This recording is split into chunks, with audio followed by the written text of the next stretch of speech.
No breath, no heartbeat, just static remains.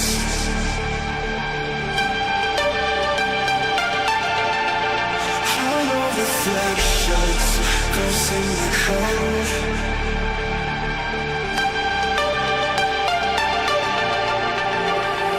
So come burn down my escape.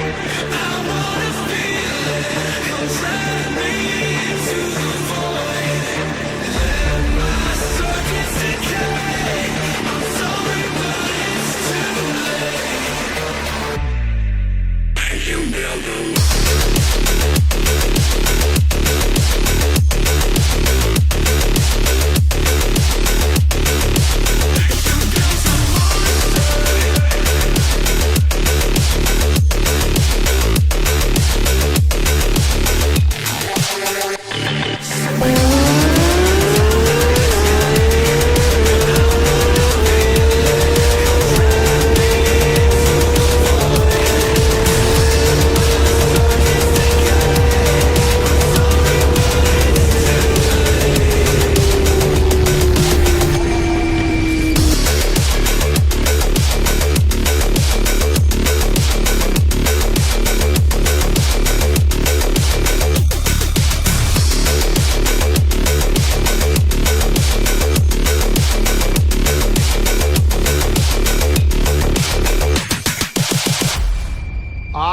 Come here to chew bubblegum and kick ass. And I'm all out of bubblegum. Alrighty, we are live. Let's see. Chat, just want to say as a real quick early disclaimer, anybody who has questions, save them till we are done asking Rye here. Rye, do you want to be called Rye or Ryan? Rye's better. Okay. Well, he's Rye. This is Rye. Anyway, we're going to save all questions for him for after the podcast. I have a list of questions to ask him and just a general conversation piece to have. And then once that's done, it will be fair game for you guys to absolutely roast him in the chat. And then we'll roast him possibly on the racetrack after the fact. Anyway, for now, bye chat. I'm closing you until, we're done with this. So I'll leave it up to the chat moderators, which I have none, to moderate themselves. All right, let's see. Good luck. Ryan, say hi. Oh, Rye. Sorry, I already screwed it up. It's fine. I mean, I'd say reason, but one of the reasons why I'm called Rye is because there are two different Ryans in our company. One of them's much bigger than me, so that's Big Rye, and I'm Little Rye. And for some reason, it just stuck around. It was easier, especially easier when reading the chats. Makes sense. Yeah, hey, thank you for having me. Thank you for inviting me around for a little chat. Yes, sir. We talked about this for a little while now and finally got around to actually doing it. So let's make it count, I guess. So I guess since the first question is basically telling us about you, we'll just talk about you. Rye, who are you? And what is your history in the video game space? A brief history, obviously, because that could, that question could last all day. So. Yeah, I'm not sure we got enough hours for that. Mm-hmm. Yeah, I'm Rye. Nice to meet you guys on the other side of the screen for once. A lot of you might know me around from the Discord channel. I'm the one that just chats a lot of shit half the time, answers a lot of questions, works in tandem with some of the other colleagues here, like Bruno. But I've been in the games industry for about a decade now, I think, about 10 years. Not always in simulation or racing games. I originally started with Sega, just as a bog standard QA tester, and then just worked my way up from there. Several different projects, teams, studios. Originally got in out of spite. I did not plan on getting into the games industry. I didn't train for it. I didn't go to uni or anything like that. I was simply just playing a lot of games at home. My ex at the time came home and shouted at me saying, "Playing games ain't going to pay the rent." So I turned around and said, watch me. And then, applied to work as a QA tester for Sega on the Total War franchise. And then, just worked my way up from there, several different teams, worked in live ops IT, worked a little bit for SES Software, for Euro Truck Simulator. just little bits and bobs for other teams until worked with not Straight4, Slightly Mad Studios, in fact, back during PC3. So it would have been Project Cars 3 when I first joined them, along with the other project, which I don't really want to mention because it's a stain on my memory. But I didn't work on that one. And there was also a little mobile game as well, which might be another little stain and a bad memory. But they're all great fun to work on. And of course, working with a studio like this, they're all such amazing people. And we had really good times despite making some bad things and then making some really good things as well with the team. Do you often feel like collateral damage sometimes when things that you have no control over, but somehow have a name affiliation with you come up and you're just like, well, I'm going down with this ship. Think 100% that does come down to a lot of people, especially in the games industry. I mean, this is across several projects. I've worked on, I don't know, dozens across Sega and SMS and whatever. But if there is something that goes bad, there is always that kind of feeling to it, being like, oh, is it me? Is it because I worked on this? But that's just it's imposter syndrome, and that happens in any creative field, really. It's not just games. It just happens across the board. But the one thing that you do to stick through is, you don't just jump ship. That's not the honourable thing you want to do. You just stick to it and be like, look, I tried my best, done my best. As a team, we all done it. And then you just deal with it, move on to the next thing. It's not something that you want to get yourself down about. Just feel proud that you put in the effort. As long as you know that you yourself done as best as you possibly could, there's nothing to feel bad about. Yeah. Well, that's the case for just about everything. I mean, I tell myself that all the time, despite kicking myself in the ass when I don't do something that I like. I mean, not to go down my rabbit hole, but, if I'm working on a customer bike or something like that, and I'll think something looks like shit that I did, and I'm like, I hate this. I absolutely hate what I just did. And they're all this, no, what are you talking about? This looks great. This is fantastic. I'm like, no, it's not perfect. And I have no way of doing perfect right now. I've done the best that I could do with what I had, but because I was involved with a scenario, and that scenario is not perfect, I don't even want to be like, don't tell anybody I did this, But so I get it. I get it. Yeah, I mean, as devs, we always have the choice of just, there's been a few times in projects where they'll just be like, take my name out the credits. I don't want to be in this. And it's like, yeah, fine. If that's your choice, we'll take you out. Yeah. Well, I mean, so, all right, this I would say this is more personally for you before we get into the PMR specific stuff. But what would you say was your best project to be involved with and worst project to be involved with, even if that worst project ended up being the best game, whatever that might be?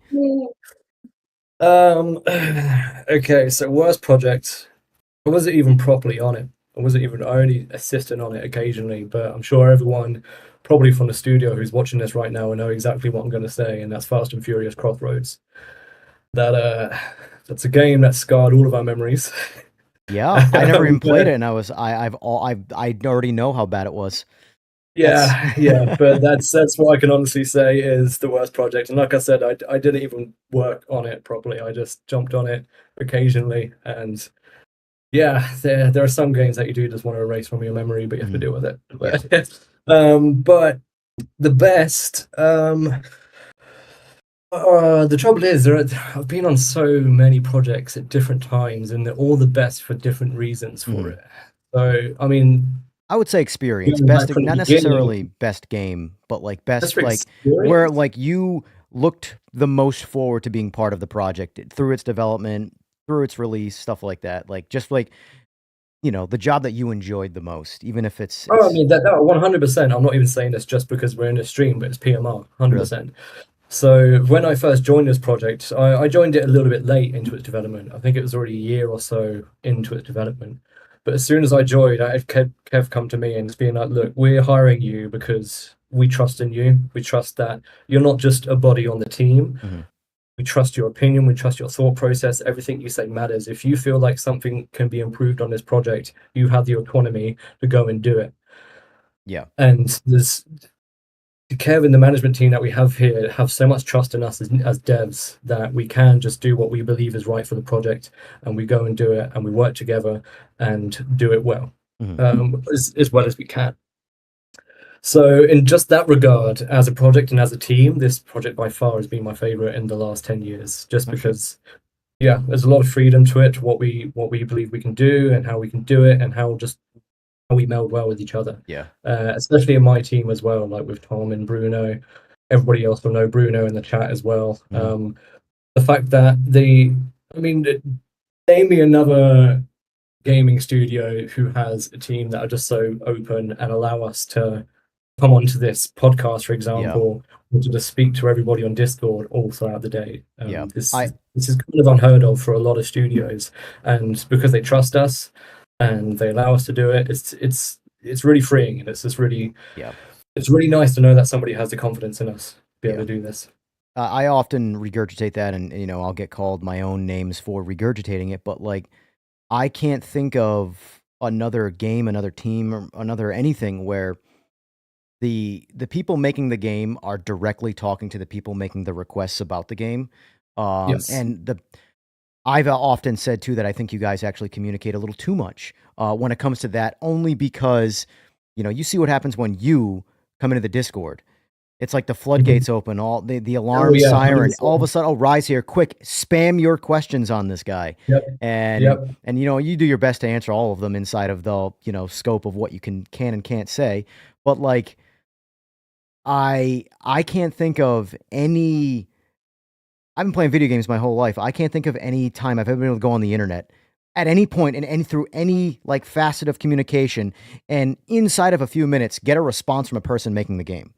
That just won't happen. That period. I've never seen that before. So to me, I'm like, this is actually strange that the devs are so audible in their, I guess, text, but you know what I mean.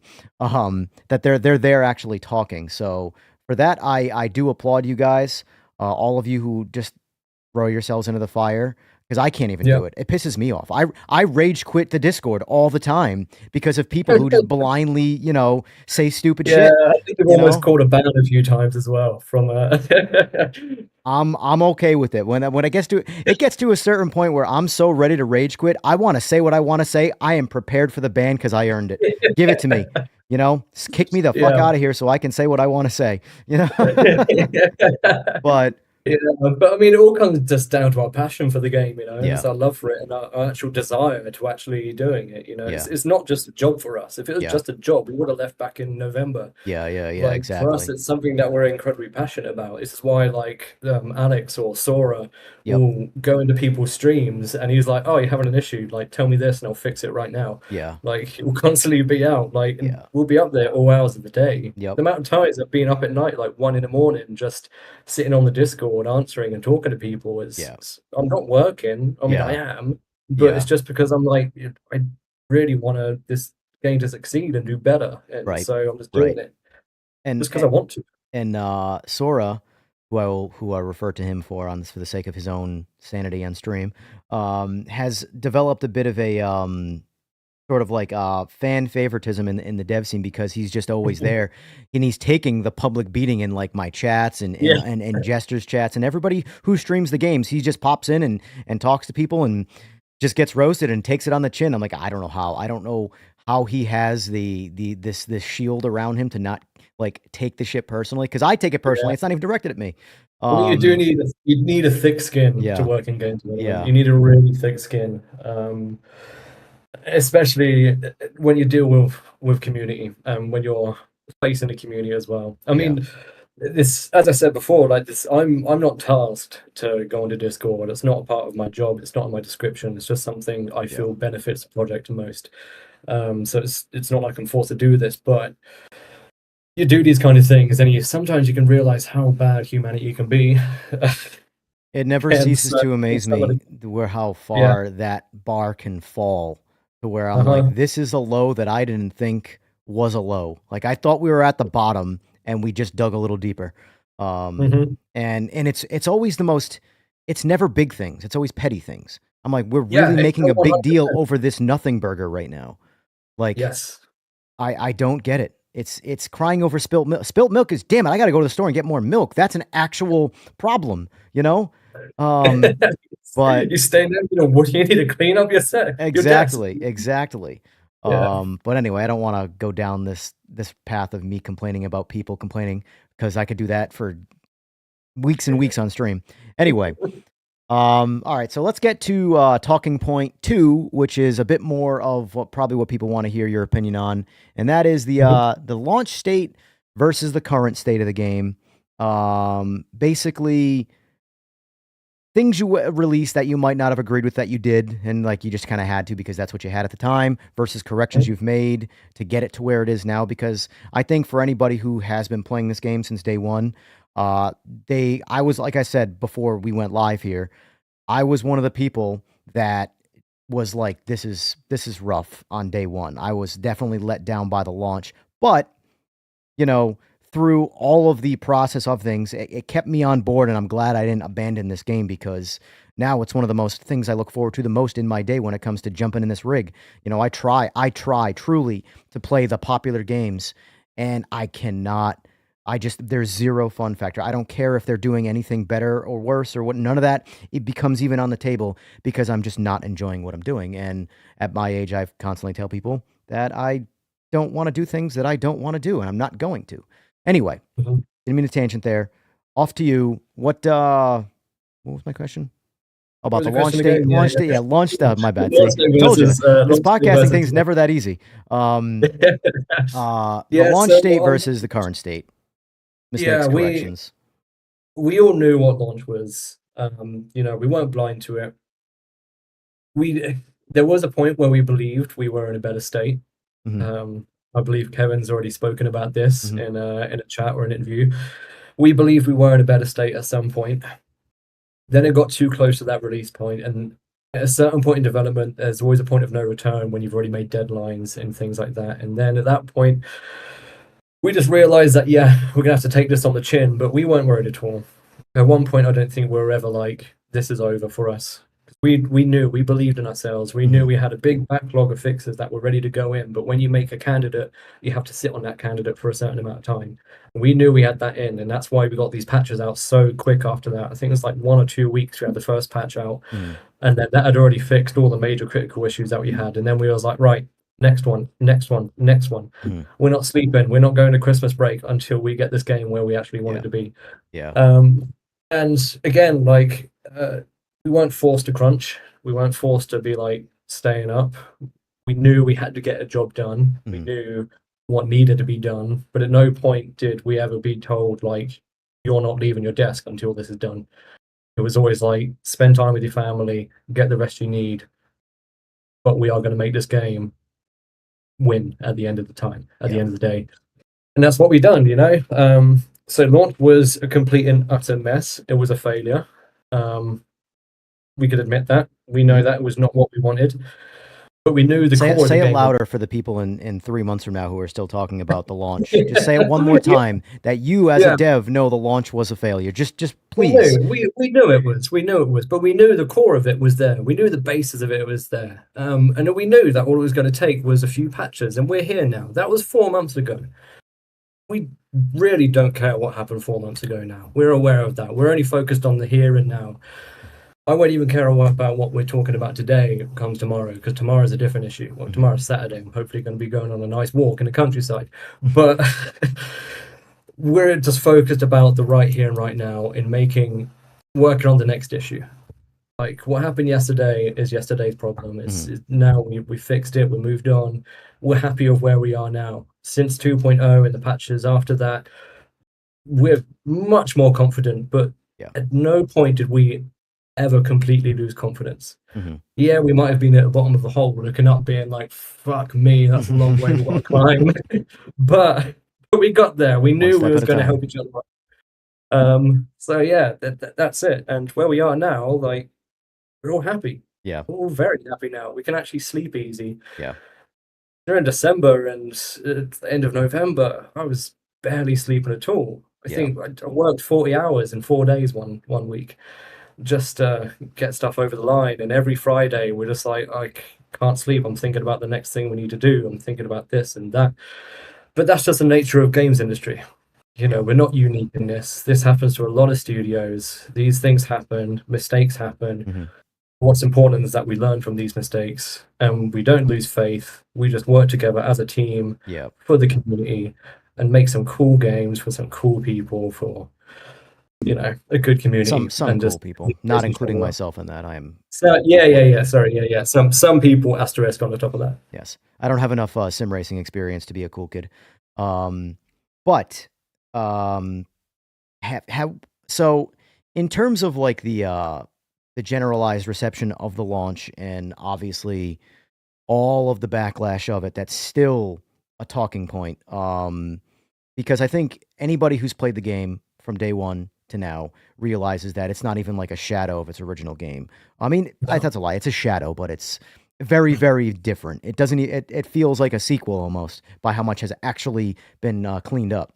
But I already lost my question. Oh, I know. Oh, sorry. What trying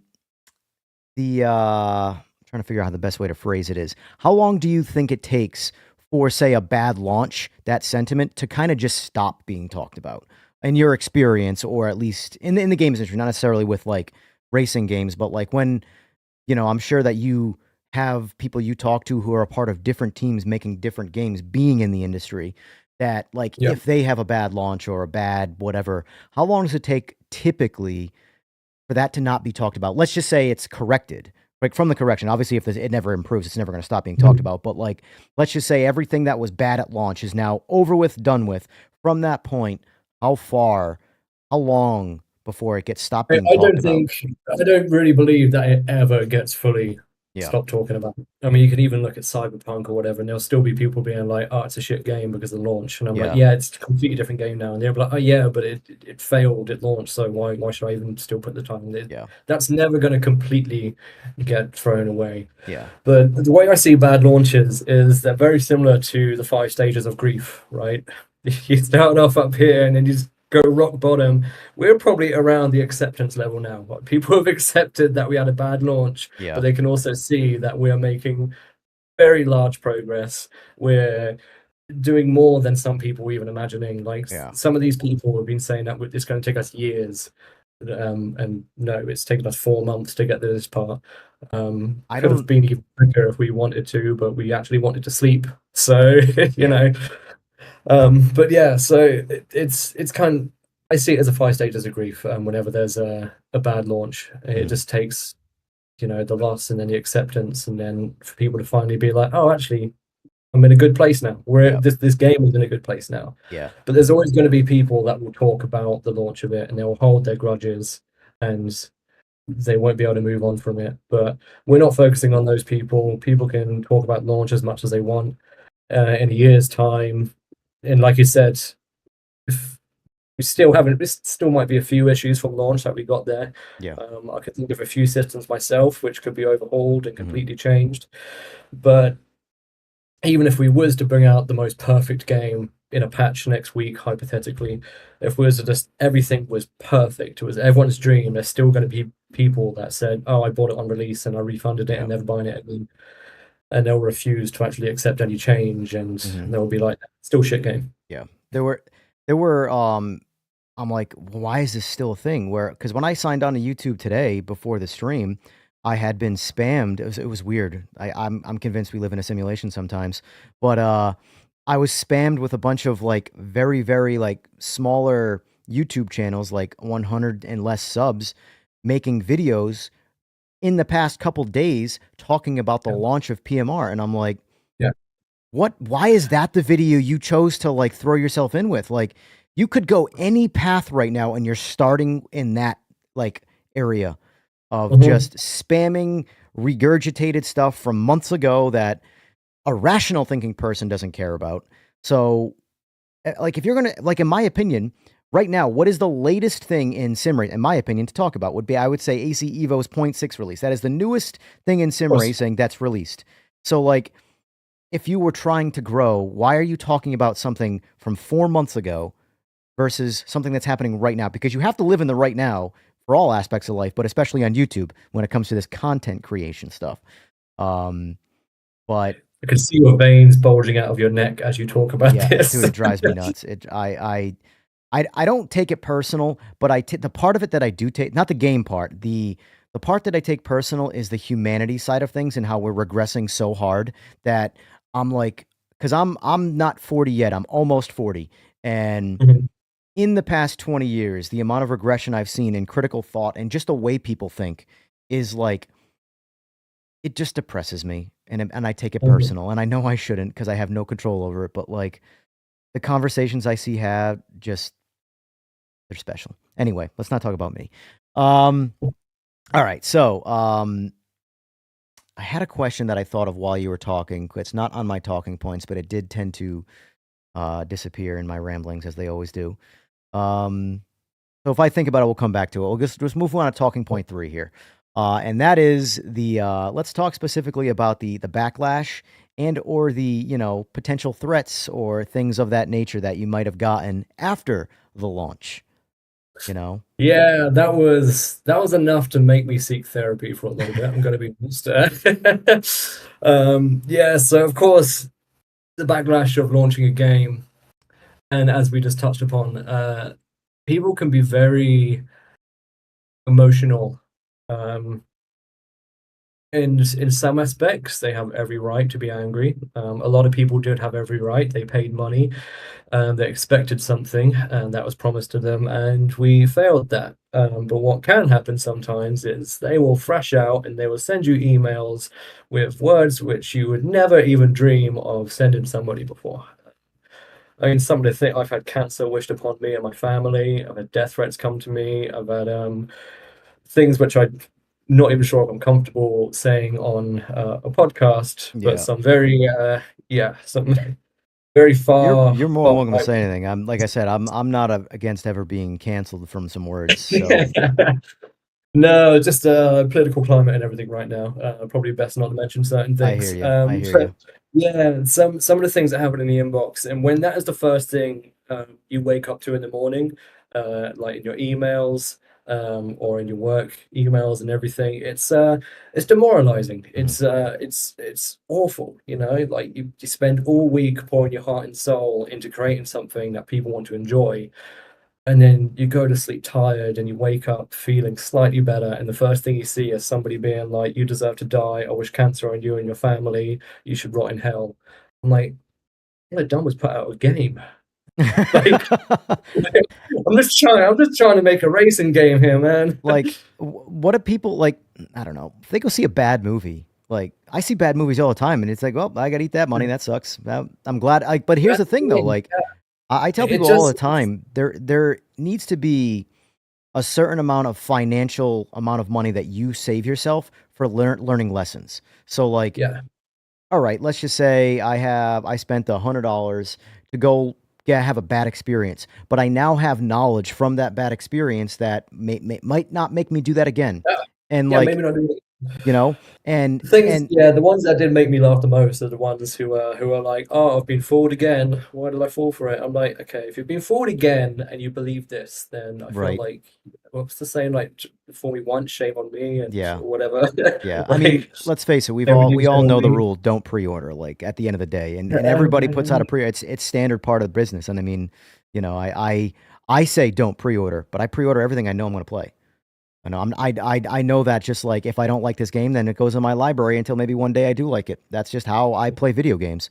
Yeah, Um, but yeah, no, I mean, there's definitely, like I said, when going back to how I said before about how on day one I was one of the people that was pretty disappointed by the launch of the game, but yeah, through seeing the reactions from it, I slowly shifted to being for the game and giving the all of the hate made me give the game a longer chance, and I'm glad it did because you know I stuck around and I've had, I mean, I got I think like 570 hours in the game right now, and most of those hours are a good time. Obviously, I'll yeah, even right now, if I'm not in the mood to play, I'll go in there and I'll hate the game just because I'm in a bad mood.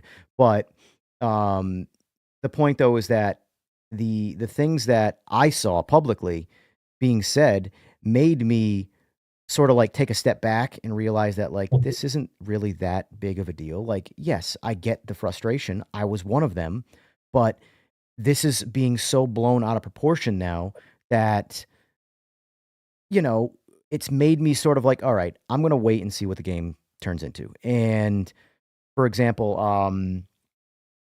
never mind. Let's talk about you. I could go on. I I mean, can I go do on and on. think there's a lot of, I mean, from my personal opinion, I think there was a lot of unfair criticism and unfair articles. A lot of reviews that went out with people that were trying to review the game on something that was min spec or something that Yep. they'd find the worst part of the game to try to Mhm. review and say this is everything in the game. Yes. It's like, no, this isn't. Like, if it's almost cherry picking, and that's to the point where it's like you can't argue against it because yes, it is the game, and yes, it's possible to get there. At the same time, it's just kind of unfair, and it did feel like there was some kind of, I don't want to say agenda or anything like that, but Yeah. at one point it did feel that way. It felt like Yeah. just a force that we couldn't control. And just kind of had to deal with and just take it on the chin. And that's Yeah. exactly what we done. We were just like, all right, take it on the chin. We know we're good. We know we're going to be better. Let's just deal with it. And it will still continue, without a doubt, with every Yeah. patch that comes up. There's still going to be the articles. There'll still be people doing that, but we'll just continue going and making the game better and better. Yeah. What I don't understand too is the whole, when did people forget how to give criticism, like in an honest way? Yeah, Like this is something that I always do on the Discord. Whenever somebody comes in, I'm like, I'll take your criticism. You can take it how you want. You could call me a cunt. You can call me a evil bastard, whatever you want, you know. What I want you to do is just tell me the feedback in a constructive way. Don't just Yes. tell me something's broken and it's shit. Yeah. Tell me how you feel it's broken, how you feel it's shit. Only then I can fix it for you. I always try to, because I know how, because when I worked for the last company that I worked for before I was self-employed, it was a constant. No matter how good you did your job, it was just go do the next thing, go do this, go do this. Okay, you did. All right, there's no like, hey, nice job, you did a great job. That little bit of extra, like, compliment with the further go do this goes a long way it's for so your much mentality. It's so much better, yeah. So Like, if you do that, I'm more inclined to help you as well. yes, Like, if somebody just goes, but oh, loving the game, but this is how it could be better, or even Yeah. be like the game's shit, but I feel like you're doing a great job to continue. yeah. I'm like, thanks, And I man. always Like, try and give a positive, like something that like did get fixed. I'm like, thank you, this is great, this is awesome. And then I deliver it with a but, but hey, this also oh, you might go for need the some work. little shaky Yes, hand. exactly. Yeah. Exactly. But even that is so much better than like, hey, you did a great job on this. Thank you for fixing this or whatever. Yeah. However, this is either still an issue or this is an issue that I did find in the process of, because Yeah. I'm pointless in the way I play games. Like half the time I play games, I'm doing some. Appreciate that, Glick. Thank you, sir. Much obliged. This guy.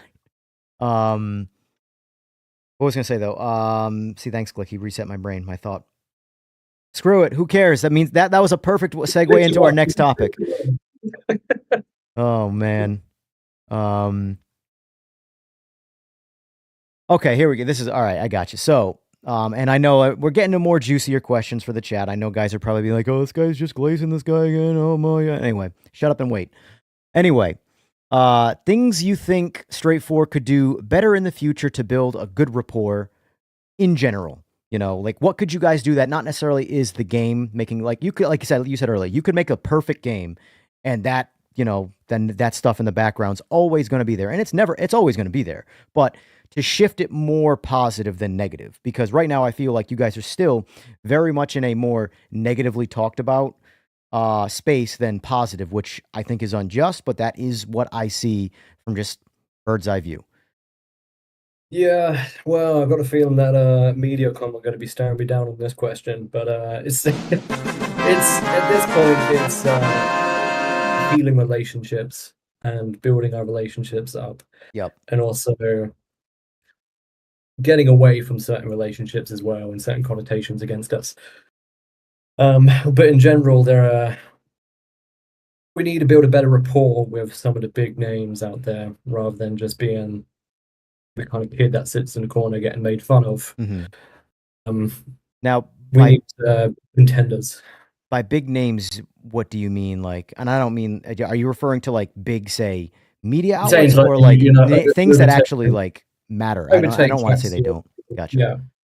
Yeah. So yeah, better relationships with guys like these.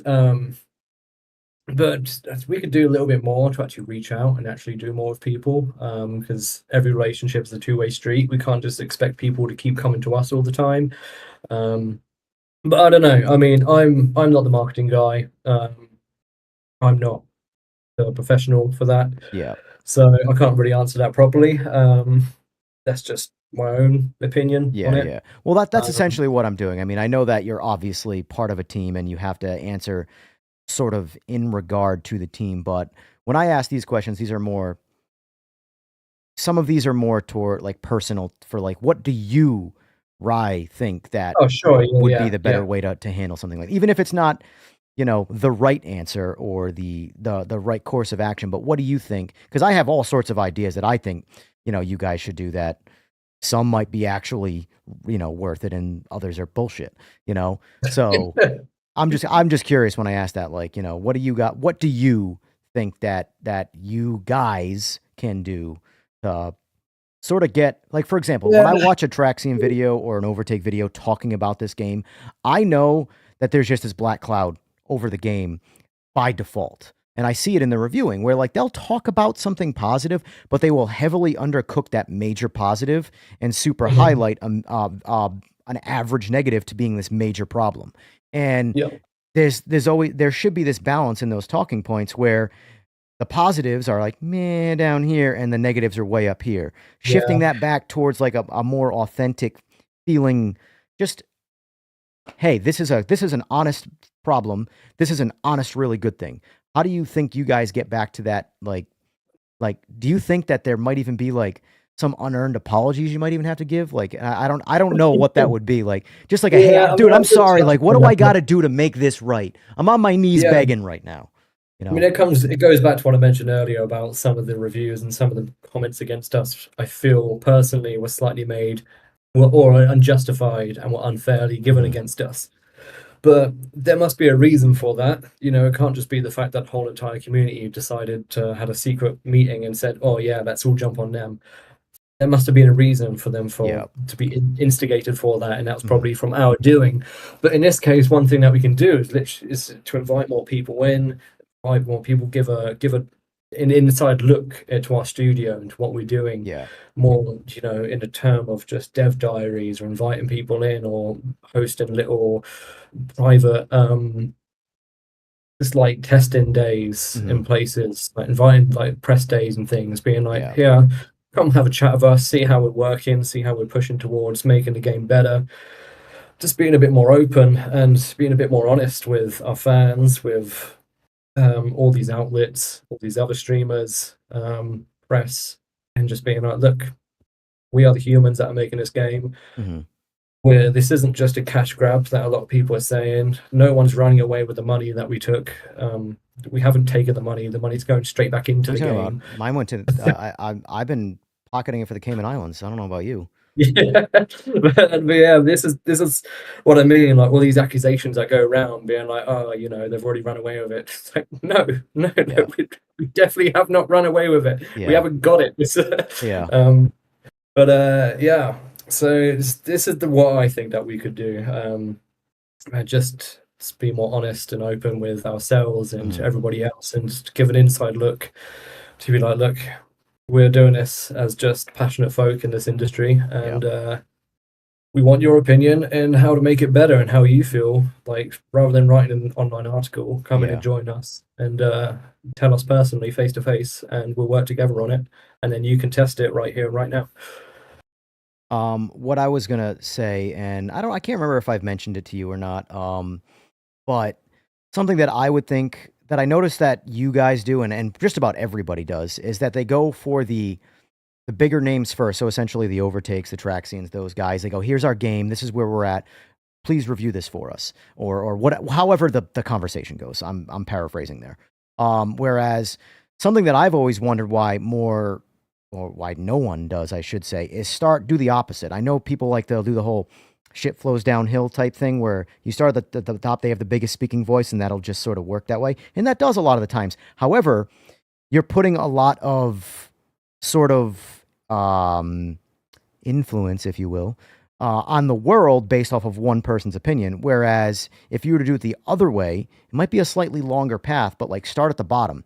So give a whole bunch of people that are playing the game, right? That like I'm talking the guys that have been playing it since day one who were angry and now are like, yeah, I'm seeing the positives in this. And give them the opportunity to maybe see whatever. I don't care, whatever, early access, whatever you got something new coming up here. Invite us to, what was it? The factory driver program. What was that at the beginning stage? Is that what it was? Yeah, the FDP. Yeah. Something along Which, those lines where it's yeah, like a, that's something that didn't 100% go to plan. yeah, And I mean, that's something that I don't think we've even spoken about really, but that was essentially meant to be WMD, Project Cars. But we did have some really good people in that. I mean, some of the people that were in that are now making the tuning setups Yeah. in the mod hub and things like that.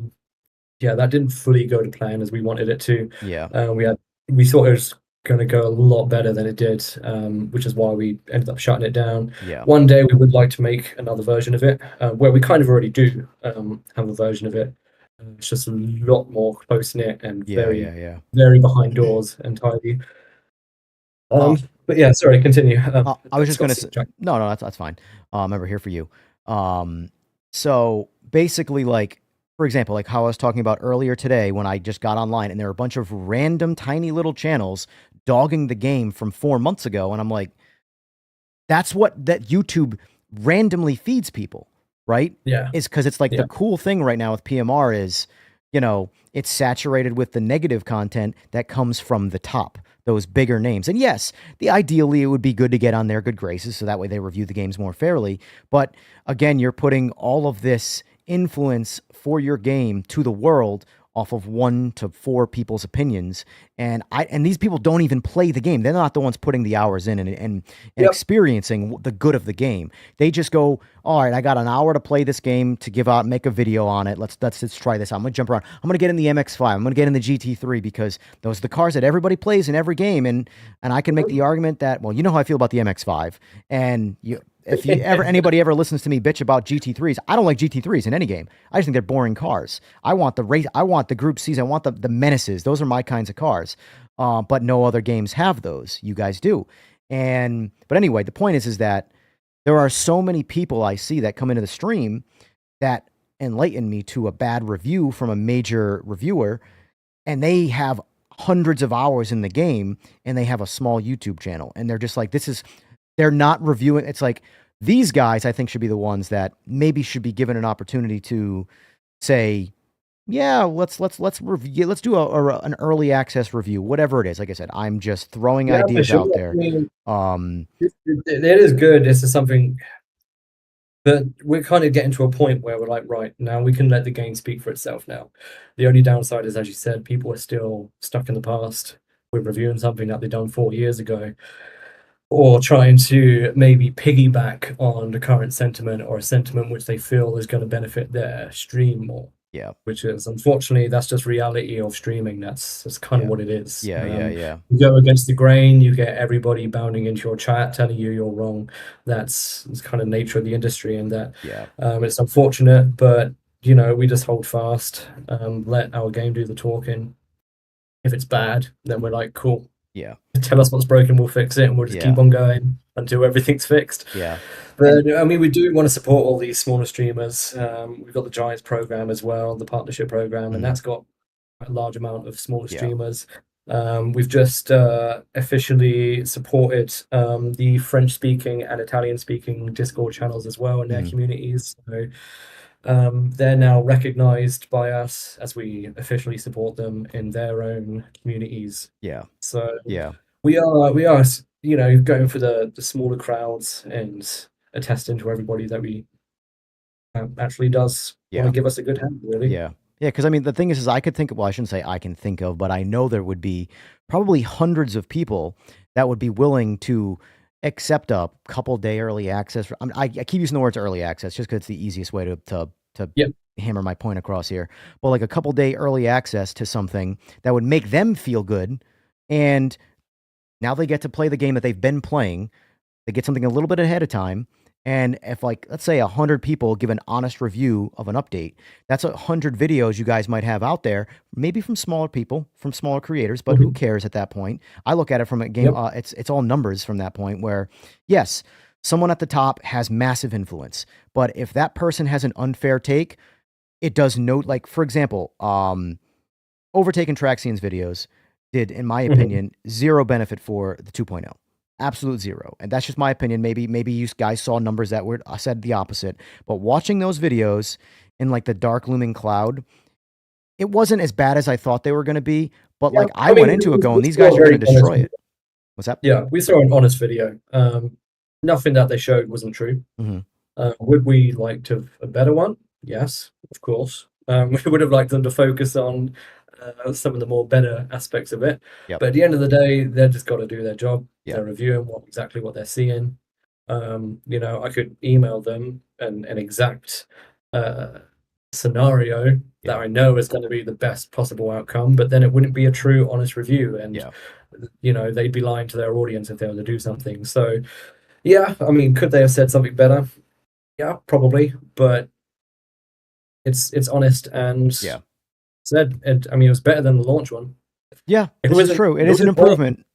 I was open it, being like, oh, I'm gonna want this. No, I'm like, yeah, but it could have been worse. It could have been worse. But again, yeah, could have been better. But it's not going to get better until we continue improving it and actually make it better. So, but one day it will be. Might be in the next few weeks, might be a month. Doesn't really matter. We'll get there. Well, I will say that actually perfectly segues us to our next question, which is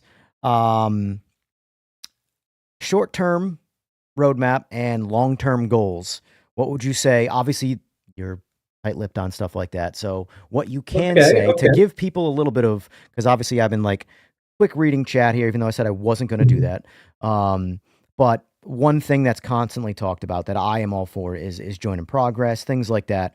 But we know you guys are working on it. The people who pay attention know you guys are working on these things, but still don't really have any idea when to expect these things. And obviously you guys can't give honest timelines because shit hits the fan all the time in developing anything. So I get it. But to you, a short-term roadmap that would be something to get people looking forward to.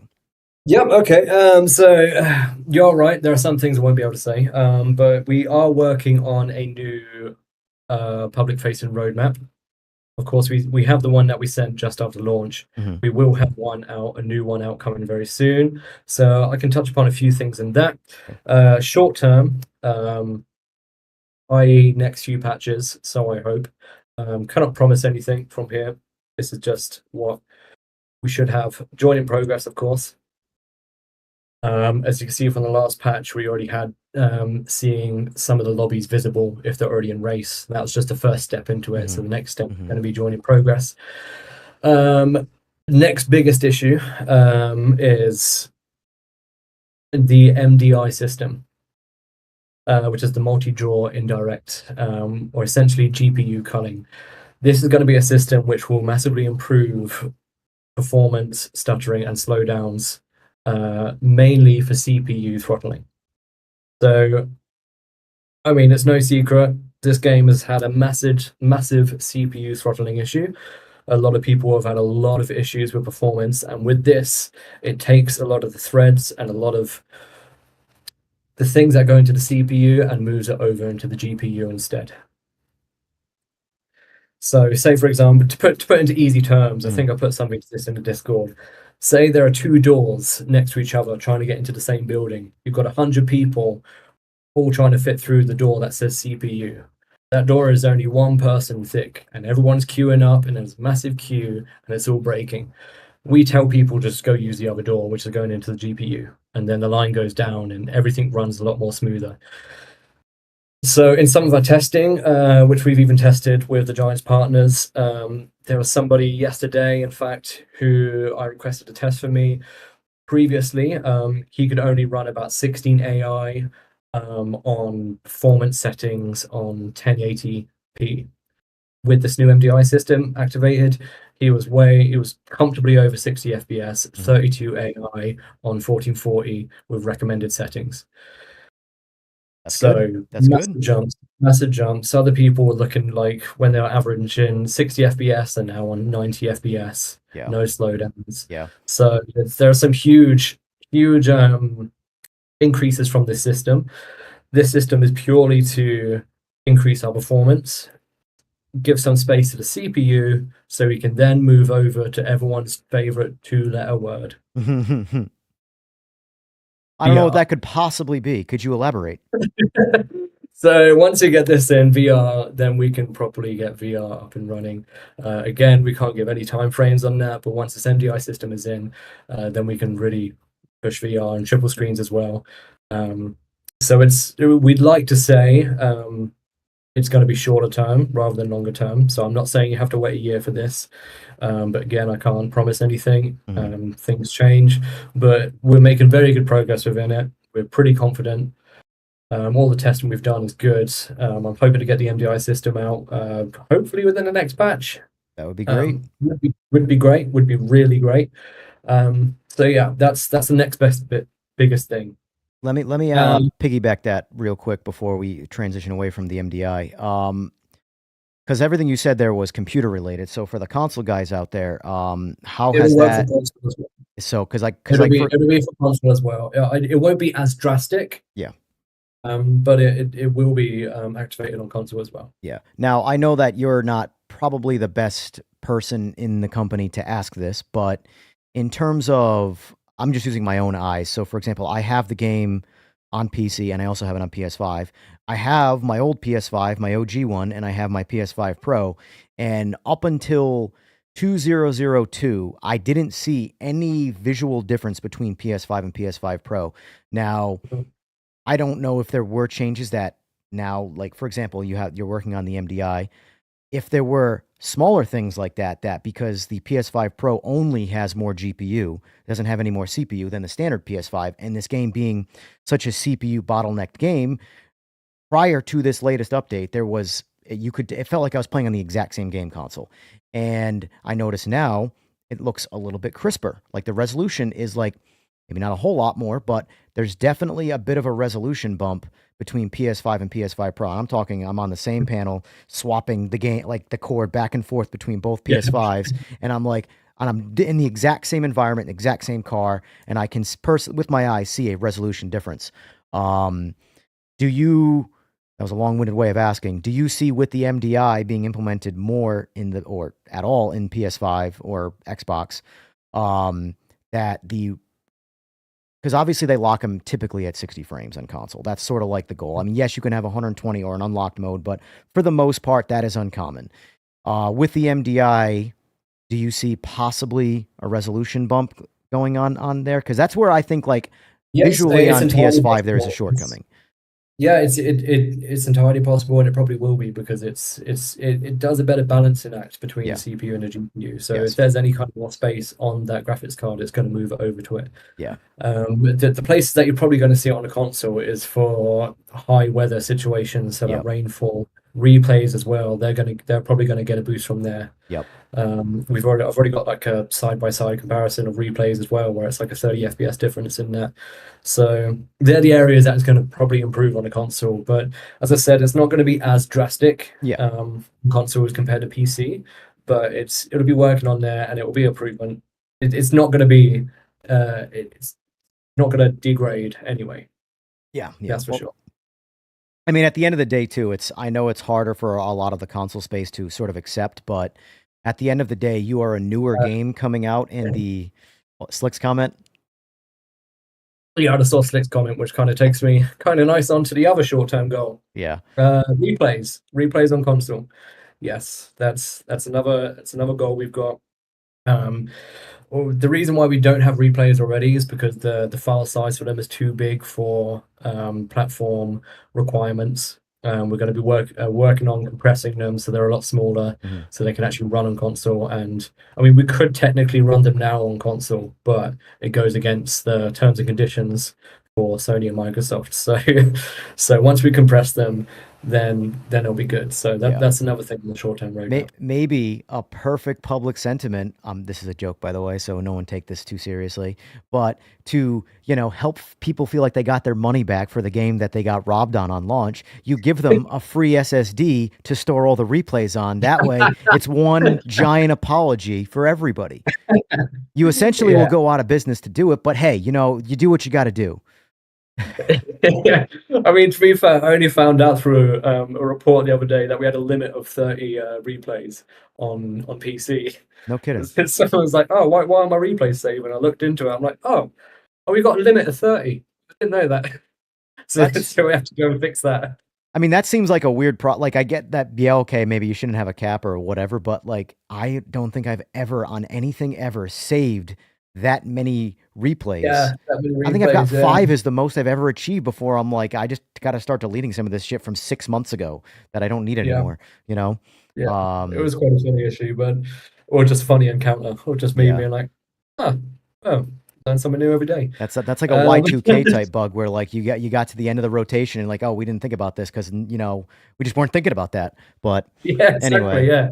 We got so many things going on. This is how we handle this guy. Okay, this guy has brought nothing to the table, so moderation intact. Okay. All right, what else? So MDI, I've touched upon VR. Graphical improvements. That's naturally as we progress, there's going to be a lot of graphical improvements. What else?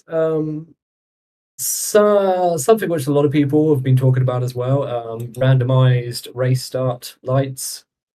So no longer are you going to be waiting for that 10-second countdown and for perfectly timing that gear change on 0. Yeah. We're going to be implementing randomized start lights. So that's good. That definitely adds a little bit of fun to it, because right now, like, once you know about it, which it's not like it's a secret, but once you know about how the countdown works, it feels like that year they got caught cheating in F1, where like there's just people that know, and and no one else does. Exactly. But what are some other frequently requested things? Roll-in starts. I can confirm that roll-in starts will be coming. I don't know how long that's going to be. I don't know if that's going to be short term, as in next couple of months or not. I can't guarantee that, but it is on our roadmap. It is something that we want to do. Photo mode.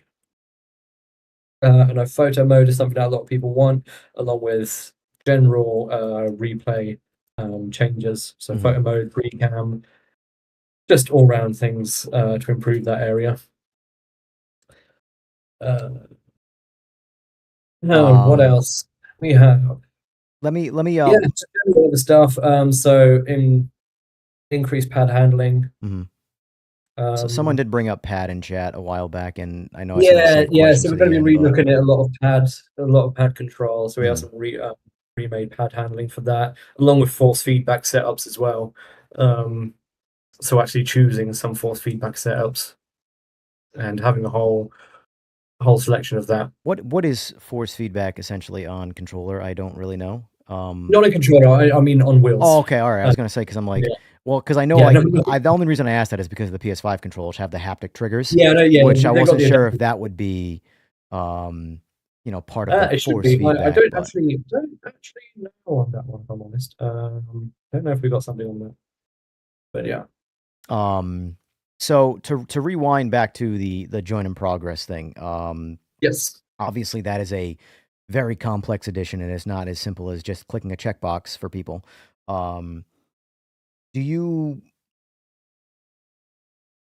What would be your estimation? And by that, I mean like a goal, because obviously goals are missed all the time. So I don't want you to feel like this is like people are going to say that, oh, I said I want to have by then. And if we don't have by then we're canceled. So what would you, because like it's something that I'm looking forward to, that, and I know a lot of other people are looking forward to, is join in progress, especially since now like everybody sees the lobbies that are in progress. They feel like it's a bit of a dick tease, So when would you guys hope? That's as vague as I can get on that for you. To have that implemented. What, join in progress? Join in progress. Within a month. Within a month? Okay. You said it, so I don't. I'm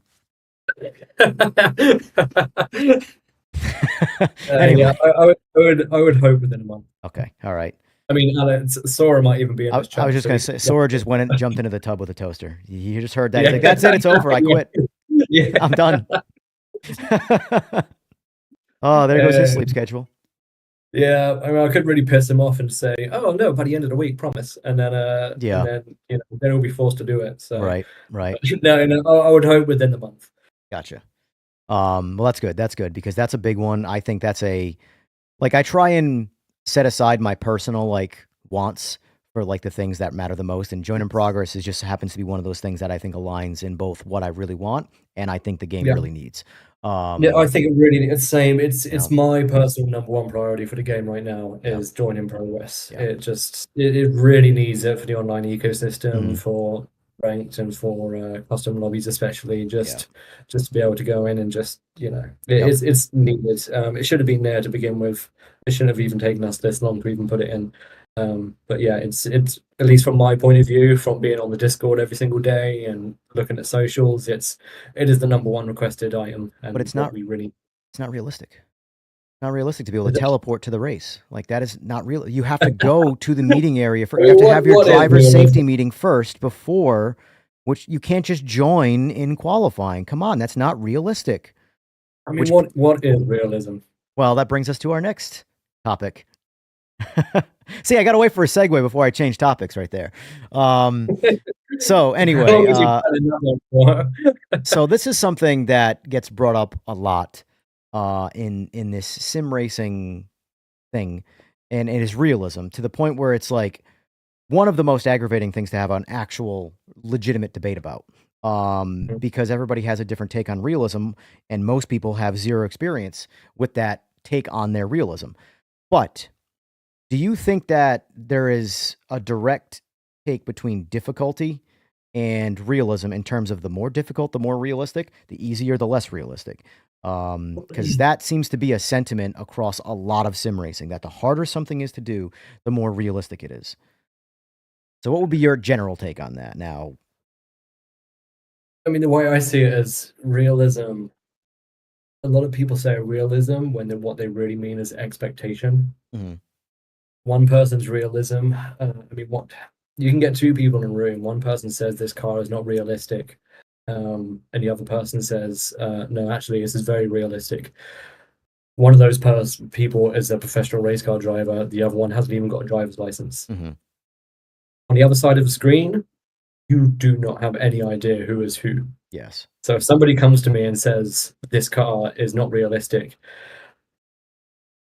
how can I take his opinion without knowing if Mhm. he's actually been in that car? Yes. And that's just kind of how it is, and it's really hard to take that balance. Of course, we have multiple people who've been sim racing for years and years. Some of them on our team have actually driven these race cars, and they know how it feels. Yeah. I mean, one of the most common ones is people going on track days in a GT4 and a GT3, and anybody I've spoken to has been in one of these cars will be like, "Wow, actually, that was a lot easier than I expected." Mhm. They go around, they'll take a practice lap with the professional driver in the car, and then it'll be like, "Okay, sign this waiver and everything. Now you take a lap yourself." Every single person goes, "Actually, that was easier than sim racing." I mean, it's for one, the one thing that sim racing cannot, at least in this day and age, without hundreds of thousands of pounds of gear, is you cannot simulate G-force. You can't simulate going around a corner and getting pushed into the seat or the window. Or the G-forces when you Mhm. brake and things. That's impossible. So when you say realism versus simulation and things like that, it's two sides of the same coin, of course.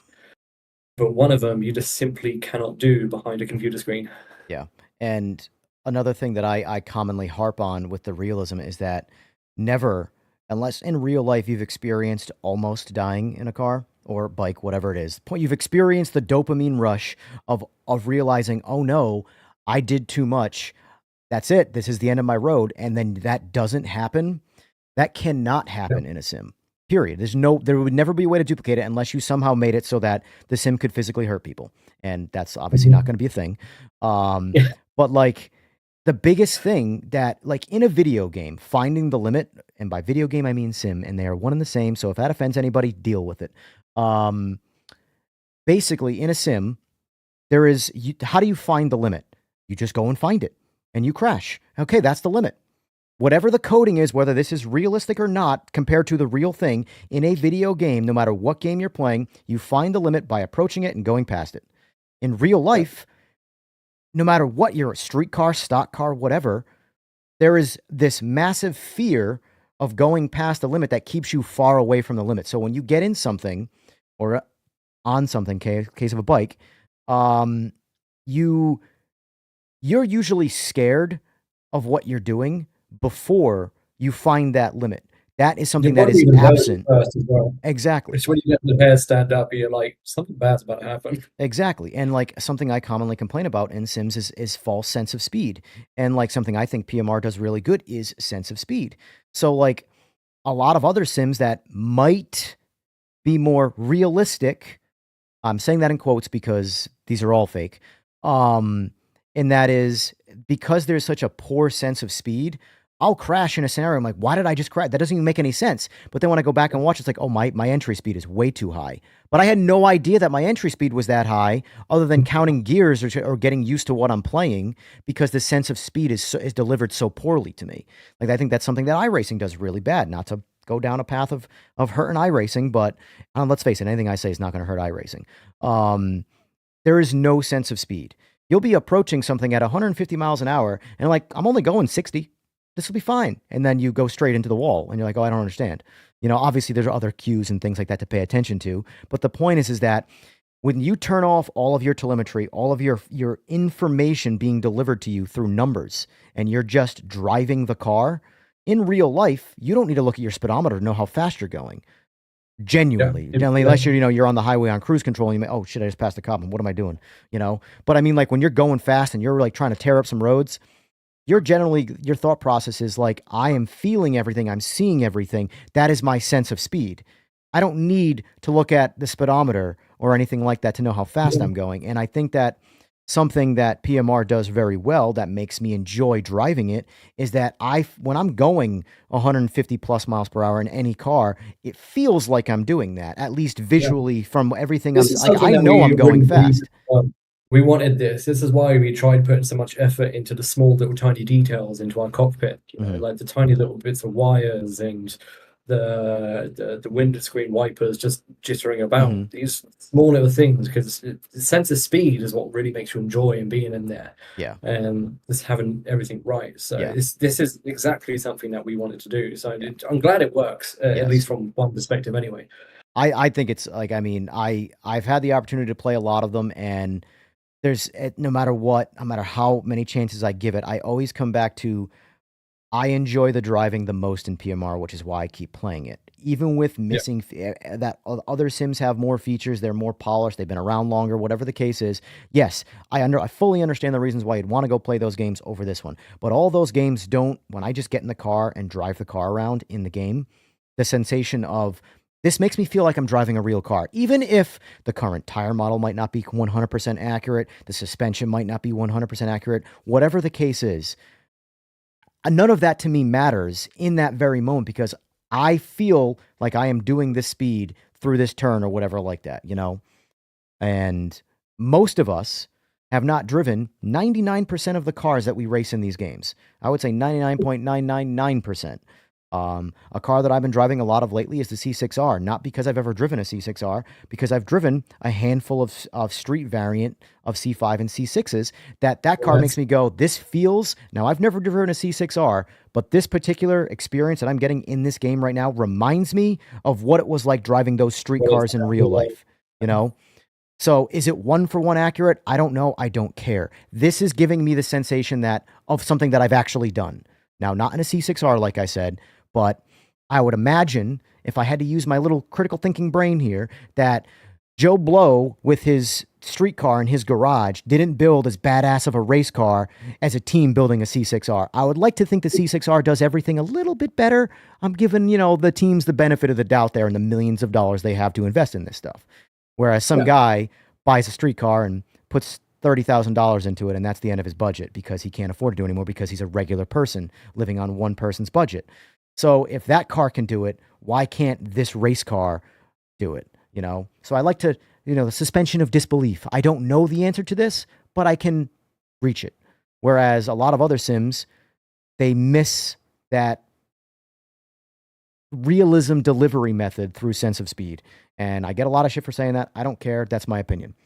No, but it kind of is, and that is the difference between realism simulation. Really, is there's always going to be a limit. There will always be a limit, unless we bring out a whole entire haptic bodysuit and a whole entire rig that throws you about. There is going to be that limit in what you can feel in and what you can do. You can simulate as much as you can, and that's what it's doing. But yeah, maybe the term realism does get thrown about too much or used a little bit too loosely. There is no such thing as a realistic driving simulator until you're actually behind a car and actually have consequences. You can have realism inspired, perhaps, but that's simulation in general. Well, a case in point of that too is I mean, you guys have worked with him, but is Ben Collins. Listen, Ben Collins notoriously is not good at sim racing. I mean, anytime he ever appears in the sim racing world, he's losing to whoever he's racing. But in real life, it is very much the opposite scenario. You line up 10 completely random cars, street car, race car, whatever, on 10 completely different tracks, and you put him up against 10 sim racers that are good on the sim that can beat him on a sim, there's a good chance he's going to beat the brakes off of them or off of those guys in the real world, And so if the sims are real, well, why is the guy who's done it for real not good at the sim but good at the real thing, Yeah, exactly. I mean, there were times when he'd go out and race with us, or not race with us. He'd race in the car in real life, say like the List of Storm, and then jump in the rig and be like, the game's doing this, but that's not what the car actually does. Yeah. So there are situations like that happens, and they're the ones that we need to own in. But again, he's just one voice in amongst many others. He won't be the only person who's driven a car in real life and jumped into a sim as well. Yeah. Because some people are just naturally bad at sim racing. I work with. That's me. Yeah. And I mean, look at my boss Tom. He's been in racing games for like 20 plus years now, and he's still shit. So I learned the old-fashioned way with Need for Speed. You just stay on the throttle and ride the wall to the finish line. You never actually have to turn the car properly, and that's how you go fast. Now, and before we move on to our next subject, one thing that I'm curious if you think this is a thing. Do you think that there is a forced difficulty, like since they can't completely duplicate this realism? For example, you can't stop someone from easily going and finding the limit. So how do you punish them for going over the limit? Basically, at least my theory on a game like, say, iRacing is that maybe that tire model that they have where the tires essentially shut off once you go past the limit is intentional to force you to stay under the limit, because in real life, fear does that. You go, I don't want to die, so I'm not going to approach this limit so aggressively. Whereas in a video game, if you had 100% realism and could save the car the way you could in real life going past the limit, everybody would just be going right to the limit and finding it and driving through it and learning it. Whereas I feel, and I know I'm answering my own question to you, but I guess you want to know if your thoughts are on this. But to me, it feels like a lot of sims force difficulty for the sake of, or like they force punishment, I should say. They punish you by going past the limit to keep you from doing that, I guess. Yeah, like we do on ourselves. I think every sim forces some form of difficulty or some form of how you should play or drive in a certain manner in your own ways. Like, I mean, our most punishing aspect is probably our track limits, because we keep to the white lines rather than allowing whole entire curves. And I know a lot of people don't like that, but then a lot of people, once they get used to that, they're like, oh, actually, it makes you drive in a more disciplined way. Yeah. It makes me be more respectful and do this. And yeah, so it's kind of the nature of it to have this forced discipline and way of driving. Gotcha. All right, let's segue to the next question, and that is the positives and the negatives of the sim racing elitism that we all see. Because let's face it, there are good things about the elitism side of it. You on the downside is you get a lot of feedback. Plenty of feedback. This isn't something that's unique to sim racing. Yes, it's pretty abhorrent in sim racing, but this is just, you get this in every fan base. And all elitism really is. I'm not a massive fan of the term elitism. It's just people being very passionate. Yes. They're very passionate about a product. They're fans of it. It's no different to football fans. You have a team you support, and therefore every other team is now the enemy, and you need to fight against them. But for that, to me, is just, it's just people being very passionate about something that they support, and they want to really defend it. And sometimes people don't even know why they're defending it. They just kind of get a bit blinded by it. Yeah. And it's not necessarily a bad thing. Like, it's actually a good thing in a way, because it's great to have somebody who just really believes in something, you know. Mhm. And it's not necessarily up to the fans to do that. It's up to the companies themselves. I feel this is why I have a very open communication with Discord and allow people to come in and shout about it and that. And if somebody defends us too much, I'll ban them from our own Discord. Yeah. Like, I've banned a few people from defending us too much, because I'm like, no, toxic positivity and elitism, even if for us, is not good for our image. I don't believe in that. Like, just get out. Like, it's just Yeah. accept everybody, and just you know, just thank you for defending us, but we don't need this. Like, just be normal. Yeah. You know? Yeah.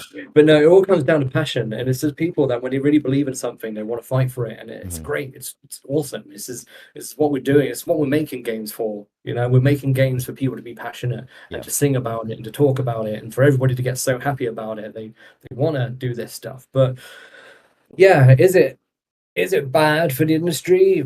No. Yes and no. Like, elitism doesn't really have a place in my mind, because it's like the term competitors. You know, like ACC, iRacing, there are competitors. Even the term competitors kind of rubs me the wrong way, because that already has a kind of offensive attribute to it, as if Mhm. we're against them. Yes, we're putting out a product which is very similar, but we're all colleagues in this industry. Yeah. And we actually have some long-term colleagues, and some of my best friends are working on iRacing Mhm. or ACC. You know, we'll go out. I play D&D with one of the managers on Yeah. iRacing almost every night. So, like, we don't hate each other. We're not competitors. We're colleagues in the field, and we're all making games for the industry itself, or for the fans themselves. Yeah. You know, we saw a gap in the market for console, so we thought, hey, let's make a cool game, which we've done before, and let's make the first cross-play game that's actually compatible, because, I mean, it's an open market. Why not? Mhm. We're not doing it to beat these other guys or to knock them off the high top. We're doing it because we care about these people. No, we care about the fans, and Yeah. that's what we want to do. You know, we're doing it for the fans. We're not doing it to be better than anyone else. We just want to make some cool games for some cool people. Yeah, yeah. No, that's the way it should be. And to just to piggyback off of that, in my industry, you know, with what I do, I have competitors, but those competitors, there's a good amount of them that we compare notes. Hey, have you experienced this issue that I've been having with this XYZ, you know, whatever this problem is? And they'll be like, oh, either yes or, and then vice versa. You know, like that happens all the time. And it's the public paints us as enemies, and we're actually in each other's DMs, sort of like laughing the fact that, look how this person has put me against you, and they have no idea we're having this conversation right now. Yeah, that's what I mean. Like, we as developers talk to each other. Yeah. Like, we're not we're not blind or deaf to Yeah. everything else that goes on. We talk to each other. Yeah. We know what's going on. Like I said, we've got some great friends in each other's companies. Like, of course, we don't leak everything to each other, because that Oh, would be why not? stupid. Why not? We're just good friends, you know. Yeah, Um, like, it's just what it is. We're all colleagues in the same industry, and we're just doing it for the people. yeah. Yeah. There's no animosity between any of it. So when it comes to this elitism, it's unnecessary, but it all just comes down to some very passionate people. And I can't blame these people for being passionate about following something. You know, Yeah. I get passionate about football, just the same as these people get passionate about a certain developer. Yeah. Yeah. I definitely noticed that there's a lot of that, like, say you get passionate about that certain developer. So, all right, I do have a question for you, and I also have to use the bathroom. So I'm going to ask you the question, and then I'm going to slightly disappear, but We can take a I will break, be able to I hear need you though. to discuss. Okay, all right. So let's do a very brief intermission. Although I don't have an intermission screen anymore. I ran out of buttons. Hold on. Let me see what I can use for an intermission screen, folks. Yeah. Let's see. How's chat doing anyway? We enjoying the show? We enjoying the podcast? Oh, of course they are. Of course they are. Yeah, What? I haven't had much time. I've been glancing every now and then, but waiting for the end of the well, I say end of the show or whatever. But we'll have a couple of races together, and then I'll start answering some questions. Yeah. We only have a couple more questions to get through anyway, and then we're going to deviate to chat. So I guess for now, I'll just make the screen go minimum like that. Oh, look, it's Rye over here in the corner. Delete those for now. Thumbnail pictures. All right, I'm going to use the bathroom. Yep, You guys, you have to use the bathroom. We'll be right back.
All right, I'm back.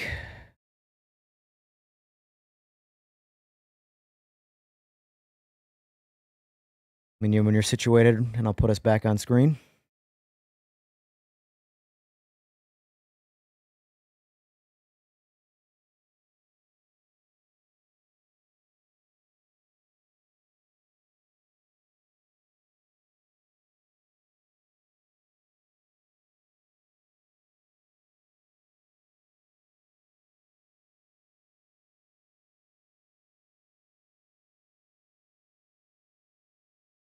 So Chad, everybody enjoying the show? Or are you hating the show? What do you think? What do you think so far?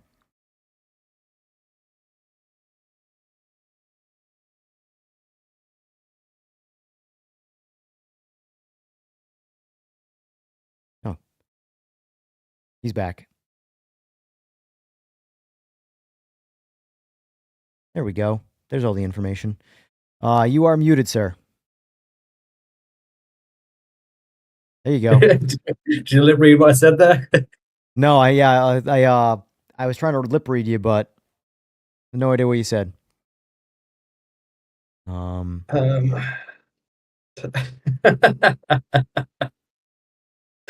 right. So, all right. What was the? Let's see. What was I when it's the last? I'm trying to work out which of the devs are on their own accounts, and I already know some of the ones that are giving me shit. I definitely know are the devs in the chat, just under their own alt accounts. Right. But yeah. No, so yeah, we enjoying it. We enjoying it, chat.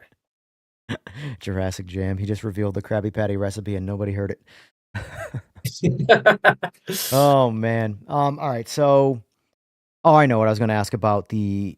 So, all right. When do you think, or if do you think there is a point where that passion becomes?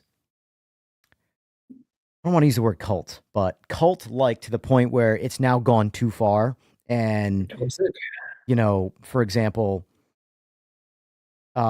not we wanted to use the word elitism, so cult isn't a much better word. Yes. But trying to find the best way to phrase the question. Because obviously there is the talk of competitors and this, that, and the other thing. But when do you think it goes too far to the point where like it frustrates you as someone who is in the industry? Because like that's a big thing that drives me nuts in my industry is when it goes past a certain point of passion that I can no longer call it, oh, you're just passionate about something. You're just It an gets to, asshole. I mean, it gets to that point when they can't actually describe the reason why. Hmm. And this happens time and time again in the Discord. Someone will put out and say it's this shit, and I'm like, cool, you're going to give me a reason why, or do I need to ban you? Yeah. Like you're fully valid in your opinion and saying it's shit. I Hmm. don't care about. I want you to tell me why. And if they Yeah. can't tell me why, and they just say, "Oh, ACC does it better," I'm like, Does what again, better? how does it do it? What does it do better? Hmm. You can't just say it does it better. I want you to give me specifics, and then I can potentially make it better than that, and then make it better for you. But it's those kind of people where, I mean, straight away you just know they're not going to be compliant. Hmm. They're coming in and talking about these things without an open mind. They've only got one thing in their mind, and that's just come across and to shout their opinion. But those are the ones that you don't listen to. You know they're not to be reasoned with. You know they're not going to change their opinion. Even like you could do a blind taste test on them. You can give them two different cookies and they're exactly the same ingredients. Say this one was made by this baker, that one was made by that one, and they'll be like, "Oh, this one was better, so much better." Hmm. I'll be like, "Exactly the same." But yeah, they're the kind of people that you just can't reason with, and you just ignore them. Like they are the minority. Sometimes it could seem like they are the majority, but Well, Squidgy it's Wheel gets usually the the Reese. minority ones. Yeah, they're the most vocal ones, and they're the hardest ones to argue with. So we just don't argue with them. Yeah. We just be like, unless you can give an actual valid opinion with a good description, goodbye.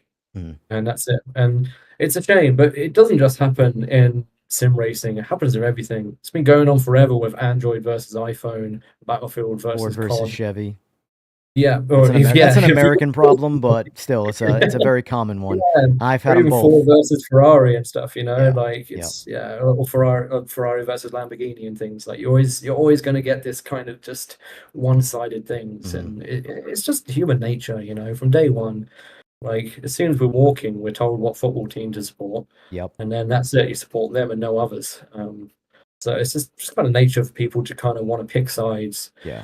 It's difficult to learn how to just get around that. Hmm. So I was thinking that whole time too. A better word that I commonly use that I don't know why it lapsed in my brain right now is tribalism, and that's Yes. basically what I mean. Video games in general have always kind of had that. Everything has that. But I feel like sim racing has it almost like in spades, like so much more so than other video game industries. And I don't know why, because there's a lot of competitive things out there. I think it's because the sim racing market is very niche. Mhm. It impacts a very certain crowd. You would think I that would don't- make it a tighter knit, more composed crowd because there's less voice. When you have less voices, you have less opportunity for bad voices, you know. But I guess good voices too. So Yeah, it's just as I said before, it's like the vocal minority, and it's always the unhappy people that like to shout out. I mean, like you look at restaurants and things. Going to a restaurant, you only ever really see people giving bad reviews. Mhm. Like, how many times have you been to a restaurant, had a great meal, and just went, "Cool, that was a good meal," and then walk out? But if you have a bad meal, you're like, "Oh, I'm going to review these people badly." yeah, People Yep. very rarely want to go out and actually put a good review. It's just not a common thing that people Mhm. do. So yeah, I think just because it is smaller in a niche market, and people put a lot more money into sim racing than they do for any other franchise, Mhm. really. yeah, If you want to play Call of Duty, all you do is buy an Xbox or a PS5, and that's it. You've Yeah. gone there. But if you want to get into sim racing, you could put in thousands of pounds, Mhm. thousands of dollars, whatever, Mhm. and you're going to be pretty pissed off if you can't use that equipment to the best of its ability. yeah, In that aspect, they have every right to be angry because they just spent $3,000-4,000 on a whole new rig, a whole new wheel, PC, and everything, and they go to buy a game and be like, "Oh, it's just a waste of money." yeah, Or I'm not able to use my equipment that I spent on to the aspect that I expected. But again, using that word expected, a lot of it is expectations, and a lot of people can't manage their expectations as well as I feel like they should. yeah. was going to say is that I have noticed a lot of too that maybe it's just because PC players they have other options. So if they don't like it, they spend less time complaining and more just I'm going to go back to what I was already doing. Whereas the console players have only like GT7 and Forza and then ACC if they were more into the sim stuff. But I mean, you know, ACC, that ship has sailed. Unfortunately, it's a great game for what it is, but it's genuinely done. So the console guys don't have a roadmap for continuing the sim racing thing, which is where I guess they're putting a lot of stake in PMR. So I've personally noticed that console players have been a lot more vocal about problems than PC players. Because like I said, PC players, if they didn't like it, they had their one or two complaints and then moved back to whatever it was that they were already playing. You know, that's just something I've personally, you know, seen. I don't know if it's been like that for you or what, but yeah, I think the sort of the moral of that part of the conversation was back to the whole criticism versus just being ridiculous, whatever word you would use for that. There is a line, and you know, you guys as developers, you want feedback, even the negative stuff, but you need it presented to you like you have to feel like you're not being disrespected, because I know that me personally, when I do something wrong, I want to be the first person that knows about the thing that I did wrong. You know, like I tell people all the time, like, listen, I just did this whole setup here. If anything comes loose or you feel like something is doing something it shouldn't, immediately tell me. Like immediately. Yeah, don't tell someone else about it. Tell me. Yeah, Tell me, like and I'm the source of. You know, I want to be the person that like, okay, if it's a tiny little mistake that could lead to a much bigger mistake, I want to know when it's a tiny mistake so I can prevent it from being a big mistake. And however, if you approach me respectfully, I'm all about like, yes, either I come to you, you come to me, we get the bike back, whatever it is I got to do, I got to fix it. However, if you just say, you know, you tuned my bike and now I have a flat tire and I want my money back, like, I'm going to tell you where to go and how to get there, because they're completely unrelated, and you just immediately went to, as they say, 100, and that isn't criticism. That's not communication. That is just you being disrespectful and being dishonest. Let's face it. And I see that stuff all the time, and I imagine it's no different in the video game space. So,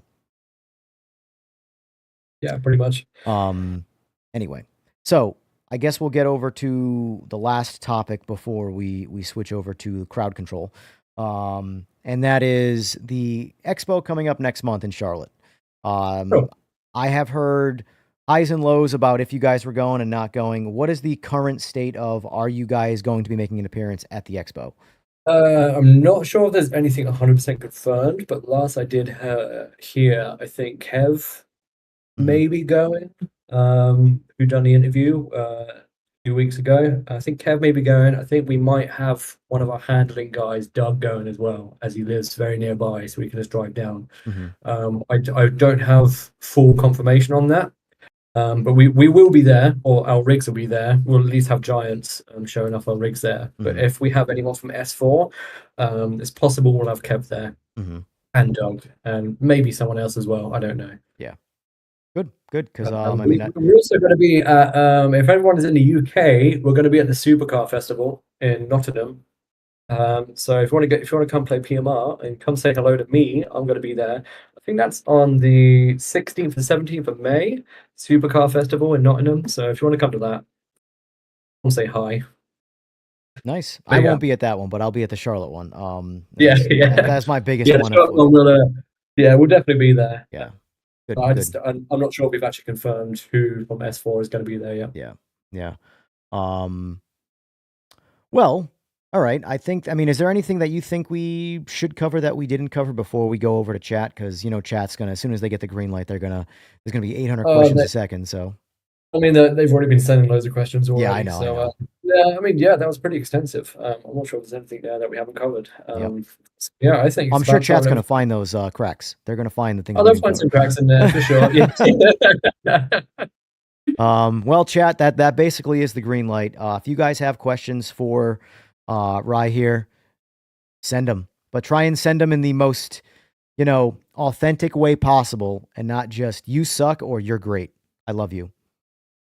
I mean, you can say that if you want. You can't say that, but Yeah. now, do you want to read the questions or do you want me to read you the questions? I'll do this either way. I don't care. You can read the questions. I'll answer them. I'll read Guys, them as you guys well. gonna But make me work, yeah, you can son take of a part as well. bitch. You can read. I know, and All you know, right. it's fun. I'm kidding. I'm kidding. All right. So let's see. We'll start with Carp. Okay. Let's see. Hi, EJR and Rye. Oh my God, here we go. It's already happening. I have to Yeah, it's already pause moving. it. What are your thoughts on how qualifying currently is, and will ghosted cars or solo qualifying be something later added? This is actually the great first question because you specifically asked this in the Discord. So. I did. I specifically put up a post, a poll for this. So there was a little bit of internal discussion going on about what we should do with qualifying, because I recognized there was a lot of people requesting or let me know that the qualifying is it's a bit of a pain in the ass because you're starting on very cold tires and you don't even have time to warm them up before the qualifying is over. So I put out a poll to find out if the community wanted preheated tires or just keep it realistic. And it was 80% said yes, we should have tire warmers on for qualifying. So I've taken that back to the team. We're going to discuss that. At this point, I still can't guarantee if we are going to say yes, but from this poll and from the sentiment that we've got, we will be making changes. We may just meet in the middle ground and just make the tires start at 40 to 50 centigrade heated rather than the full 70 degrees with tire warmers. But yes, we will be changing that.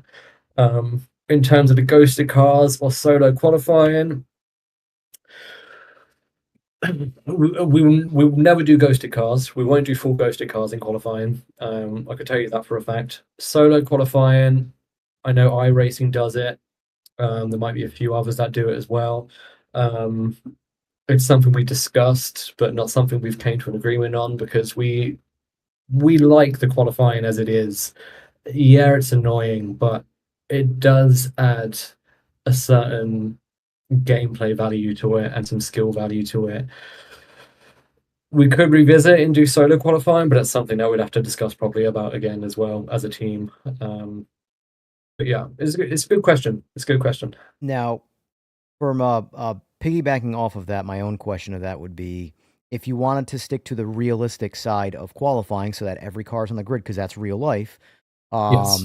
or on the track, what in real life for IMSA would be the punishments in qualifying for doing the things we see people complaining about in qualifying, where intentionally being in the way, ramming, things like that? Yeah. How do you I mean, handle this is the that? problem with how, I mean, it may be our problem as well, how ranked is at the moment, which I do agree does need some improvements, potentially even an overhaul of it, of how it's all run and from the start.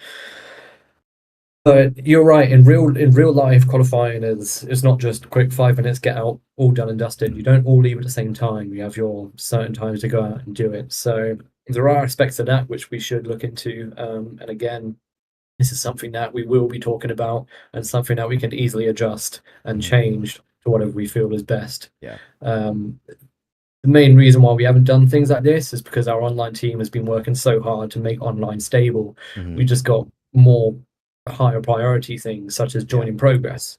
I could ask you now, would you rather join in progress or would you rather us try to work out solo qualifying? Yeah, I Pretty sure it's going to be join in progress. Yes, exactly. You know, we don't have a large studio. We can only work on what we feel is the highest priority at one time.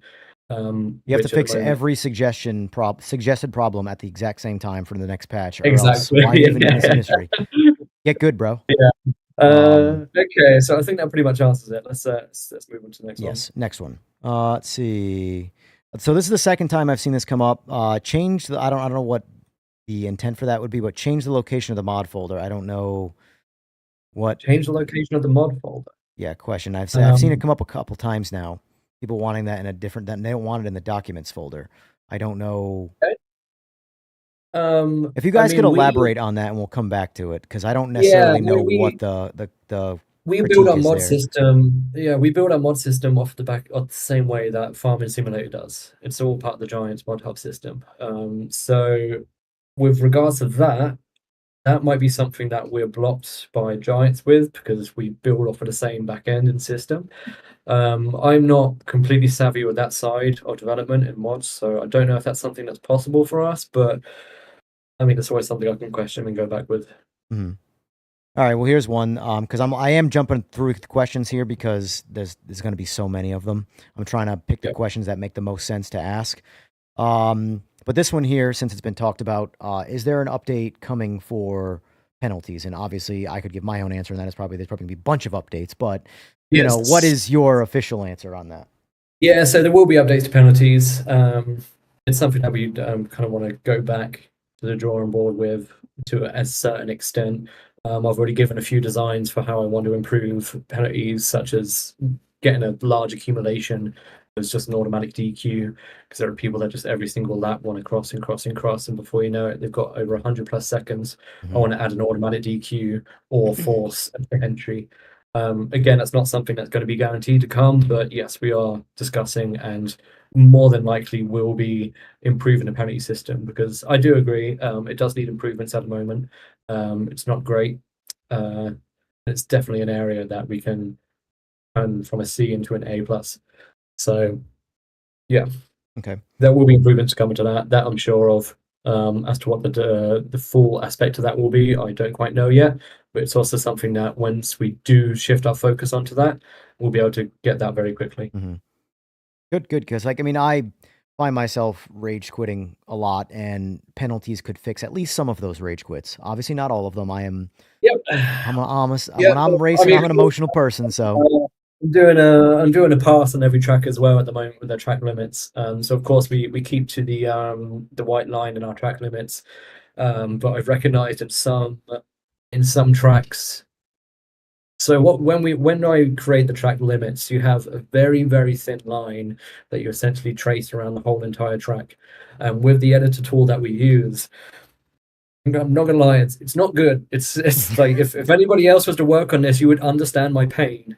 If it's not accurate, it's not easy to use. Mm-hmm. It's very simple and very easy to make a mistake, which you didn't even realize happened because of how intricate the system is.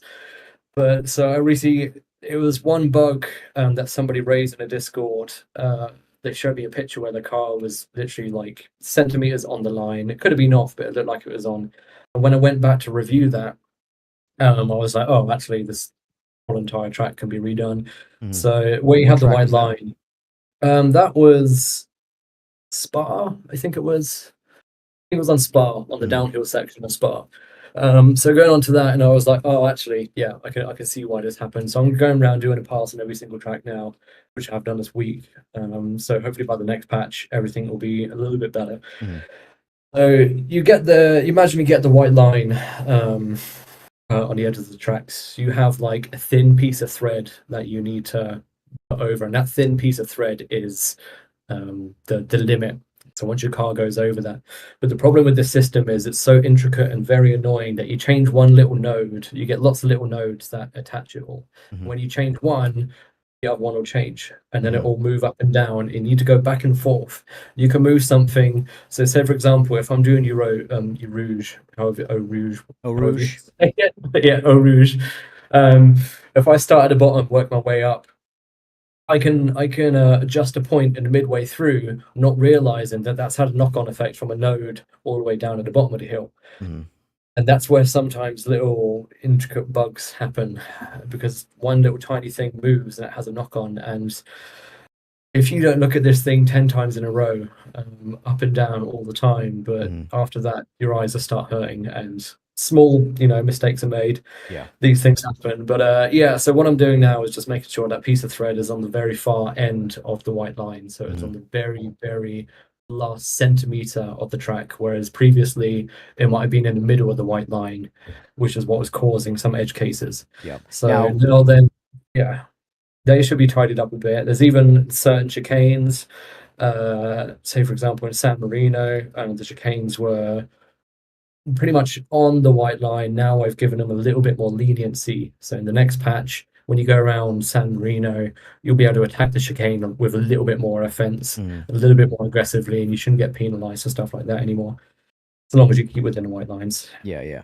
So now let me just for my own understanding and anybody who might not understand, the what triggers the penalty is the way you're essentially trying to do it is that the white line, all four tires pass that white line. Now, does it when you talk about the actual, not the white line, but the coding of that line in that you're trying to program in, does the inner tire or the last two tires that are going past that line, do they have to just hit it, or is it they have to go past that line? It's all four tires go past it, plus a 0.3 meter leniency to it. Gotcha. And that's to counteract some of the tiny differences in maybe car size, Yeah. or where there are certain parts of the track where it has to, a few edge cases, let's say.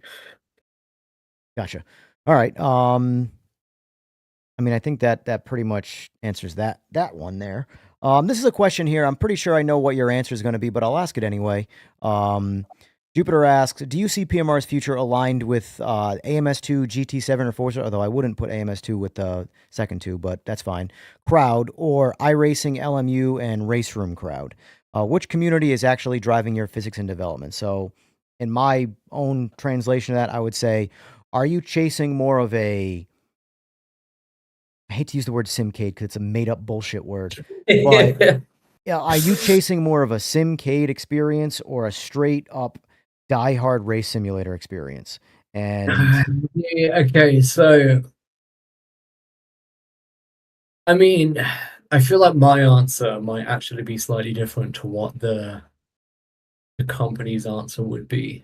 But we've chosen an audience which has crossplay on consoles, and we know that console players aren't predominantly hardcore simulation fans. Yes, we do want to make a realistic, again, as I said before, realistic as can be simulation. One might even say hardcore, but we are also very aware that maybe 80% of our audience are not hardcore. Yeah. And we need to prepare for all those cases. We want to make the game that the real sim fan base loves and knows us for in previous games, such as Project Cars 2 and such. But we're also very, very aware that we're going to have a lot of GT7 players coming over who do not understand the physics that we have. They don't understand anything. So we've got Forza players coming over who are just used to, I don't want to insult Forza players or anything, or Forza Horizon players, but they're just used to pulling the trigger and pointing in the direction and going. Yeah. They don't understand trigger discipline. The amount of people I see complaining about gamepad control, yeah, we can improve it, but also people who are playing PMR for the first time, experiencing a proper simulation, they don't understand that you can't just pull the trigger down. You need to slowly feather it. You need to understand how to brake properly and just proper trigger discipline. Like you can't just stick slap. You have to be careful. Yeah.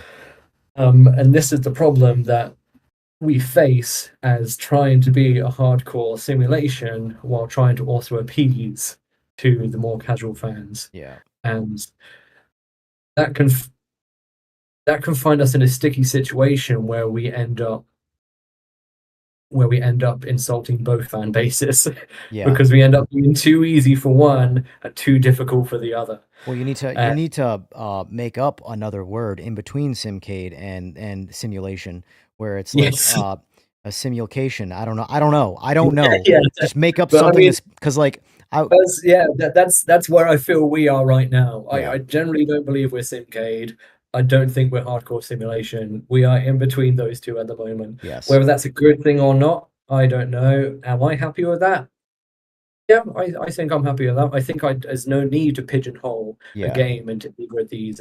There's no need to be doing that. We're just, as I said, we're just trying to make the best game that we want in our vision of what it can be. You know, like there's no need to put a title on it. There's no need to put a tag on it.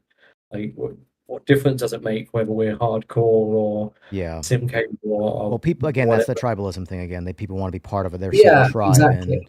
And we're just doing what we want to do, and just hope that people enjoy it and love it. Yeah. And see, because the reason why I say I wouldn't necessarily, to his comment about putting those games grouped together like that, like Race Room is like my ideal experience when it comes to effort in terms of how I want rank to be, how I want to put an effort to get around the track, things like that. Like it's like spoon fed to you with like a baby spoon. Whereas Yeah. GT7 is full on tablespoon, just shoving the easiness in your mouth, essentially. Yeah. Where it feels much more forgiving in a lot of ways. I want the driving to be the most simulation variant of the sim. But the whole, like, again, not to knock the iRacing and the LMUs because they're the most popular ones, but the biggest thing that detracts me from playing those games is they're focused a lot on the simulation side of things. That's not the racing, which is in real life the miserable stuff. Like Yeah. when you go to the track, any kind of track, most of your time is spent in the pits dealing with the bullshit behind the scenes. That's not fun. Nothing about that's fun. And LMU does not hold your hand when it comes to a lot of how it delivers the simulation side. And like I say all the time, I've constantly said that LMU feels more like a racing simulator, and PMR feels more like a driving simulator. Whereas LMU is focused heavily on the overall, this is what it's like to be a race car driver in this form of racing. Whereas PMR feels much more like a lot of the racing, setting up for the racing part, is sort of easy and like, I guess, I don't want to say glazed over, but it's softball, essentially. And then the driving is where the game shines. I like the driving of PMR. And again, to me, it's a driving simulator.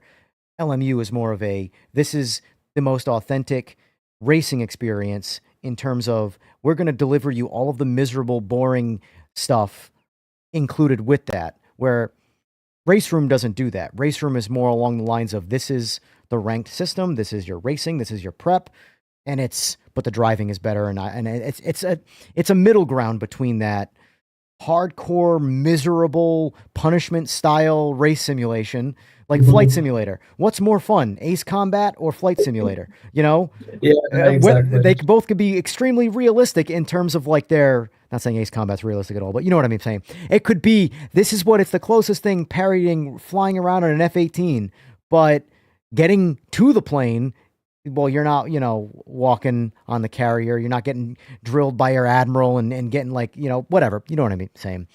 Point is, I think there is a middle ground there, and that's what attracts me to it, honestly. I am not the hardcore player base, but I'm also not the I want to jump in my Need for Speed experience either. They are two completely different things. I want the driving to be as best as possible, but I don't want the approach to get into the car to feel like the real thing, because I would just go torture myself with trying to do the real thing if the focus was getting in the car and not what you do once you're in the car.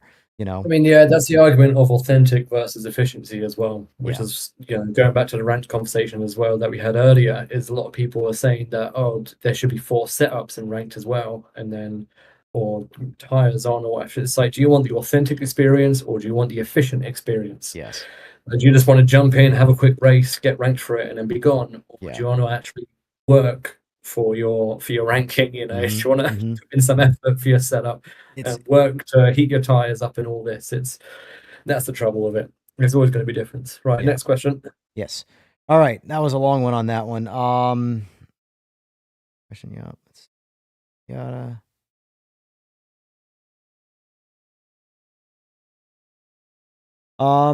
So this one, honestly, I don't know if you can answer it, which is why it's like I don't even know if I should ask it, because this is more, say, Bruno's territory. But do you have any idea when you'll be able to get more front wheel feel through force feedback? And I have seen that come up quite a bit. And that wouldn't even be Bruno's territory. That would be our physics and handling people. So getting more feedback through the force feedback in the wheels, right? So, and we're not just talking about true force, we're just talking about like feeling understeer more. Like that's one thing that you don't feel as much in this. That I think that's probably going to be on our roadmap, and just getting better force feedback in general, getting more vibrations in there, getting a bit more weight distribution feel. That's definitely something that we're all going to be working on to get it better. It will be on our roadmap. It's something that we want to get better. It's good now, I think. I don't think it's terrible. I don't think it's that much worse than any other sim out there at the moment. Depending on your setup, it could be even better. Yeah. But no, there are for sure some circumstances of false feedback and certain other feelings that we can improve on, and we will be for sure. My personal thought on the feeling of the front tires when it comes to, say, braking, for example, is you feel when the tire, like on a non-ABS car, you feel the lack of force feedback when you completely lock the tire or the brakes up, tires up, whatever, and now you're sliding and now you can't steer the car. You feel that, but what you don't feel much of is the transition from that full grip state to the no grip state. You don't feel that fall off as much, you know, when you're starting to understeer, but you still have grip, but you've gone past that peak grip. You don't quite feel that as much. And that would be like, you know, at least my take on where it could be improved with that. I'm sure other people will find 100 different ways to, you know, make it better in their own mind, but that's just my own personal take on where I notice some lack of delivery of force feedback in the front end. I see Oil Slick's just he's donated to get his question, so I feel like I need to answer that. But I didn't even see it. I'm so far back. All right, will there be exported race data for league racing? And thank you for the dono, Slick. I feel bad you donated for that. I'm not even sure if I can answer it.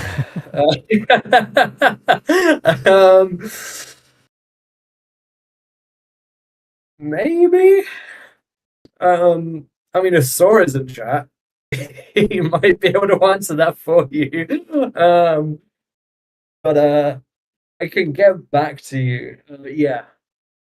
Yeah, sure. Yeah, I'm pretty sure we can. Yeah, I think it's planned for us that we can do that. So yeah, and it is actually, yes. We do in fact have a whole entire new plan. Wait, one sec. Let me confirm I can actually say this quick. Yeah, so we're going to have like we're going to be doing a lot more league support, essentially. So new director mode, race director mode, which will help league racing a lot, which should include some race data to export. So that's all going to come out, but that will probably come out when we improve our spectator mode and our cameras and things like that, so we can actually get some better league support going. But yeah, we have a race director mode coming as well on our roadmap. That might be a little longer on the roadmap. I wouldn't say that's going to be in the next few months, but that will be coming soon. So yes, to go back to your question, will there be exported race data for league racing? Yes, at some point. Jupiter, thanks you for your honest answer, by the way. I've paused the chat to try and read and siphon questions because it's moving so fast. So I'm just trying to read. If you see a question you want to answer, by the way, on your side, please read it and answer it because I'm doing the same thing. So I don't want you to be waiting for me while I'm siphoning. Please give this money to Rye or I am sub. You owe me $2. Well, that's the thing. I can't even give it to you because YouTube takes like 70%, not 70. I want to say it's like 55% of the donos. So like for me to give you a refund and not lose money, I'd have to give you like 70 cents back. Okay. Right. Let's go. Everyone wants real until shit gets real. So Jay Bibby, to comment off of that, I commonly say people won't like full realism if they actually got it. You know, there's a lot of ugliness to realism that's not. And pick your favorite sim, and they glaze right over because it's miserable. Timeline for console replays. I can't give you a full timeline yet, simply because we don't know ourselves just yet. We're working on the next patch. We have our priorities and goals for the next patch. We might make this one, but only if we can get some other stuff done sorted. So I don't know on the timeline for it, but I imagine it won't take too long. I say too long. You're not going to be waiting till the end of the year. Yeah, it's going to be a matter of months, a couple of months maybe. That's just my personal. Don't take that for gospel, but I'd imagine a couple of months. So as far as the say the next patch or update, I'm no longer calling them patch. I hate that word. Update, the next update to the game. So you foresee MDI being part of that, which is I foresee it, yes. Okay, because that's the first real step towards so many things that people want. Like, no one really, I mean, MDI, what the hell is that? I don't want that. That's just, yeah, cool, whatever. Give me the stuff I want. But that's the step to getting the things that people want. The VRs, the replays. Well, I mean, not necessarily the replays, but the bigger grids on console, stuff like that. You know, leveraging You owe me $5. You owe me $7 so far. Jesus, guys. Listen, do you want my my PayPal instead, or my Cash App to just give me the money? That way I can give it to Rye. Because anytime you give it, you're giving more money to YouTube than you are to me. Trust me. But thank you, DK. Thank you. I appreciate it. Let's see. Okay, sorry. Continue. Yeah. So, what are you saying about the next update? There's just, I think it was just that MDI was going to be in there or not. That's really, I think, Oh yeah. I'm pretty sure. Like, we're really pushing for it. From my testing of it and what I've shown of it from the Giants partners, it's looking good. It's looking really good. It's like minimum 30% FPS boost, roughly, I guess, across everything. So I saw one of our other Giants partners done side-by-side comparisons of a replay. So not even in the game, he was just doing a replay. So it's the exact same scenario. All he done was switch it on and off, and almost across the board was roughly 30 to 50% FPS boost. Less throttling on the CPU, everything just looks better. So it's going to be really good. And so far, there's been no real negatives apart from a couple of things need to iron out. So I imagine it would be in the next update. We're pushing for it. We do want it to go, and yeah, it'll be good. Okay, good. So Matt has asked this question several times. I think he's getting impatient, so I'll finally read it. Can we expect new content in a short term apart from DLC roadmap? So I would assume that is related to things like, say, the Ford Falcon, things like that, where they were. I mean, obviously, mod content is entirely based off of everybody else but your studio. Whereas, you know, at least I don't think the Ford Falcon was at all mentioned prior to release, right? That was just a here you go. Yeah, essentially, yeah. The Ford Falcon was it was just our kind of like apology in a way, or more of a thank you. It was more of a thank you to the fans who had actually supported us and stuck with us. It was less of an apology and more just a thank you for believing in us. Yeah, we fucked up. And to say sorry, I guess, here is a Ford Falcon. We want to give this to you free of charge. Yeah. Just as something completely different to anything else on the roster. Something to you to really stick your fingers in and get going. Yeah. I know it's been requested and I would love to see it. But as a rivaling car, even if it's a single car, a Holden, you know, a rivaling Holden to go against the Ford Falcon, so you can have your Aussie battles and it feel, you know, tribal. Well, there you go, tribalistic Aussie battles, Holden versus Ford. I'm sure you've seen the season pass. I'm sure you've seen that we have a V8 supercars pack in there. So I can't say what's in there. You're just gonna have to wait. Oh, well, you've officially all but confirmed it now. That's basically what you just did. Everybody's gonna be like, well, he confirmed it. Confirmed, leaks everywhere. Well, I didn't say it was coming in a V8 supercar pack either. I know. I'm just running with the narrative that the what is going to be, because that's how people are. But yes, I mean the Ford Falcon. I love driving the car. It does, yeah. It does need a friend to drive with, and we all need friends to drive with. So who knows? Maybe maybe we'll feel a bit sorry for him driving on his own. I was gonna say, personally, I'm a big Minari fan. Glick, thank you, Glick. That's another 10. That's another £10. Where did that even? Oh wow. Love you, Glick. Okay, by the way, right. Thank you. So I do like your support, Glick. You're a good what's happening. I turned off my. Let me turn these back on. I turned them off for the podcast, but that's why I'm getting no audio cues for any donations, because I muted all that stuff for the podcast because it was going off. Glick, thank you. Appreciate that. So that's another £10 for Click and 20 Canadian dollars. I don't know how much that is, but he says tell Rye to give this to Bruno. So you need to now give me money for me to give to Bruno. I'm just losing money left and right here. YouTube's getting paid, you guys are getting paid, and I'm losing money. Jesus. Let's see. There was one. Let's see. Will mods be based on reality or fiction? Says on. There we go. That's what I'm starting Mods to based on notice. reality or fiction. I mean, if somebody wants to make a reality mod, yes, go for it. Like, we have no limits on our mods, so long as it doesn't outright, as long as it's not called the exact same thing, you know, like we can't overstep any licensing boundaries or anything. But in terms of mods, you can make whatever you want. Just don't put any offensive words in it, and Right. we'll upload it. Like, I really hope people don't push back against fictional additions in the mod hub because, like, No, I'm I mean, so- look at Tom's on or Thomas's on a High Rock. dude, it's That's incredible. freaking amazing. It's I- so amazing, and I can't wait to see if he makes another one. It, Um, it's one of my it's so favorite good. tracks I've ever driven in a game, and it's not real. It was coming up from imagination. know. Like, if you're gonna, like, I can't believe it. When I every first track at tested, some point has been the imagination of somebody, you know? yeah, yeah, of So, course, yeah. And how he done it, it's crazy. And the fact that he just done it in his own time over the Christmas period and the weekends, and he suddenly turned up one day being like, "Hi, made a track." I'm like, right, the fuck? right. Yeah, And then we get into it, and we're like, "Dude, this is amazing. What the hell?" yeah, it's such a Yeah, we driver's worked out track. good one. It's Yeah, so good. but Like, it's so good. I mean, it came in handy for us as well because it's the first modded track, and without a previous example of a modded track, we wasn't able to test the whole system in Mod Hub.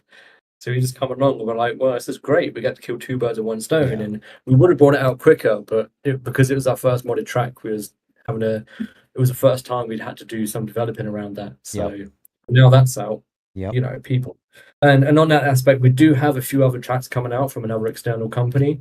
It's just taking a little bit longer than expected, but there should be a few other new tracks coming out soon. Would they be I'll see. like official ask, and by ask I mean unlicensed, because we already know the how deceptive you guys can be at times. No, it's no.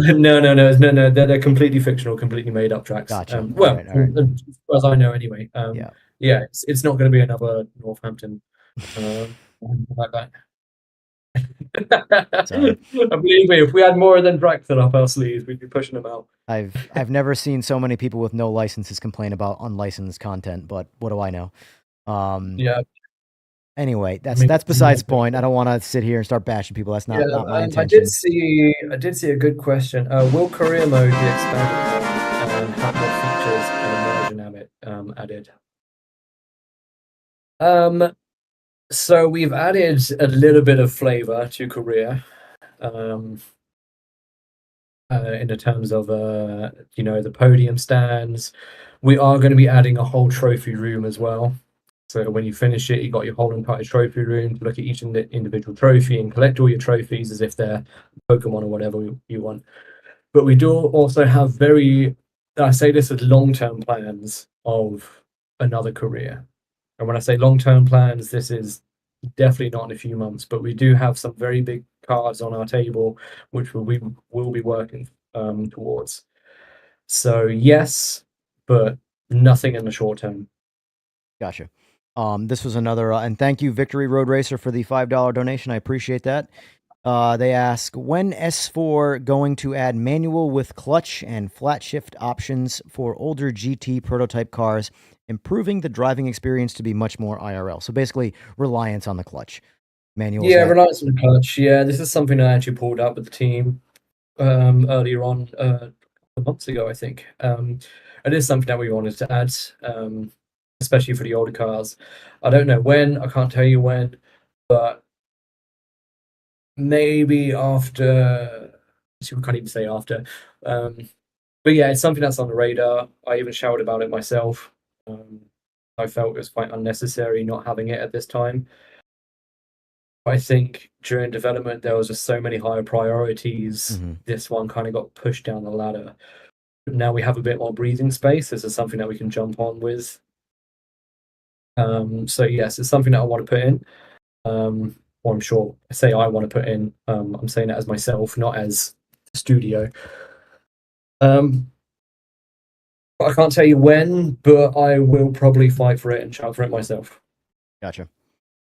So real quick, because this is something that I chatted with you about the potential of like super down the line things that are not by any means a priority, but if you want to expand the game into where there is like a, a major lack in racing industry would be, again, straight line racing, drag racing, where lanes, Drag racing. standing mile, things like that.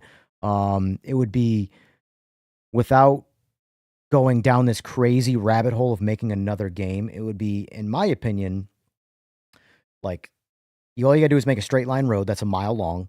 You have different segments: eighth mile, quarter mile, half mile, and a mile. And the user picks their distance. It's the same track no matter what. So it's not like you got to make all sort. It could be a fictional whatever. It could be it could be a back road. Straight drag racing. It could be trees on all sides with a tree in the middle, like an actual Christmas tree. Isn't that any better of a term? Lights to let you go. Set up pro tree, and then that's where something like, say, a usable clutch for stick shift, like the GT cars by themselves, changing literally nothing about that class, would be phenomenal for, like, say, eighth mile drag racing. On just a straight line, Now I know that's not IMSA. I know it's not. I get it, but I guarantee you, there are going to be a boatload of people that buy Forza Horizon 6 just to drag race. Yes. Yeah. Probably. Yeah. And the thing is that no drag racing has ever been even remotely close to anything that I would think is entertaining in a video game so far. And whenever we get our standing starts, are currently in PMR. I am so excited to drive past half the pack at the start because I operate the clutch and I operate the throttle. And every single car has a very different, with the exception of the GT3 cars and all the cars that rely on TC, because then you just send it out the gate and let TC do all the work. But the cars that don't have TC, every single car drives a little bit differently in how you launch them. They're all different, and that's fantastic. No games do that. That is a feature that is completely glazed over in all racing games. Everything is just the same. Do this one thing and that's it. It's all the same. Or just keep your foot to the floor and that's the fastest way you can go. That's I've thought about that a lot, and I'm just like, man, this game, without changing any physics, without adding any new cars, just giving us a straight line road and a pro tree would be... find someone to make that mod. Exactly. And that doesn't necessarily have to be you guys or any level of distance, but just someone to make I saw a question here. Sorry to cut you off. No, you're good. You're good. So I saw a question that somebody else also replied to. Where is Gamepad Racer? Where did that question go to? There's a question for Gamepad Racer that was just about to answer, but now I've lost it. Did he delete it? Is it gone? Oh, no, there it is. Please bring back the electric rollout for Cadillac LMDH following combustion later. Now it starts combustion from the beginning. So that is by design at this current point in time. And because of the way we have to start the ICE engine and how things are in the pits, we've had to make this choice in doing it how it is right now. It's not ideal, we're aware of that, but it's only a stopover until we have rolling starts. Once we have rolling starts, there won't be an issue with it anymore. This is just something that we've had to do in order to make the cars work properly, how we desire them to and how they need to be working. So it's a bit unfortunate that they're not working how we really want them to, but it's going to be this way until we get rolling starts in, I'm afraid. Yeah. That's a lot like the this comes down to Sora again, poor guy. The whole ghosting based off ping thing relies on it's a stopgap for everyone thinks that is the permanent way, and I'm like, I try and tell people, I'm like, this is the temporary solution to a long-term problem that's trying to be rectified, which is just one quote unquote bullet hole at a time being patched to fix overall the online experience before we go, okay, but I mean, that's going to come down to contact physics, net code, all of these things are going to factor into making a good, overall collision experience. I mean, obviously you don't want to hit people, but let's face it, you can't control other people, only yourself. So, Exactly, yeah. Okay, so I think let's have a few more questions and then another little bio room break. And maybe we can get some racing. I'm down for some racing. We can do some racing and we'll still answer some questions along the way. Yeah. I haven't actually got my wheel on me here, Fortunately, because I'm in my Romanian household here, I haven't got my wheel. My wheel and all my equipment is in the UK, so I'm going to be gamepad driving tonight. This is what we call a premeditated excuse. Just need to get the excuses out there. Real quick, to respond to Hobnob about prep versus no prep. No prep for the win. So trust me, I want zero prep. That's the fun stuff. Prep is boring. Prep is you just hit the throttle and the car does the work. I want the driver to do the work. Anyway, that's all. Yeah. Let's see. Never got handbrake to work on my full Moser setup. That's because we don't have any cars that have handbrake. Race cars don't have handbrake. So I am curious. It's programmable on a key binding. I've been wondering that. Yeah.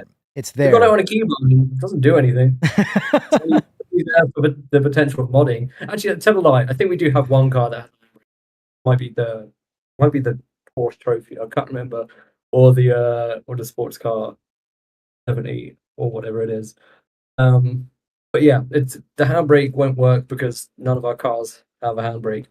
Yep. Which is also the funniest. But every single so it is another thing, little insight in the games industry, especially in the QA side of things as well. Every single game project and external team, there are a few bugs that you can put a bingo sheet on and waiting for them to get. One of them is the handbrake doesn't work. It's because race cars don't have handbrakes. Or another one is the gauge in some of the old Porsche cars. The red line to be shown at the top, they always bug, and even people do it in the Discord and being like, "Oh, this, the miles per hour gauge is sideways. Like, you need to fix it." I've seen that often. I'm like, yeah, don't say anything. That's how it is.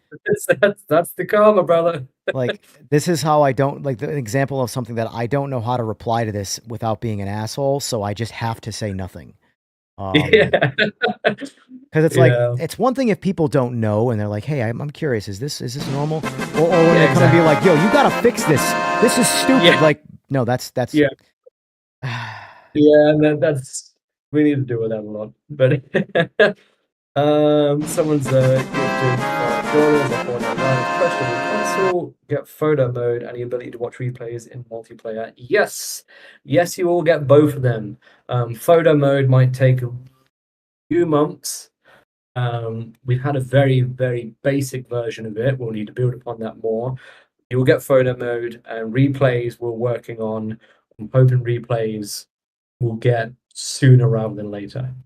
I would hope month, 2 months most for replays. Don't kill me if that's not the case. That's my own opinion of when I believe we could do that. But yes, consoles and PC, of course, will get photo mode. And consoles will be able to watch replays as well. Racecraft, thank you for the dono. I appreciate that. There was a question the one I asked about. Can you elaborate on the mod folder? I'm guessing this is related to people who like say run 2 SSDs and they only have so much space on their main drive. It being locatable to a different area. I mean, I have every mod in the game right now, and I just looked, and it was like 1.4 gigabytes. I think it was gigabytes, not terabytes. Hold on. Yeah, I mean, Obviously not terabytes. Until we get more tracks, there won't be a lot. It's only the tracks that will be very large. The rest of them are tiny. Even the vehicles are pretty small in comparison. Yeah, right now I'm at 1.47 gigabytes is the total mod folder size with every mod in the game at the moment. Yeah, exactly. It's quite fine. But yeah, once we get more tracks, that's when it's going to be a bit more of a problem. But yeah, that's going to be. Yeah, I would go ahead and say, like, I mean, I understand why. I think at least I understand what the thought process of wanting to be able to move that folder. But at the same time, though, that's not a lot of space at all. Like, I mean, that's like 2 videos these days, and that's it. You know? Yeah, that's the same thing as like we said about the replays. That's why replays aren't working on consoles because they're too big, they're too large, and that goes against the Sony and Microsoft terms and conditions, the TRCs and the XRs. So we just had to disable them. For mostly everybody else here, are you allowed to say, and you can say no, I can't say that, and then we can move on. But how much can you say that a console aspect of this holds back the PC side when it comes to say like, I want to release a patch this week, and we got to get it through the console stuff first. Like, how much yeah, does I would say that our life will probably pushed back in development months upon months because of console. Like if console doesn't exist, we probably could have had the game out in a much better state like 6 months earlier than we even wanted to. Yeah. But that's just the reality of it. More so the Series S, if I'm honest. Like PS5 is fine and things, but yeah, it's just the reality of it. It held us back massively. Yeah. What is typical? And again, if you can't say this, that's fine. What is typical? Like once you guys have an update ready to go. I do want to say, by the way, I know Oil's only joking, but don't say stupid console peasants. I don't want to. Oh, I don't want to start anything like that. That's he's a I console don't peasant. feel He's just that. being facetious, but yeah, I get it. Yeah. I know you're probably joking, but you know, like there's no difference. What I was gonna say is what is like typically like say, okay, if you have a patch ready to go that you just send out through Steam or whatever, but now it's got to go through the console approval process and all that. What is typically that turnaround time where it's like, okay, we're ready to go, Well, we could send this patch right now? It only depends on I don't know if I can actually talk about this. Without going into like crazy detail, like just like a week, 2 I weeks, mean, like what is there's not a massive turnaround. It's all on the publisher side or anything really. No, I don't think I can actually talk about this stuff. all right, that's fine. That's fine. Just I from was just curious. the NDA side of it. So Yeah. I won't be able to go into that question, I'm afraid. What was I going to say? Real quick, James, I want to ask what James McConroy, what probably butchered your name. What pedals are you on that are not being calibratable? Are they Simagics by chance? Because there is actually a fix for that I didn't know about until very recently. And Bruno helped me with that. That was basically they identify as a cat. I'm going to butcher it, so I'm not even going to bother saying. Simpson Pro X Ultra. All right, so that might not even be in the list of things that have been currently configured for. So if there's no file in the game for them, they won't be calibratable. But they're still usable. You just can't calibrate them. Because that's how it was with me and my Simagics. I couldn't calibrate them, but they worked fine because they're using their firmware, whatever's built into them. And that's, even though they're only binding in the game, they're still fully functional through range, which I thought was very strange without a calibration. Whereas Logitech stuff, you have to calibrate a Logitech stuff or else it does not work correctly. Yeah, anyway. I mean, all the peripherals, that's primarily Bruno's wheelhouse. Yeah. He is a technical wizard when it comes to that. That's Yeah. why he's... If you have any peripheral questions, just go into our Discord and tag Bruno, and he'll be there. He is honestly, I don't know how he holds so much knowledge when it comes to wheels. Right. You can ask him on just like, oh, what's the product ID of this particular wheel? And he'll just be like, oh, i3 F4 D56, like it's a Wi-Fi password or something. And just knows it. But yeah. Until someone reminded me that track I was on. Oh yeah. I did the same thing once, Art, except I didn't. I did it in AMS2, where I set it to summertime and went to Bathurst, and I was pissed it was cold. I'm like, wait, oh yeah. Anyway, all right. So I would say any further questions, we can just take a look at chat while we're racing. We can just deviate over to actually. Yeah, go for it. I mean, and then if there's anybody who has a question, I'll try and jump that over there. Wow, that is some overexposure. So I need it's because the sun's going down now, and I just need to make sure I just get some lighting in. Okay, yeah. So let's get some more questions in. I'm going to take a 5-minute bio break, and then we'll come back. I'll boot up the game. I need to make sure I'm actually on the default branch, and not on a dev branch. I'm going to be on a dev branch. I need to get back onto the public branch. Might want to so I'm definitely going to need 5 minutes just to update to the public branch anyway. Don't jump in the hardware tester. Yeah, they're probably not. If you're in the Discord, James, I would, like he said, message Bruno. Bruno would know the answer to that. Yeah, message. Go into our PMR official Discord, and either support requests, tag, at Bruno. just make a post and he'll no doubt come to you. Between me and Bruno, usually, I don't know, 18 hours a day on that Discord. Yeah. I do believe that if not the next patch, then one after that, the P700s and the Evo Ultra wheelbase from Simagic will be natively supported in the game, because I have them, the files from Bruno modded in so they work like they would be native, but I had to add them after the fact, whereas they should be added, I believe, in the next patch. Again, anything could be a possibility of not happening, but you know, those should be natively supported soon. So maybe, James, if you get with Bruno soon enough, that could be implemented sooner rather than later as well, because they have to get their hands. If there's something missing from this, then we can always add it into the next patch as well. Yeah. Good question. Are you planning to improve compatibility with Thrustmaster wheels? Because currently none of the encoders work. I was always told if you haven't got something good to say about somebody, then don't say anything at all. Well, you could you could just reverse the question. You could Uno flip it and be like, when is Thrustmaster going to improve their hardware? But you know, it's with some of these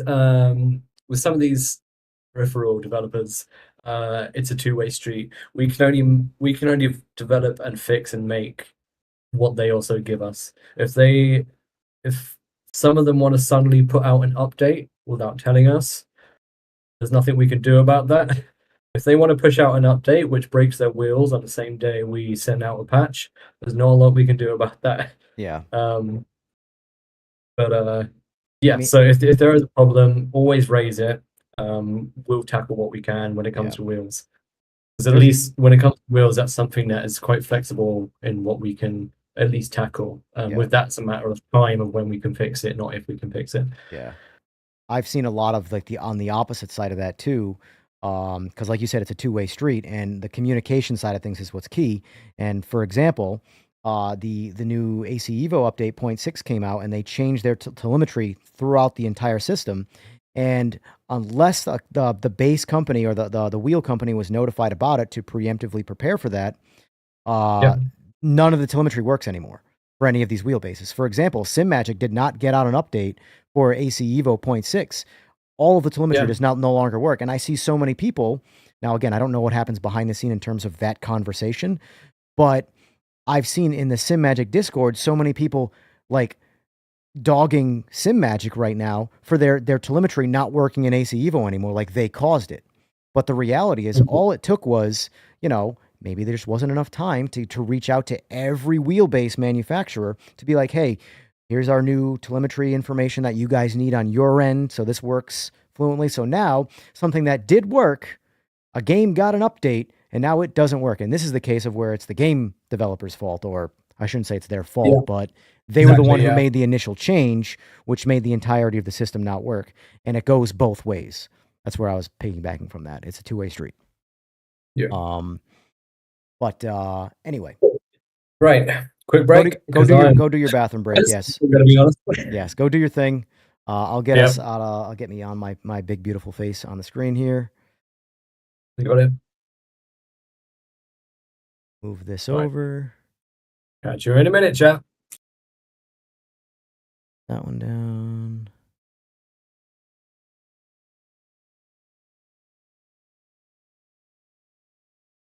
Alrighty.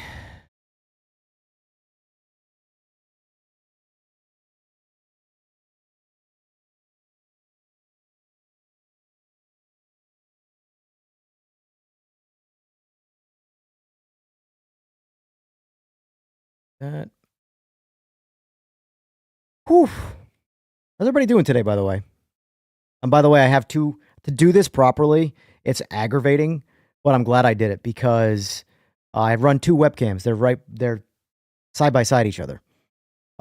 Because Windows and all of its amazingness, by the way, in case you haven't heard me bitch, I hate Windows. You cannot run two programs through one webcam.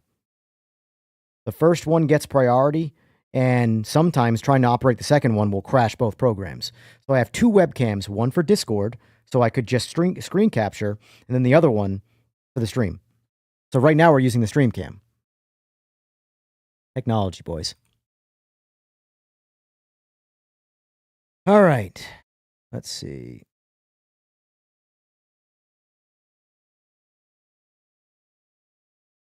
And also to try and hold questions till Rye gets back for Rye, just because the chat will move and the questions will get buried. I know there's a bunch of questions that were asked that I missed, and I apologize for that. So try and ask them again and just get them recycled back into the queue, because the chat moves so fast and there were so many. I knew that was going to happen. I'm not saying donate, but the audio cue for the donate tends to make me look immediately, because rather than have a conversation. So even if you got to donate a single penny to get your question bumped up the list, it will help me look at the screen. No problem, Matt. And we're not done. We're just going to be playing some games now.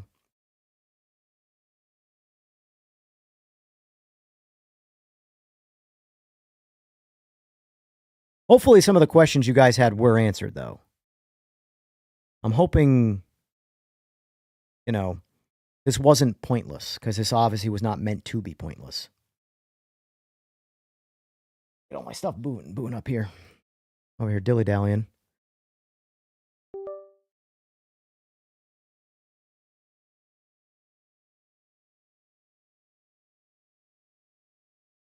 But yeah, though. Oh. Is it God? Is that you? I don't see your face anymore, so I just heard the voice. Speaking from the heavens. We turn the cameras off now, yeah? Or Oh yeah, my Discord camera's off now. Because I can't. The way I have it set up, I can't have you displayed on screen and the game. So yeah, that's what we thought. Just wanted to make sure. you can hide your beautiful face now, and we can just focus on gaming. Oh well, thanks. Second time, people beautiful and handsome today that I saw in chat. I'm gonna remember that for the rest of the life. Good. Hey, it's all about compliments. Remember that. Remember, you have to deliver good news before you give someone cripplingly bad news. It just eases the blow. Just another day in paradise. Yep. Okay, let me get my phone for the chat. Disclaimer, as I said, I will be on pad. That means I got to chat more, I think. What he means to say, chat, is excuses first, not disclaimer. Yeah, so if anybody joins our custom lobby, I will, if you guys take EJ out of the match, I will put you in the game as an AI. I'm not gonna Wow. No one, do you realize there's zero allegiance to me? Everyone's going to try and kill me now. If you make sure I win, I will put you in as AI in the game. Oh my God. Real quick, this question got asked again. Greg asks, I'd like practice to be added to ranked play. As a new player from fours in the last week, practice, in my opinion, would be beneficial, lasting as long as required. So basically, you sign up, you know, for ranked play. Yeah. So I think what we also have planned. Don't 100% quote me on this, but I believe what we plan on doing is being able to sign up for a ranked event, and then you can go out and just go enjoy single player for a bit, play in the race weekend, and then you'll get a pop-up call up being like, the ranked event is about to start in 1 minute. Do you want to confirm and go jump back into it? So that's I believe what we're planning on doing. Gotcha. So it might not be a direct practice in the ranked mode. It'll just be sign up for this event, and then you can do whatever the fuck you want, and Got it. Play in the game however you feel. Got it. Yeah, that would definitely be a good feature, because I find that, like, especially like when I'm streaming here. Now, if I wasn't streaming, I could go fuck off and do something else. I get why you'd want it either way, but like, at least when I'm not streaming and there's a 10-minute countdown to a race I want to race, I can just go do something else. But when I'm streaming and I want to join a race that's 10 minutes out, and I'm sitting here just like, well, you want to play tic-tac-toe or something, where it'd be nice to be able to like go to single player and then get that audio cue or something like that, so. Yeah. All right, so the real question is, what do we want to do? I'm driving I think what might be my favorite car in this game right now is a C6R. Doesn't help that it's, you know, Jetstream Blue DR1. I'm just booting up. I just need to change my parameters, and I'm going in. Sorry, it takes me a while to set up to go back to the public branch because I'm already set up on the dev branches. Mm-hmm. More excuses. I All right. want to know when the next batch of mods are coming. Can you tell us, right? I'm not directly involved with the mods. We kind of just go through the mods when we can, and when there's any specifically big ones there. It's been a pretty intense week this far as we've been kind of moving on to the process of the next big patch that we want to do. There's been a couple of big things that have been on our radar to sort out this week. So sometimes mods will take a back seat for a couple of days. But generally we just get around to them when we can. I can't really tell you exact dates of when the next batch will come around.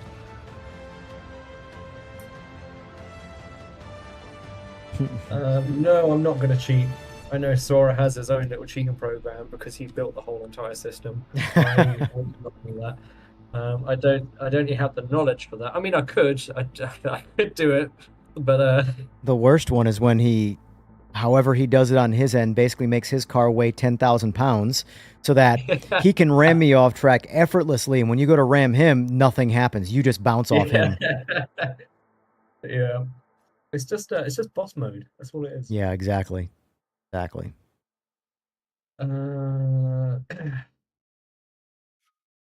Slick's got a good question there about the reporting system.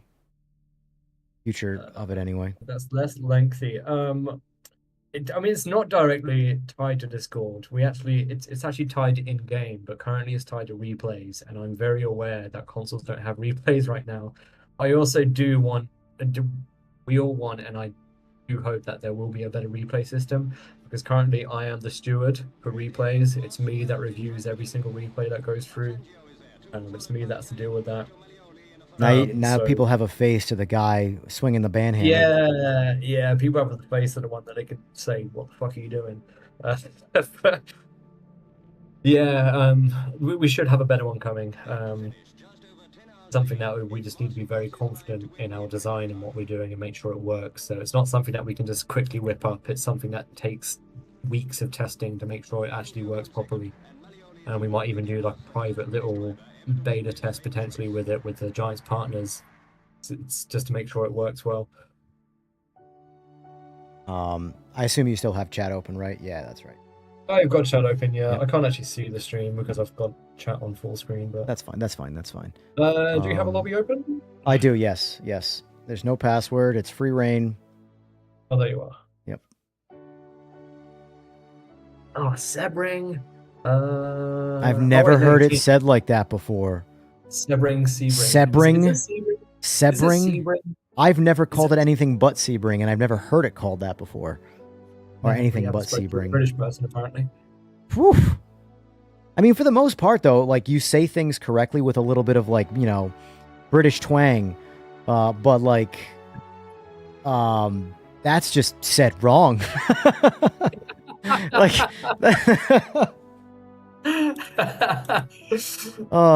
like, there's a tomato area that you can get away with, and then there's, like, just saying the wrong word, you know?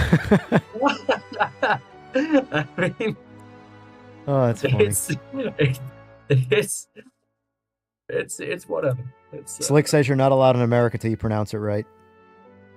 I've been to America loads of times. That wasn't in part of the entry exam.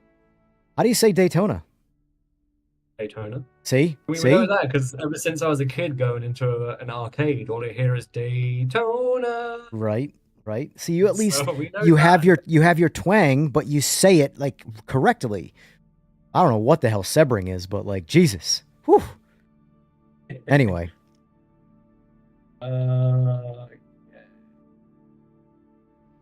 Probably only Americans say Sebring.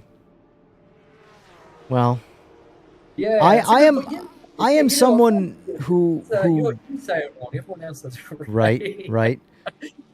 I am also one of those few people that does believe there is a right way and a wrong way to say a word. and I don't really believe in slang. Slang is essentially just saying it wrong, but people just accept it because live and let live. But Yeah. there's a right way and a wrong way to say just about every word in existence.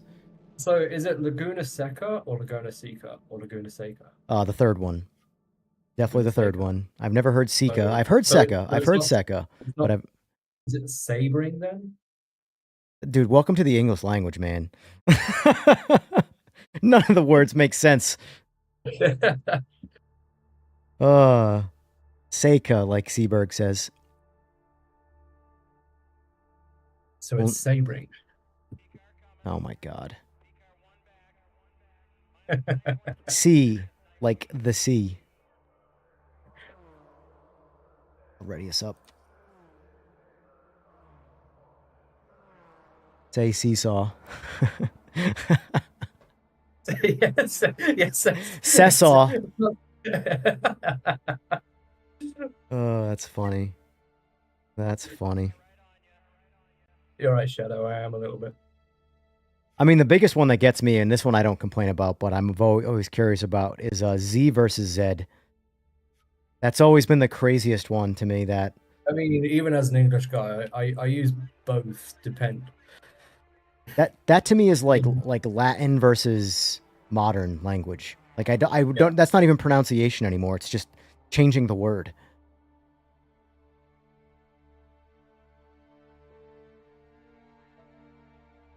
Refer back to us English people for saying the correct way. Hey, I'm not saying I disagree with you. But like, as an American, when's the last time you heard someone with a Californian accent? It doesn't exist because there isn't an accent. It's just they all speak clear and concise for the most part.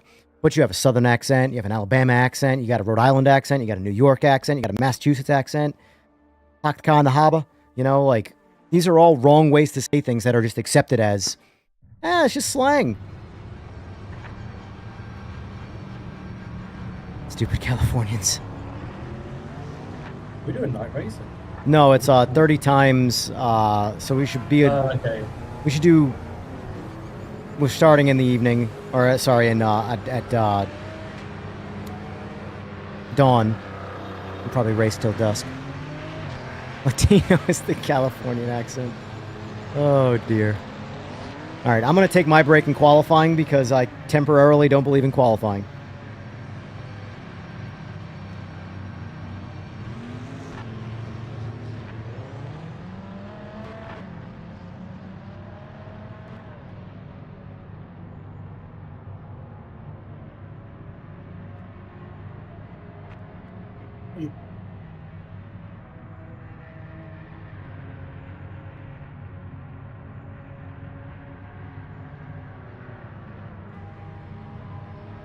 Let's have a little go on Sebring.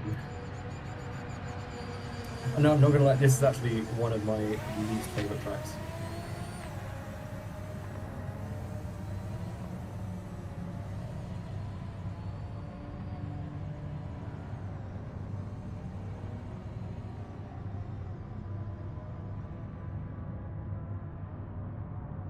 Sorry, I was using the bathroom when you said that. But can we get F in chat for Rye saying that he doesn't like Sebring? If you disagree right. with that I'll notion, stand by. F in chat.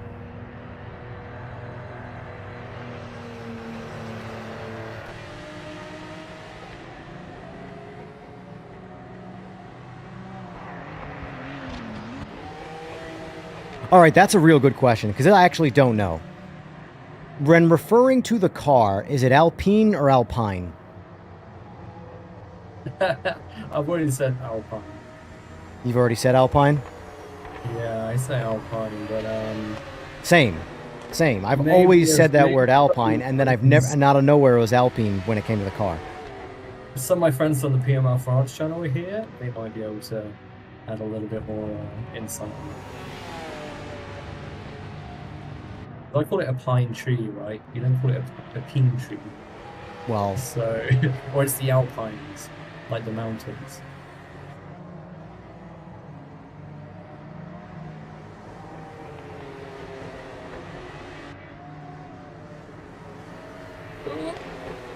Never had strong thoughts and opinions on pronunciations. Yeah, I mean, I don't. Let's face it, I don't care. I'm just making conversation. Say however. I'm a live and let live guy long before I am, crucial about how people say words. But Are you being elitist right now? Are you being elitist? Yes, I Are you am. being elitist on I am. pronunciation? Sir, it's pronunciations, not pronunciations. I'm just being honest with you. A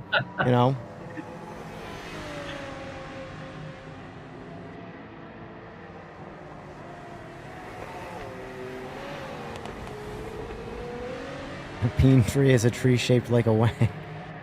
Oh dear. Oh dear. There's a track with that. Snetterton.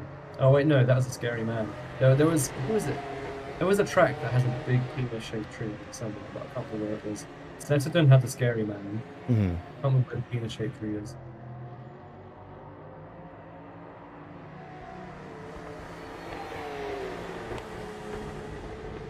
Oh, that reminds me. There was a question asked. You might not know, because I don't know how much you dabble in this area. In terms of the visuals, Yes.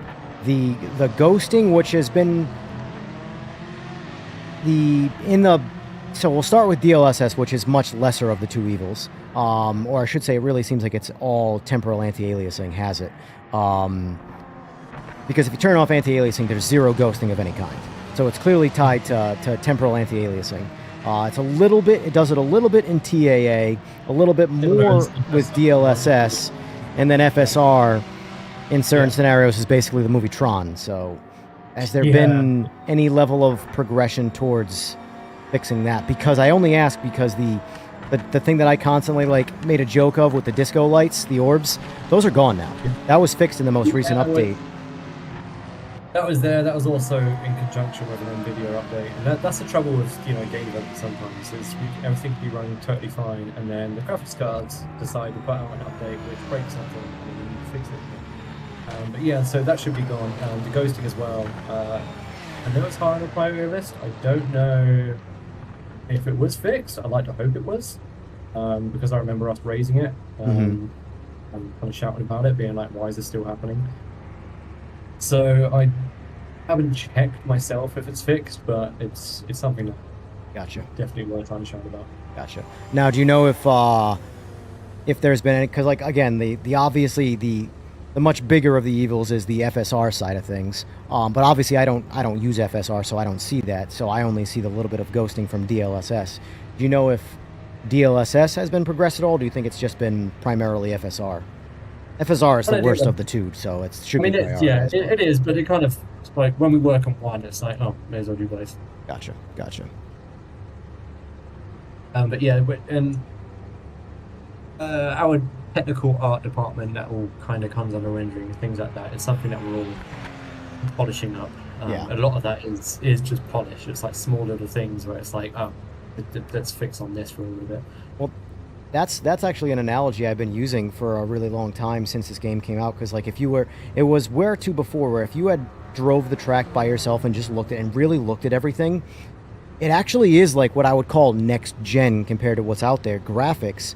But it's like, the best way I can explain it is like, this game is a brand new car with a brand new paint job that just went through the mud. So it's extremely dirty and needs. And all the other sims, like the older stuff, like AMS2, for example, are, a 20-year-old car that has its scuffs, it has its marks on it, but it's been freshly detailed and looks really good, Yeah, I mean, the other problem that we have is if you have the right PC and everything is on Ultra and everything is at the top it can be, I generally think that we are one of the best-looking sims out there, or best-looking games out there. Agreed. That's if you have the PC, but there is a drastic difference between the lowest rendering, maybe even consoles, compared to what it does look like on Ultra with that good PC. Yep. That's the problem that we have, I feel. Like, people that come along and say the game looks shit, and I'm like, yes and no. Like, it depends on whose perspective you're looking at. If you look at it, every time I tune into one of your streams, I'm like, are you actually playing PMR? Because that looks freaking amazing. Right. But then I look at someone else's, and I'm like, that's not PMR. That can't be. It's just a drastic difference between what it is between the lowest settings and the highest settings. Yep. But this is, again, as I said earlier, this is another thing what the MDI system should improve. It should give so much more improvement to everybody, where they can actually be able to put up their graphics setting, and they can actually really appreciate the potential that we have. One of the biggest things that, especially early on, we got so many accusations that all of our marketing shots were made in Photoshop or AI and things like that. It's like, no, none of them were. They were just made with a good PC. Like, the shots can be done in game. The only thing we manipulate in these shots is the weather and a time of day to make sure that we actually have good lighting. Oh, but killed. They're already taking your advice. Holy shit. I was wondering why I managed to get away so cleanly, but it's fine. I'm just gonna have more of a chat for you guys. I'm not expecting to win this at all. Like I said, I'm not a big fan of this track, but well, we give a fighting chance. Oh, that's all right. I forgot to put my HUD back to the way it was anyway, so because I have no HUD on right now. Naturally shot. I like right away I was killed. Like it's it's bad when you get killed on the straightaway at the start of the race. Like holy shit. I outlaunched quite a few people. I split the middle and then I got smoked in the rear right corner panel and just spun around. Like okay. Well, that was fun. That's so good. I'm just having a nice little leisurely stroll around here. I guess I'll set up the proper cockpit telemetry right now.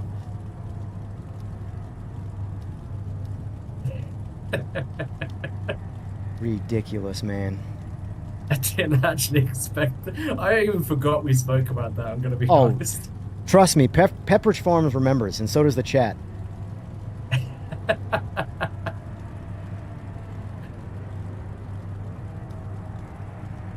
That's some proper hogwash right there. Oh, and the reason you can't, my vet on track, guys, appears yellow is because that is not a mod hub car. That is just a mod. Oh man, people are crashing on this straight too. Yeah, I'm not sure if that's intentional or not.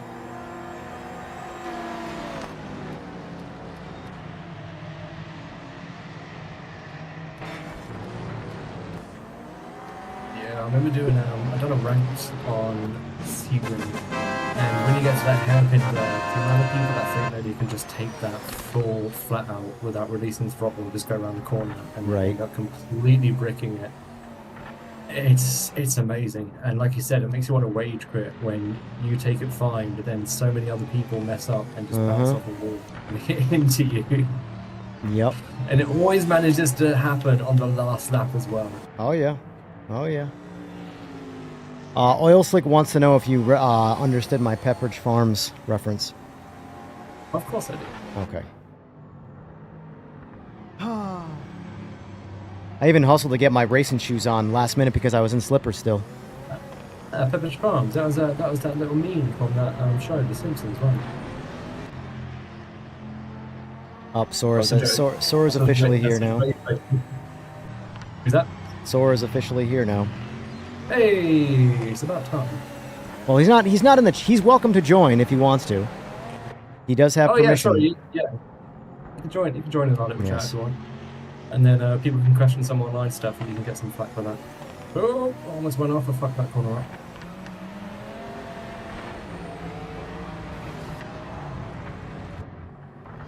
See, this is why I hate Sebring. I feel like I forget which corner I'm on. So I'm just like, oh, right-hand corner. Oh, right-hand corner. Another right-hand corner. Forget which one I'm on.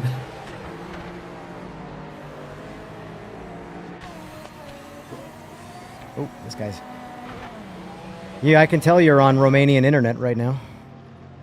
I'm on good internet, actually. Well, you're much better. This is why I wanted to do the cast over here, because my internet in the UK, well, I'm not fucked with it. Well, we're currently spectating you, and you got the stutter struggle going on right now.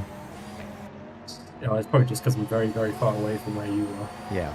We are halfway around across the planet from each other. That's true. That's true. But yeah, I've actually got much, like, Romania actually has one of the best internet connections in Europe, at least. Oh, I don't shit. know about the world.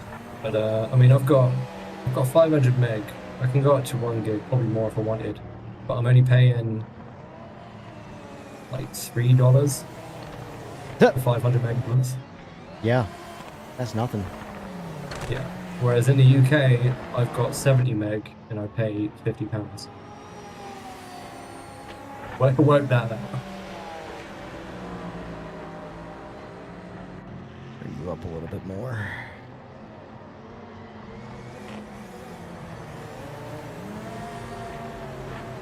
Oh, they're catching up to me. This is where it gets tricky playing on a pad when you get a little bit slippery and you hit a curb.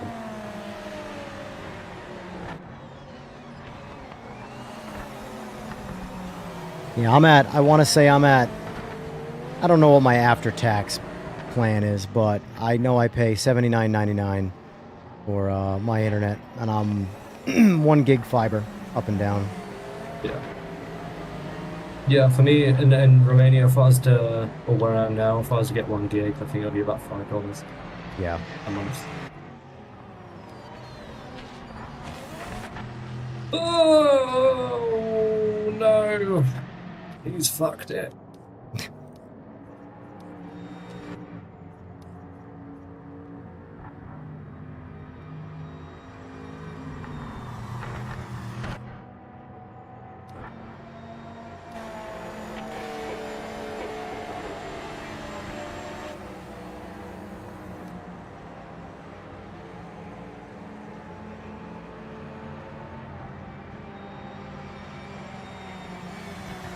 I think since you had a beer, I'm going to have a Bloody Mary. Bloody Mary? That's what you my have when drink of you're hungover. choice. No. That's how you know you're an alcoholic, if that's what you have when you're hungover. Because you think it's the healthy drink. It's 20 or 5 a day in the morning. It makes you feel bad. Oh my god. I generally, maybe it's just British culture. I don't know anybody that drinks Bloody Marys. I suppose it's not night time, but usually it's like, so you drink it as like a hair of the dog. Bloody Marys? Yeah, yeah. I just load it up and send it. I don't know. What would be hair of the dog? A hair of dog's like, it's either what you had the night before, or it will just be a Bloody Mary. So it's something you just down in one go. Gotcha. It's spicy and, you know. I enjoy my Bloody Marys. Speaking of which, I've now talked about it too much. I have to go make one. So I will be right back. Go for it. Entertain as you will, sir. Sorry, come. If you're in the chat, come jump in, and then you can read the chat. I'm not sure if somebody just tapped me. I think that was a netcode there. So yeah, there we go. Oh, I'm gonna look at the replay, and whoever that was, I'm gonna ban you. Are you blaming netcode again for your shit? Yeah, dude, the first one, it might have actually been netcode. I didn't actually see it. Because they weren't next to me on my radar. But the second one feels like it was. I'm gonna watch that replay, see who it was. They're getting banned. Insta ban. Insta ban. No more ranked. In fact, we're just gonna ban them from the online altogether. How you doing, mate? Not too bad. Not too bad. Let's see. Oh, we got a question for you from Seaberg Duo. When do we get the ability to join sessions already in progress? Join in progress is a question that you can actually answer. Yeah, considering that's what I'm implementing at the moment. Exactly. I've given them a rough timeline of what I expect within a month, but I don't know if you were going to answer something different. My answer would not be anywhere near that specific, because Yeah. I expect things to go horribly wrong. Yeah, that's kind of what we like to do. We expect the worst, and as developers, that's kind of what we're kind of trained to do, is expect the worst and be pleasantly surprised if something better. Yeah. But Say my 2 or 3. personal hope, at least, would be in a month. I would like for it to be there in a month. Yes. I'm Yeah, not and going to that's promise that. kind of what the question was earlier, was when would we... I said the same thing as well. It's not something that we can guarantee, but it's something that we would like to have at least be in month. Yeah. Like the initial progress has been made on it. Like, we've started working on it. At the moment, there are many issues that need to be fixed before it can realistically even see a development version kind of working. We have a lot of performance stuff in the works that is going to impact how we can do it, because we also don't want cars or people joining to cause massive stutters. Yes. Yeah, that's the biggest thing. So in our testing, we were finding stutters when you go back to just to pits and things like that, and we don't want stutters happening when somebody joins into a session when it's in progress. And this is where the struggles of development happens. Is you feel like it's not just as simple as allowing people to join. There's a lot of intricate details which goes into it, which makes it a lot harder. Yeah. There's so many systems that interact with each other. One change to something tiny shouldn't impact anything else. It should be an isolated change. Yep. And all of a sudden, you found the entire front end is broken. So, out of curiosity, not to cut you guys off, but you guys talking to each other while playing this game, is this basically just working? I'm going to be honest, it's going to be hard for me to remember that I'm actually playing a game on a podcast and chatting with the public. That's I've got to be fine. very careful not to lose myself and just speak out of NDA or something.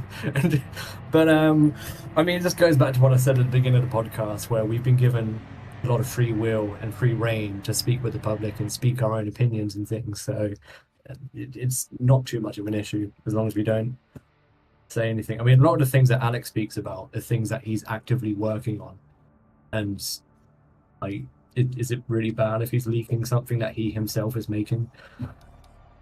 I mean, There's probably some level of stuff that yeah, like, we're not going to be talking about the code that makes it. We're just talking about things that are in progress that are going to be done anyway.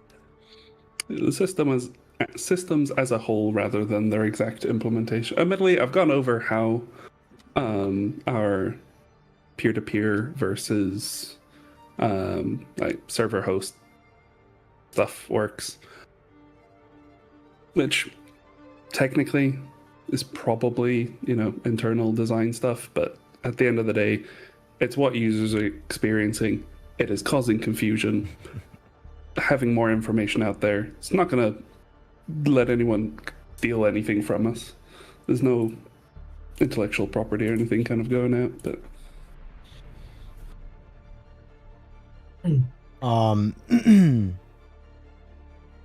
Slick doing slick things. Oh, I didn't realize we we're multi-class now. It's been multi-class, yeah. Oh, okay. I just see. What we got? We got NGT, GT3, GT. Cool. is any improvements to marbles planned? If performance is the problem, maybe less grass, more marbles. No, I've got to be honest. We lost our marbles. Let's say how. 'Cause I don't know how. we will be. We got marbles in the VFX coming from the wheels, but somewhere they lost a generation on the track, and then there's been higher priorities on the list than getting them back. At one point, they were affecting performance because the more marbles that generated, and we did actually have an issue where they were generating way too much. After 2 laps, the entire track was completely covered in marbles. More marbles, enough to even build enough tires for the cars. But they will come back. That's another thing on our roadmap, is to get the track marbles back again.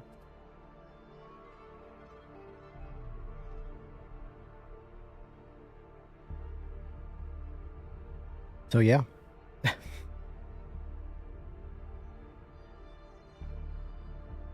Just to give a general answer to see where we don't have any active positions that we're advertising for.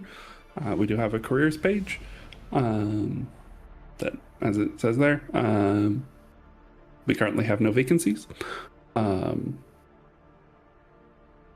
I have no clue if Giants is currently hiring for anything. Let's have a look. I assume they have a careers page. They should do. I would imagine so. Don't see why not. Yeah. Junior license coordinator, game tester,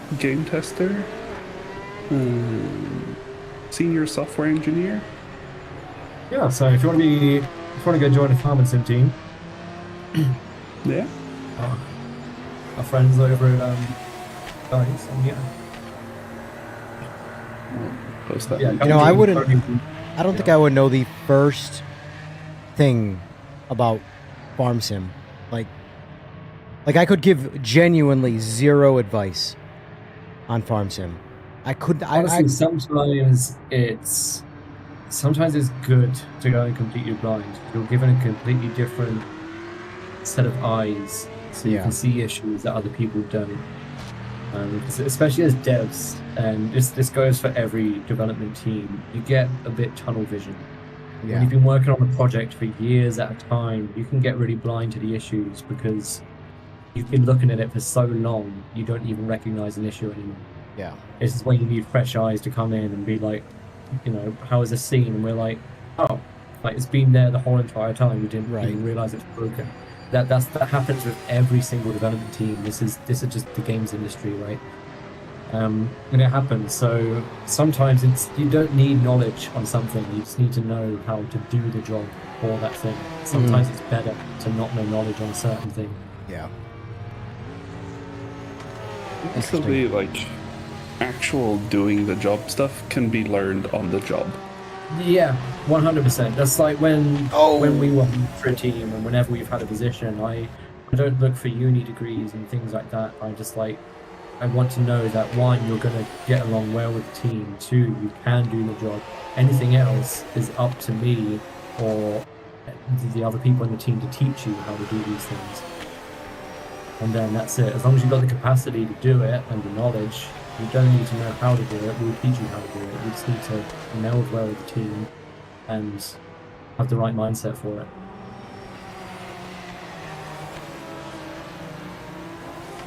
So I don't know. You can always tell when someone's following someone's line because one person will crash in a turn and 3 to 4 people behind them will crash the exact same way. Always, yes, yeah. This is why the racing line should just be a guidance and not, fully. Oh, how the hell did I just spin out there? It's great the first couple of times you're doing a track, getting used to it, learning rough area for brake zones. And Yeah. But it should just be a guidance if you still need it and not, you shouldn't have to follow it exactly. It's such a good track. He's done such a good job on it. I know. I'm so impressed. So much props for him. He's so good. I want to know how he came up with the design to it. Because I see so many times, like, you just drop an elastic band and then that's it. It looks like a racing circuit. Right. I want to know what he's done to actually come up with the design for it. Well, this is all the elevation changes. They're so good. Exactly, and I'm a sucker for a track that has elevation changes. You need it. That's the biggest thing about it. The biggest reason that I don't like Silverstone, but I love Nords, is the constant elevation changes. Exactly, yeah. Same thing for like Bathurst and stuff. Like Silverstone, it's just too flat. It's boring. I don't like it. I like something that has elevation changes, something that changes things. You need to be more perceptive in everything that you're doing. Yeah. My all-time favorite track is actually from Project Cars, which is Bannock Brae, which is a fictional track that we built in Scotland, which goes around a fictional Scottish lake, goes through a little village, and that has a lot of elevation changes and small little ways. it's almost like going around Isle of Man or something. You know, Yeah, with the way yeah. you have to go through the village, it's awesome. It's so good. I'd absolutely kill to get that game in, to get that track in, but I don't really want to piss off EA because I think they still have the rights to it. You really just need to give people more tools to make these custom tracks and kind of. Yeah, we will. I mean, we do have documentation coming, and I'm going to be honest, the tools are quite difficult to work with. It would Well, be we much all know better. how you are with the track limit, so Yeah. They are difficult. They're quite archaic.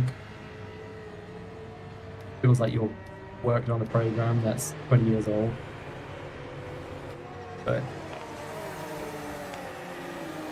Trev in chat, you said, is that bad air when following others off track the same way, or psychology? It happens in other games too. It's more psychology. It's basically target fixation. It's yeah, it is. I mean, it happens, especially like now when I get into talking, I forget that I'm actually racing and just talking and following the car in front. yeah, it's a big thing on motorcycles because in motorcycles you literally drive right at what you look at. So Yes. it will be like you'll see a lot of videos of motorcycle crashes on track or whatever where someone low sides and then the next person drives directly into them when they have the entire track to go around them, and they literally go right at them like they were a heat-seeking missile, and it was target fixation. They looked at that person, and that's exactly where they went. And it's the same thing with, not to as much of a degree in cars, because obviously you got four wheels, but it's the same thing. Where you're looking, you're typically going to go. So if you don't go by muscle memory and going, I need to brake, and I'm just following this guy or this area, you're going to fixate on what he's doing, and you're going to do what he does, and you're going to crash right behind him.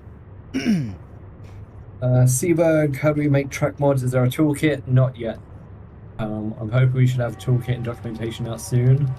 The toolkit will just be with the Giants editor, which I think you can use now. But the full documentation of how to make it, we've still just finalizing that.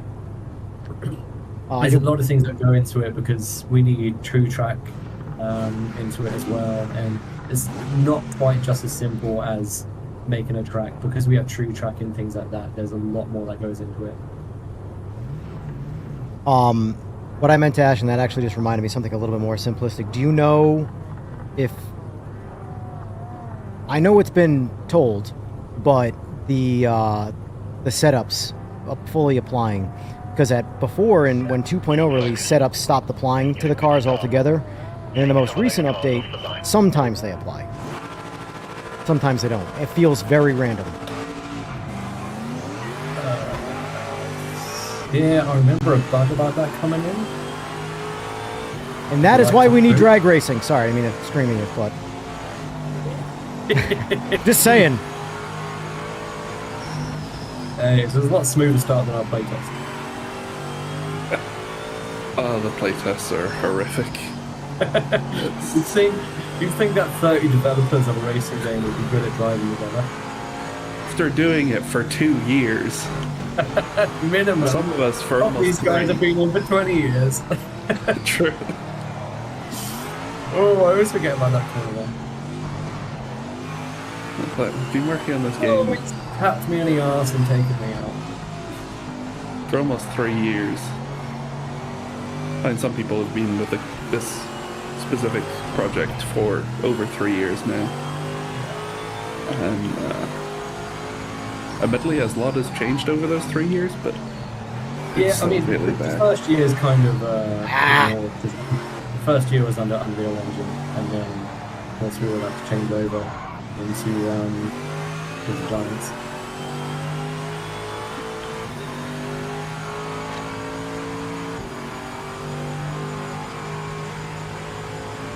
So used to using.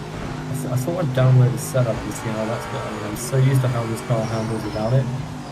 It's like I'm driving this car for the first time.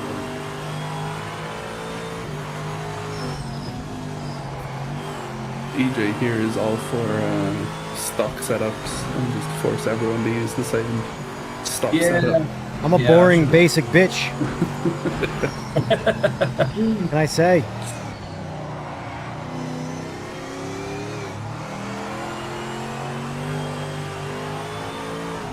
That's a good thing I like about the setups though is how the car can act completely differently just from a different setup. It actually just like gives a bit of life to it, whether you like it or not, and how the different setups are. You have one car, but 100 different variations of how that car runs within the setups alone. And that's the beauty about a game like this. Unfortunately, you gotta keep it on the car. I fucked it. I'm not doing us any favors in looking at here, I don't do that. So for that can't pole get that you towards that either. with that pole for the first race, because I did gap you on the first race. Oh, Jesus. And he goes silent. You turn to me? I'm focused on the race, bro. I'm trying to find a way around the Celine without hitting him.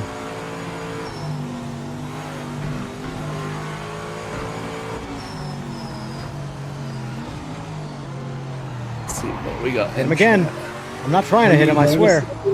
We need motorcycles and PMR. Well, it is called Project Motor Racing.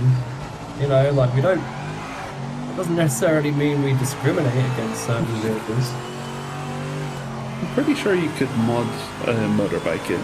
Like, the engine supports two-wheel vehicles. Yeah, it supports two-wheel vehicles. We might even decide to put two-wheel vehicles in at some point. Like I said, it's called Project Motor Racing. Our vision is open to whatever we want to do, really. Yeah.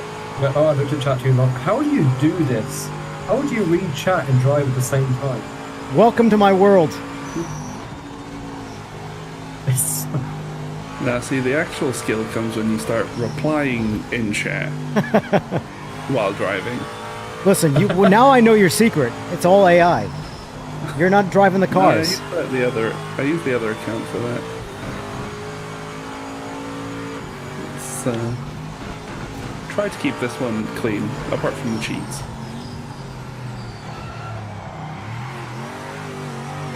Did you hear yourself right there, by the way? I try and keep this one clean other than the cheats. Like, the worst possible way to not be clean is the only thing you allow. Simagic, you lost 4 license points a few days ago, but they were called why. So, you would have been given a player report either through Discord or through the in-game report system, which gets sent to us in an admin portal. We review it, and depending on the act of that report, we get given video evidence, and we can determine based off the description and the video what exactly happened. Now, I know with that, you don't get the whole entire story. You might not get the full 10 minutes before that, but we can only act on what is reported to us. If there is a dispute against that, then we will 100% take your side of the story, look at it, and then we can give points back if we feel it's justified. But the thing with reports, there's no real 100% certified fair way to really do it. You can only report and act upon what's been given. And in this case, someone likely reported you, showing you, or giving us evidence of you smashing into somebody, and then we need to act on that report. So I'm afraid if that's what's happened, then I'm sorry for that. If you feel like it wasn't justified and you didn't deserve it, I'd recommend at least looking through the Discord channel for the player reports. Maybe try searching the name if you can find it there. Then you can message me on Discord, be like, this wasn't right, give me your side of the story. Then we might be able to talk about it. But with player reports, you just you need to act on them, otherwise there's going to be a lot of people and bad actors that will completely ruin races, and we need to stop that and, yeah, get it down more. Participation trophy! Got the fastest lap. That's it. That's all I have to say.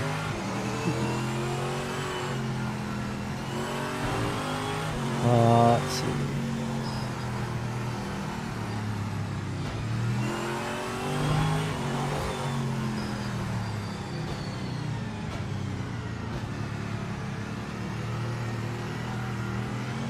What do you mean you can't report oil? You can go to our Discord channel where we have I've made a player reports channel in our official PMR Discord. And there's little guidelines there, and all you need to do is if you're on console, if you feel somebody hits you, just use the system record feature, the last 15 seconds or 30 seconds or whatever, and then you can just record that with your phone or send it there, and then we can look at it there.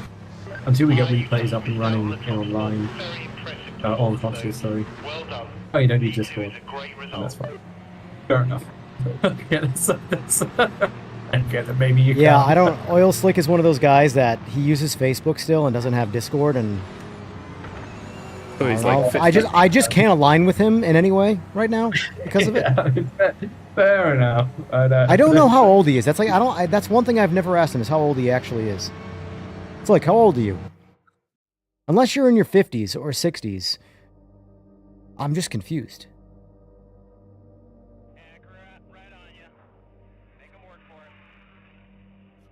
I see, bug. 35. All right. So you are in fact the problem, Slick. Yeah, I don't know. I got nothing there. I could do this track all day. Do we want to stay on this track? I just like this track. But I will do whatever because I don't care. I'll take recommendations, put it that way.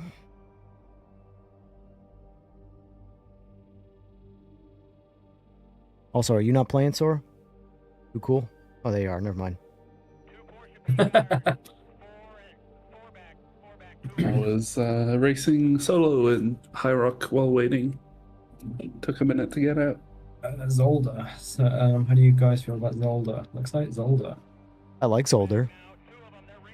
I haven't actually raced with Zolder in ages, if I'm honest. I don't know why. I think it's just because Zolder? it's the last in the list. I never bothered to scroll down that far to choose it. I know why I typically don't. Why do you like it? I was You don't like the chicanes? well, I was going to throw a jab at you, but then I was like, maybe I shouldn't. It's really just going to be a joke, but fuck it, I'm going to do it anyway. Because you can't seem to get the damn lines right, despite getting the lines right. Zolder is a tough one. So it's in what part of it? Honestly, it's really just the chicanes. It's a lot better than it was originally, but It is, yeah. The chicanes are really tight, and the problem is, it's really hard to get a balance with them because I had them really lenient at first, but then you can just cut across the chicanes straight through them and not get penalized. And then I'd done them again, and then they were too tough. And then I brought them into a middle ground, and it's still not quite there. Yeah. It's really hard to get that. it's the best Yeah. it's been right now, but I still find that, like, if Yeah, I I mean, I follow could the probably put- general line, like, Yeah. the limits are too close to where the line would be, in my opinion. So Yeah. either, I mean, realistically, I never double. have too much of a problem with track limits simply because at least they don't change. But the track itself feels like you're certainly kind of like designed to sort of go a certain way through the chicane that feels natural, and a lot of times that natural drive gets you a penalty. Yeah. Or a track limit. Yes, yeah. I do agree with that. Yeah. I can load up the load up the editor now, and I'll have a look. I wonder if I could screen share. Should we do some live podcast dev work? Why not? I mean, I mean, it's just modding, right? Sora's technically done it with, or at least bug chasing anyway, with the whole Yeah. Nürburgring and shit. We had an entire lobby participating in figuring and logging the return to pit stutter for Nürburgring. Yeah. How do you guys help out on other issues as well? I just Can't complain. remember which one That's sort of my specifically. thing. Well, I mean, that's led to finding issues. No, I know. Like the block not being working since release. Oh, sorry. Do you want me to speak louder so you can hear me and not instead of reducing a car volume? Maybe I should just speak louder. It's because I was racing. I was sitting back in my chair, really far back, so you probably didn't hear me as well. Gosh, yeah, I turned you way up too. Sorry, yeah. It's because I was racing. I was sitting and leaning back really far in my chair, which is probably why you couldn't hear me. You need to get a mic arm. Yeah. It's called Get a boom. proper mic. I didn't know I was going to be an influencer this weekend. Anytime I Well, have an did- opportunity to like educate you guys in a world that I know nothing about, I take it. So right there, Sora, it's called a boom. Well, Boom. yes, Okay. but like, I don't know if Rye knows that, so use dumb words to help dumb people. Oh, Oh, mean, I what? see what you're doing there. You didn't know, but you blamed it on your coworker. I got it. Yeah, I get yeah, it. Sure, yeah. I mean, if you've watched Bolt at least once, then you know what a boom arm is. Oh shit.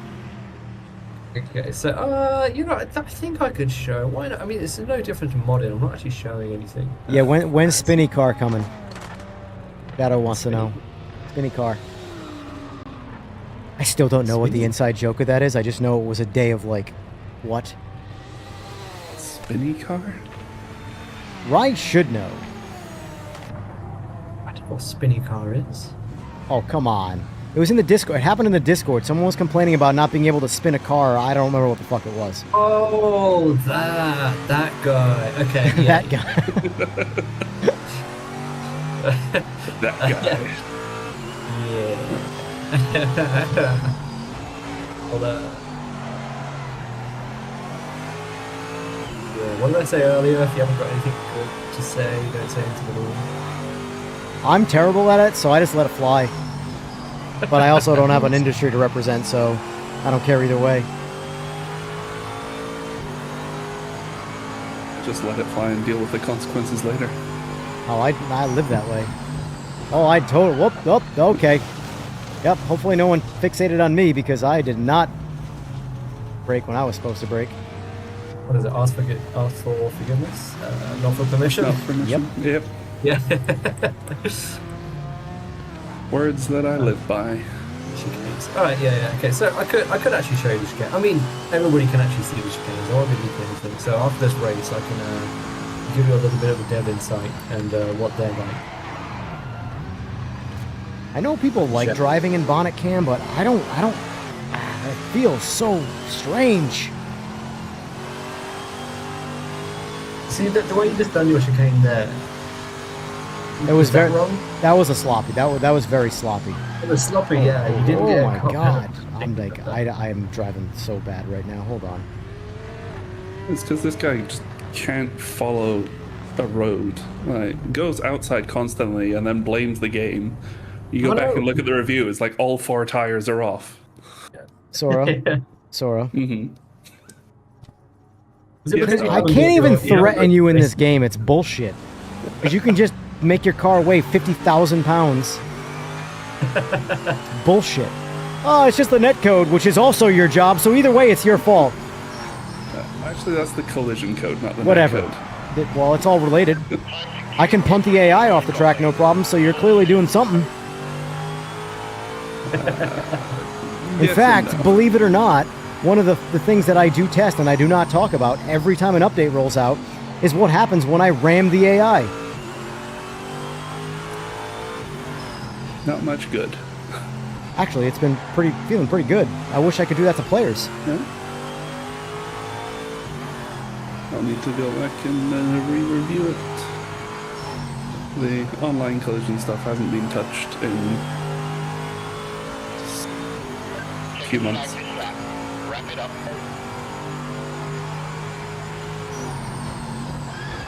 Oh my god. I earned that penalty. Add more grip to my car? It's not a bad idea. I think a big part of Zolder is because the track limits are constantly changing. I haven't spent any real time learning the track. They haven't changed in a long time. I haven't changed them since December. I might do some minor adjustments where somebody has pointed out like a real edge case that shouldn't be done. But I haven't actually changed them since December. I'll just wait for the race. In fact, you know what? I'm going to make it safer for everybody else. I'm going to turn the line on. Oh no! Oh yeah, for everyone else, you're gonna turn the line on, huh? Oh, listen. I would beat you either way, so I don't want to hear it. I mean, we did. We did adjust the racing line recently, because they were originally made for how we done on launch, and on launch the track limits were including the curbs and the runoff areas, and that was just making it possible to cut across every single corner way too easily. Yeah. Which is why we decided to go with a consistent, keep to the white lines. There's no difference. It's easy for everyone to learn it and know it, and just keep it on that. Yeah. I'll never mind like differentiating track limits. I really don't care about that, as long as that's obviously a learnable thing. Unless it's like completely broken in a certain area, but like, you know, white line, cool, that's easy to understand. I can't go past that. But for me, it's the, you know, the penalties. That obviously, like, I feel like when I say this is like, why even say it? It's obvious, like, it's known. But yeah, I didn't really have a point to add right there, other than just a bitch. What is the reason why the cars can't flip over? You haven't hit it hard enough. Well, It can have you flip. seen what happens when they flip? You haven't- Pretty sure you I've haven't sent hit you the both bump. videos of what happens when I flip over in this game. We can show you what happens when we drive on a. But we can't show you. Have you guys But, watched this- Stranger this- Things? No. We have. I'll tell you a story. I can't tell you exactly the details in it, but in our next DLC track, we currently have a bug in it where if you drive on the grass, it will flip your car over like. Leave it in. Leave it in. Like it is. We tested it, and my god, it was one of the funniest things I've seen. Cars were just, you drive on the grass and they were flipping all over the world. It was so freaking fun. Oh my god. That playtest. This is hysterical. Yeah. I'm not even trying to. Dude, I'm doing so. Oh my god. What is wrong with you people? What the fuck?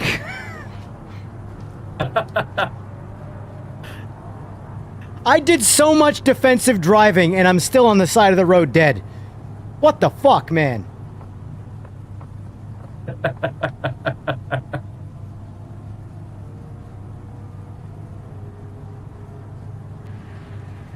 Like, I think I'm just gonna leave way before the fucking thing allows you to leave to get like a 30-second head start and fight the penalty, because I think it's a safer, better way of winning.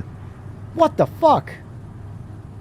And you won't usually come first, but you can definitely come like top 4 consistently by doing that and avoiding the pileup. Well, sorry BMW, that was completely my fault. My bad. You can report me for that. I'll deduct my own license. Dude, points, it's fine. there's like 20 people in this race, and I swear I was hit by 47 different cars.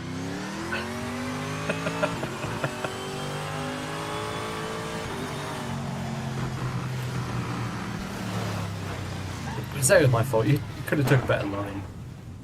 I used your line. That's the problem. Fucking hell. Oh no! I took the What the psychology. I was following the Corvette fuck? too much. All right, I'm gonna go back and watch that.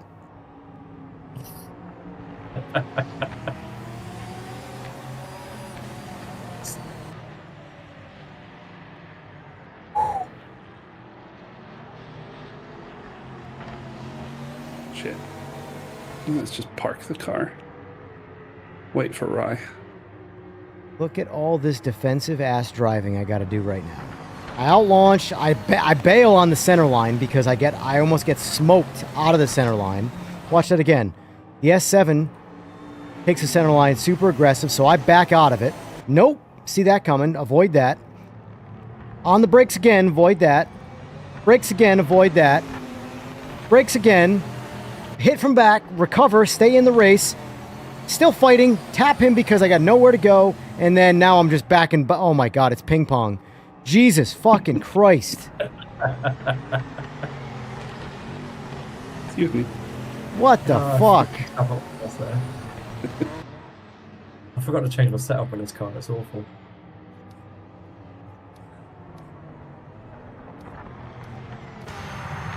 Not a high top speed with the setup, but turning is at least on the pad. The rear wing just suddenly kicks out.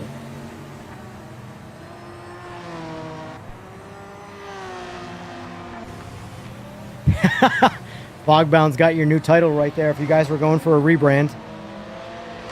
Ball motor racing. No. I mean, Pinball Motor Racing. Hell yeah. I'm for it. That's what I just experienced. I'm not against that. could be a fun little mini game to mod in at some point. Right? I mean, iRacing did arcade or whatever the cartoon game was, so do your own variant of that. We'll just do a pinball machine where the flippers are cars, the ball is a car, all the bumpers are cars. Howling, I would very much... Dude, I'm all for Steven having his soundtrack and everything in the game. Can we put that on a toggle, please? In-game Steven soundtrack? Like, fucking Christ, it's so good. Steven's the work he does is so good. Like, I'm about to rip all of his music off YouTube so I can play it during the race. Like, I'm a fan of Rush. Rush is one of my favorite movies of all time. And a big part of it is the soundtrack while the racing is happening. I'm surprised we don't have a like soundtrack thing that you can just buy. You buy music in 2026? That's a thing? A lot of games will sell their soundtrack as DLC and whatever. Yeah. They'll allow you to play it whenever you want. I've actually wanted to put his soundtrack in my intro. Get rid of the AI slop music that I have and put his shit in there. I could ask him for you if you allow that. But...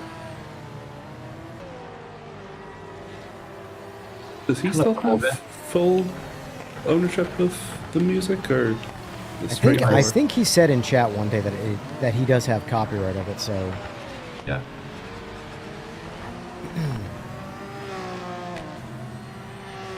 So basically, I can use it. I just can't piss him off. That's all.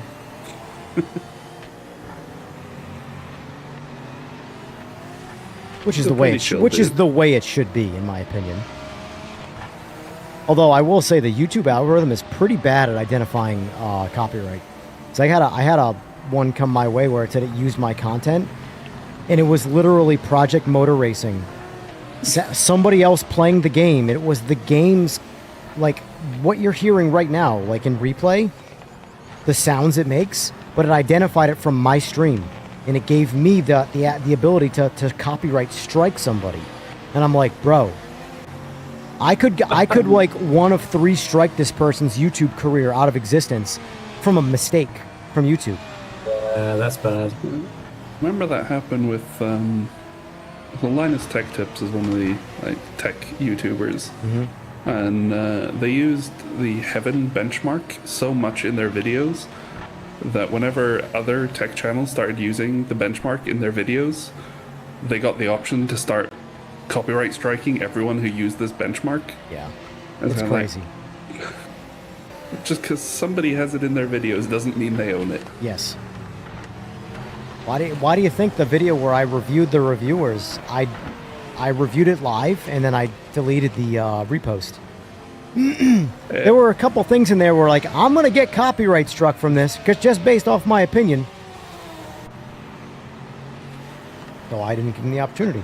But yeah, I get it. It's YouTube system needs work for sure. But even all these years later. Did you have the officially licensed version of the YouTube channels? No, I was being very deceptive and deceitful. Sometimes even racist, but, we won't go there.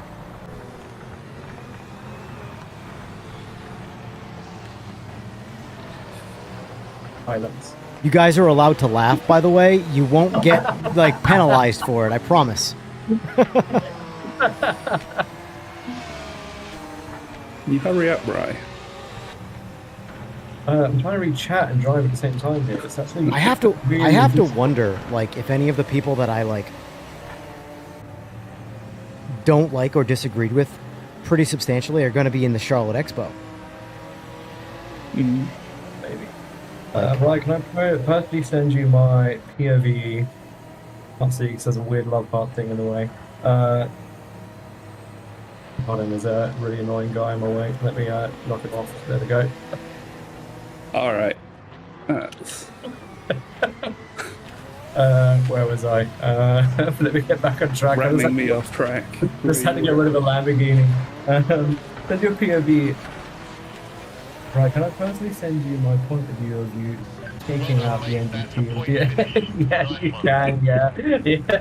That was, I mean, you was on a bad line, but yeah, go for it. Yeah, you can do that.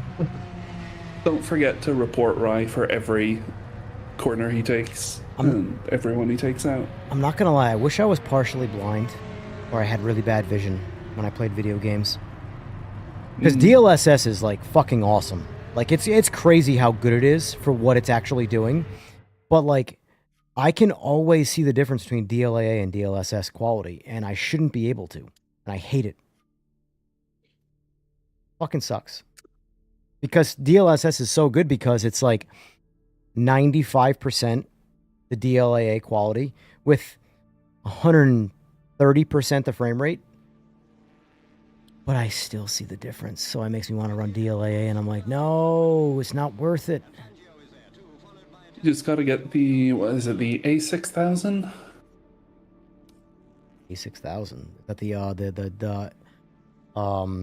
That what's the It's version essentially of the the 5090? 5090 Ti. Yeah. The one that costs like $10,000 or some shit.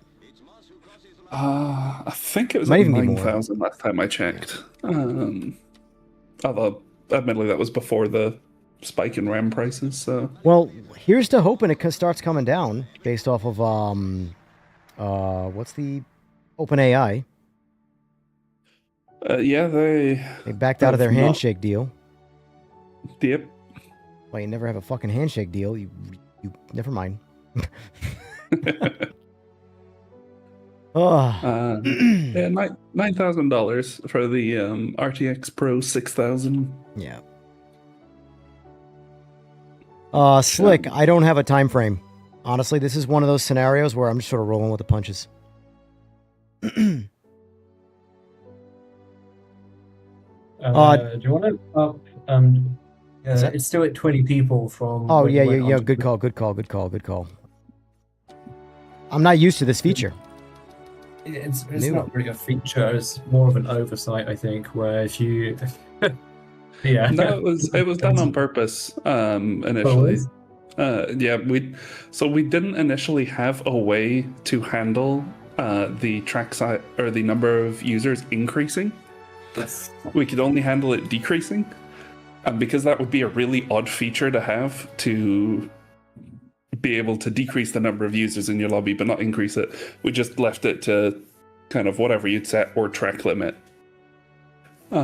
whichever was lower, and then it stayed with whatever the lower was. I don't know if you guys can answer this, but is there any mini DLCs that aren't related to the DLC roadmap? I mean, we've had the Ford Falcon. Who knows if we're going to be sending another one? That was, in my opinion, one of the best cars in the game, and it was off the roadmap, which is like an extra bonus. A lot of people might not like drop, but someone like me who likes the reckless, useless cars, not useless, but you know, the cars that aren't GT3s, basically. Basically, no help. You have to drive this reckless animal down the road. Those are the best kind of cars. NVIDIA or AMD for PMR and PC? Always. NVIDIA. It's for what it's worth to piggyback off that gamepad. That's the case for every game ever. That's why I don't have an AMD graphics card. I wish I am more of an AMD. I'm not really a fan of either as of recent, but if I had to pick AMD or NVIDIA as a company, I would pick AMD. But the only reason I've never switched over is overall stability and just the general performance. It's not even the overall power. It's I trust NVIDIA's graphics cards to always work on day one compared to AMD. Yeah. That's been the case since day one. If you're on Linux, AMD GPUs will be more reliable because the Linux drivers for AMD are open source instead of the stupid proprietary bullshit that NVIDIA does. But as a general, the game works more consistently on NVIDIA. I think most of the devs have NVIDIA cards. Yeah, unfortunately, that's not even like a PMR thing. That really is just a video game space on PC. It is what it is. AMD always gets the leftover support. What's not NVIDIA? That's just how it is. You know.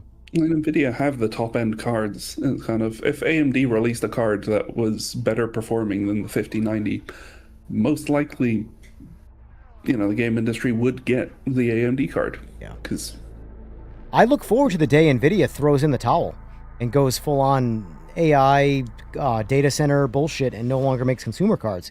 Because now that forces AMD to, well, that's it. This is what you get. And hopefully they handle it well. And I mean, unless, of course, NVIDIA gives up and AMD does a terrible job. That's the worst case scenario, but... I think there's Intel as well. Intel's the wild card. They're the wild card. For how short of a time they've been in dedicated graphics, they have done incredibly well. Absolutely. Which admittedly, massive fucking company, so they have the R&D budget. So, but not to cut you off, but this is more of like a look right now type thing.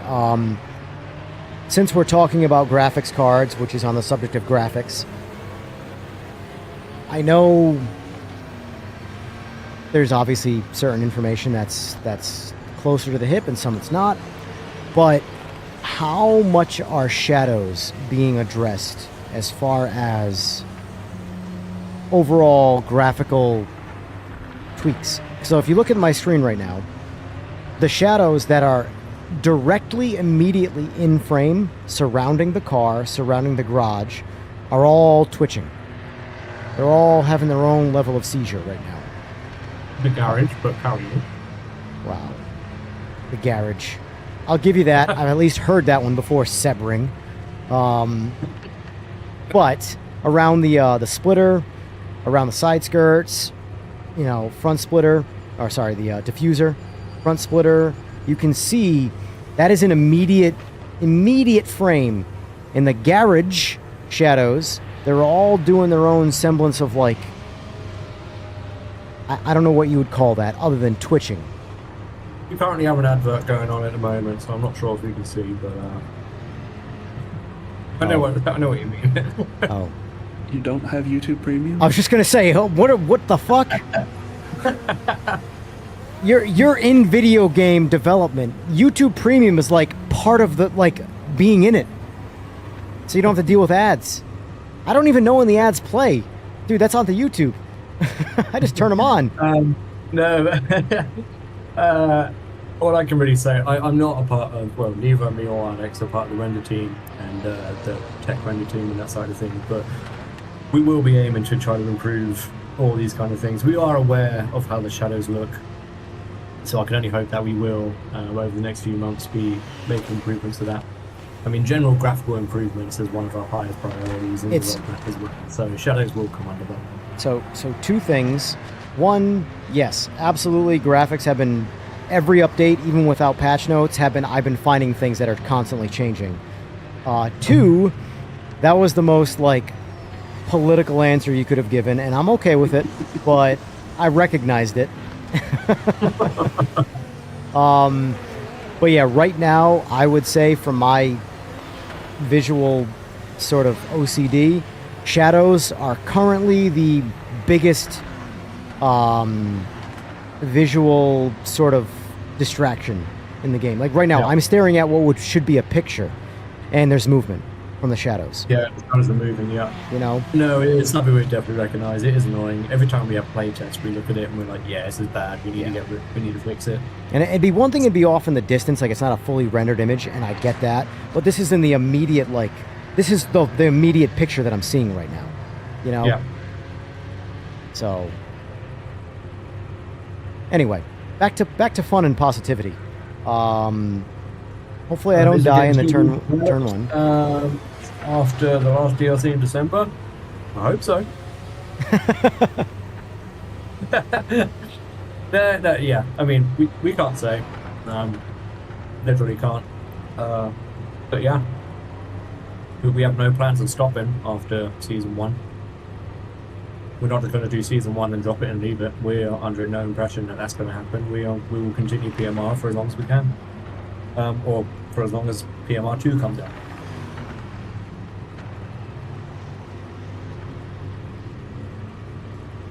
But no, we don't plan on stopping after December. There is years worth of work left that we want to do. Yeah. That's also one of those things that, like, the game will never be finished. No, there's never a finish for us. You know, just like I said, we're called Project Motor Racing. We can release drag racing, monster trucks, motorcycles. Like, our options are actually endless in what we can do in our future. Personally, I really want rallying in, but there's a lot of things that have to come before Harry, that. if only you knew how vocal I trust me, they know about that particular complaint. Milky windshield, like my #1 visual complaint, because I am so pro cockpit view, it's not even funny. But racing outside of cockpit view looks so much damn better. Like, yeah. Anyway, We'll send you the file and you can just delete the windshield. please. Until we... Well, I mean, I've been sent the exterior shader delete, which manages all like the outside reflections, which does most of the work, but the interior one, that one still exists on that file. So what happens is any reflections that bounce off, say, the dashboard or from behind you, blind out your windshield still. So, although someone else, a modder, sent me a file that deletes the windshield. Like, there's no visual. It's gone. You're racing without a windshield. I don't even want to know how they got that one, but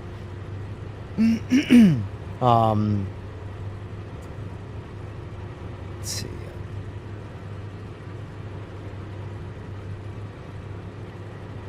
He is CEO. Oh yeah, got it. I mean, the reality is, without them having to go down the rabbit hole of attempting to answer that question, I'll do my best as a outside looking in answering that question. When you're the CEO of any company, the CEO's job is so far outside of the boots on the ground style of their positioning that, you know, even just talking about him is relatively pointless. Unfortunately, there's no time on the board. We'll start from the back. But unfortunately, his name is like the game has been relegated to. And I don't know the guy from a hole in the wall. Obviously, you guys do not comment on that. But, like, he could be the nicest dude ever, who's great at his job, and is just there to be the shield for the public abuse. Or he could be a total piece of shit, and nobody really knows, because they're going to form their conclusions regardless. And that is that. But the reality is, I've known many a CEOs in many a different companies, and every single time, the CEO has nothing to do with the actual development of whatever the product is. It's always the guys on the ground and the guys above them and the management teams of those guys doing all the work. The CEO just talks to other CEOs about the CEO-ership of the CEOs. That's about it. Let's drive so we can get into the race. Quick, change the subject! Quick! Quick! Oh, shit. Apparently he wasn't even the last one to press drive. Wasn't me. Definitely wasn't me. No, it's all good, Canadian. It's all good, man. It's Yeah, just do be aware there are some questions that we can't really answer. If the question gets asked several times, repeatedly in a short amount of time, and they've said nothing on it, that's usually a good way of saying, nah, we're going to avoid that one. If you ask it once and it doesn't get responded to, could just be that we missed it. If it gets asked many times, then we're ignoring it. They always start. Pretty much.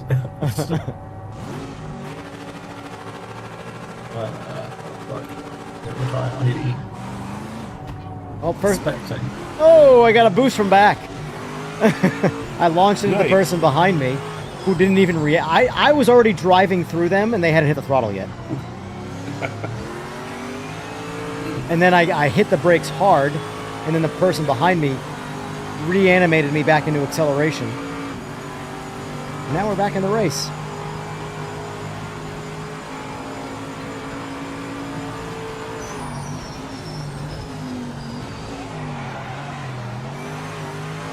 Oh! We're back, though. We're back. This is why I have damage off. Oh my god! What the fuck? Maybe I'll slide it. Oh, Jesus H. Oh my god. Oh my god. I'm still being pushed by people. Maybe you should drive faster then. I hate this game sometimes. Maybe you should get out of their way, you know? Like, they're obviously faster than you, so you should give them way. That's the gentleman driver thing to do.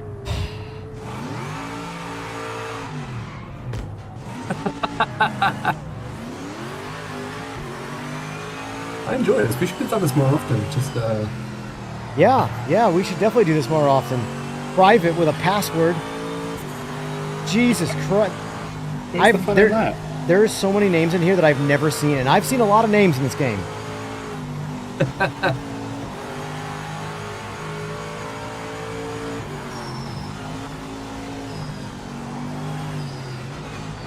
Oh. Every turn. Look at this shit. Oh my god, I can't. I'm just done. I'm done avoiding cars. I'm over it. I am no longer playing this game like a racing sim. This is now Wreckfest 3. Okay? If I see you and you're slower than me, I'm driving through you because it's what happens to me. What was that game series? Is it Burnout? One where you Burnout, drive yeah, into yep. people to blow them up. yeah.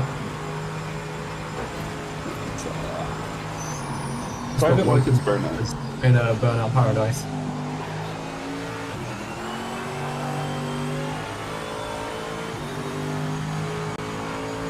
There is some level of fun driving through the chaos, I agree.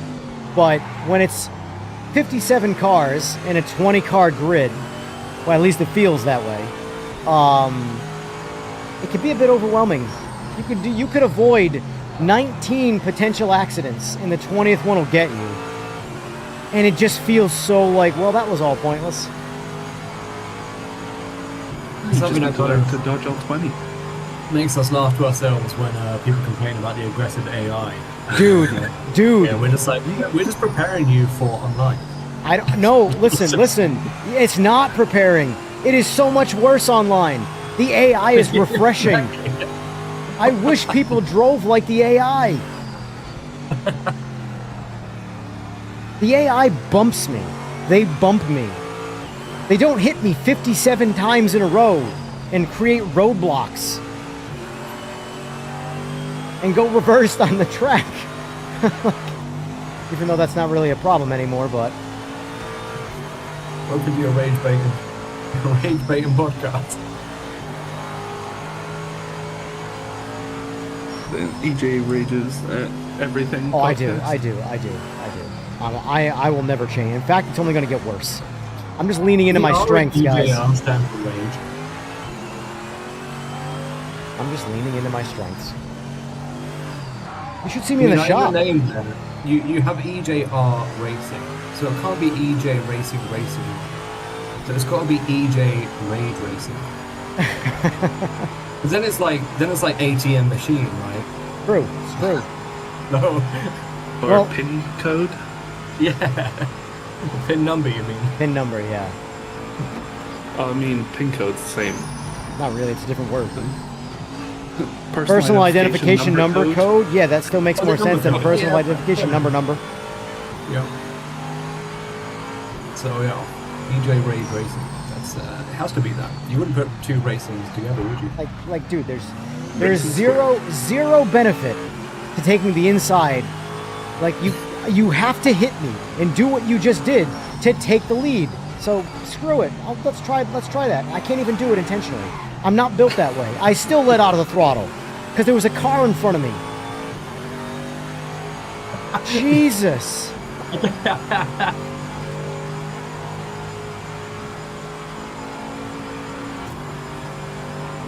saw someone asking earlier if we're going to the Charlotte Expo. Do we have Yes. anyone going? I think Kev's going. Last I heard, Kev and Doug were going. I'm not sure if that's confirmed yet, but so I know Doug is only a couple of hours drive away, and Kev will just go. It would just be good to have his representation there, and that's not being confirmed. Yeah. I look forward to hearing Kevin's in-person curse words because I've only heard his bleeped out curses, and that's just no fun. Let's try working with him. I'm okay with that, bro. I worked in a shipyard. No, Trust me, he's- I've heard it all. It's what made me laugh when somebody watched the interview and they were like, "Wow, he swears a lot," and I'm like, "Oh, he was holding back." Yeah. He was using his polite swears. Working in a we love shipyard is so hysterical because like that politically correct thing is non-existent, and I mean non-existent for like years ago. Non-existent. It's the shit that I would get told personally in the muster in front of a group of people is shit you can't say generalizing. Like, Are the medium and soft tires out at the moment because of the tire handling change? Yes. Yeah, because the tires that we have are only compatible, or the new tires that we have are only compatible with hard and wet. And it's also what the current IMSA regulations are, and Michelin regulations more so than IMSA. They're the only tires that we use with these cars now, so they're the ones that we implemented for. We may eventually add in some mediums there as well or something, but at the moment we're sticking to what Michelin want and what they actually use for IMSA races. this is going to be an odd request. Maybe not No. odd, but probably one you haven't heard yet. Is there going to be in the future? You guys probably won't know the answer to this, but fuck it. Will there be an ability to edit the tires from a livery standpoint? For example, Okay. I do not like Michelins. I like Dunlops. Maybe? I don't actually know what's holding us back. Well, I know what it is. It's because the tyres don't come as part of the art in the body. Yeah. The art team do not make individual tyres. We don't have any concept of that at the moment. It's just the tyres are done as Michelin standard or Bridgestone standard or whatever partnership we have with the vehicles, an official connection to the vehicles. In terms of mods, it's possibly something we might be able to do, but it's only a system that we'll need to build simply just for mods. Gotcha. Which means we can only do that if we have some spare time. If we even can. I don't know if there are any licensing rules against that. Got it. I don't imagine there would be, but that's just the sake of... That's something we'd only do for a select few people that want to mod it, and it isn't something that actually benefits the base game.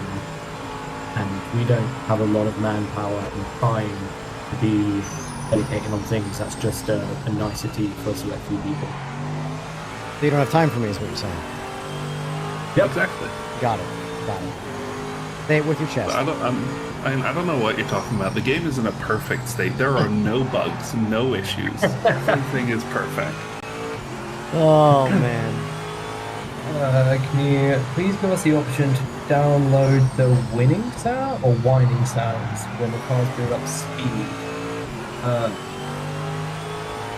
Sounds of the same cars. What exact sound? Do you mean the turbo? The turbo spool?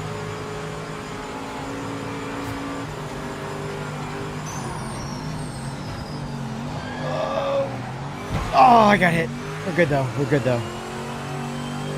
I do not currently have any cheats enabled. Thank you very much. This Because fucking I am guy. spectating. Yeah, we're I'm both glad watching that it. is the reason why you don't have any cheats enabled, because you're spectating. I'm currently not cheating because I'm currently not participating. Fucking Exactly. Jesus.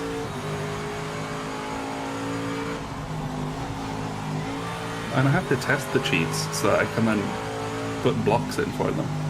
Yeah, exactly. Well, I mean, without a penalty system, you don't need to cheat. Just saying.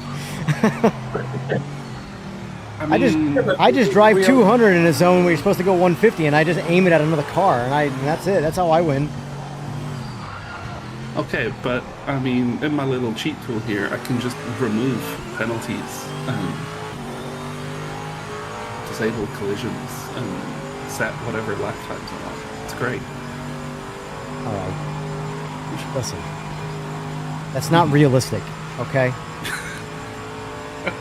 You're not a Well, I true just saw sim the racer. I just saw the video that Shadow sent me of me completely taking out that NGT BMW. I mean, I was the faster car. They were on the wrong line. What can I say? I mean, if you can't stop the devs from driving like that, how are you going to make them program the game so that nobody can? No, that was. I mean, we'll. It's probably my fault. But I was Floundering here. It's just completely bullied him. I'm sorry, whoever that MGT BMW is. If you're in the chat, if that was Well, you, see, I'm sorry, man. Right, this is what you should do right now, is completely deflect with zero accountability and just blame Sora for shitty netcode, because on your screen you were clear, and on his screen he saw a completely different experience, so it's all Sora's fault. Yeah, exactly. Yeah. See? Yeah. You're welcome. I didn't. He just came out of nowhere. He wasn't even on my radar. I could be like a Straight4 therapist / guidance counselor. Everyone except me. Everyone except you. It all, in the end, you are public enemy number one. I'll take that. It's all good, Lexus. I don't, honestly, at this point, when I get hit by, how many people were in this race? All right, so there were actually a good amount of people in this race. So if there's 32 people in this grid, and I get hit 57 times, it's safe to say there's more than one person involved. You know. They were all me. They were all you. You were phantom punching me from the pits. I think actually that would be possible. I'm not surprised. If someone manages to break our encryption. Here's the thing. I wouldn't be surprised if that was possible, but not from like an intentional standpoint, from a purely accidental, whoops, we did that standpoint. I feel like you could do that. That's definitely possible, but the system's technically implemented intentionally so that clients can report when they collide to each other to try and help improve collisions when things are desynced. But I'm gonna go to the bathroom quick while we load in hits. Be right back. Lil Smurf, what do you mean by muffle? Because I'm a bit of a sound snob when it comes to all these games, and I have no problem. Like, for example, I was talking about it the other day when I was streaming. AC Evo's Coyote induction sound is the most authentic, accurate sound I've ever heard for the Coyote 5-liter platform. That is, only they have pulled it off so far. But it was very particular in that one car's sound. So for me, this game has a lot of that. They very, like, for example, the 787B, for example, has like perfect authentic sound to the one-for-one real-life car. Not obviously every car is like that, but it's not like that in any game. But so what in particular sound are you referring to that they are doing? Because I would actually like to know so I can compare and contrast, because I consider myself a massive sound snob. you're definitely a snob. Listen. Mm-hmm. And I'm listening. this is one of those things where there's so many insults, they're just blocking. Like that, we're talking, it's like comparable to Rise, example of all the guys who are trying to walk out the CPU door that only allows one person at a time. That's my brain for insults with you right now. Okay?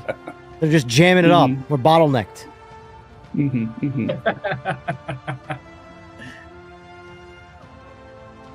I can just say things like netcode and join in progress. I don't even have to say other words around it, just those words. And like that immediately makes me want to pull your hair out. So we're good. Unfortunately, join in progress, well, it is under my purview, is not just me. Oh, has to be a team don't effort. deviate, don't deflect, don't you dare. I'll still take the netcode one. You got me there. That's admittedly, I hate the term because it's like, oh yes, there is a problem with game code.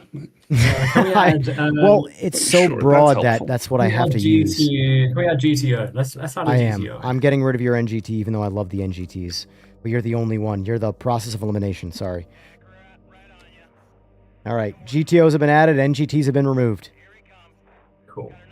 If it were up to me, I'd have gotten rid of GT3s, but I know I'd have gotten rid of at least 75% of the people who want to play the game. Bullshit.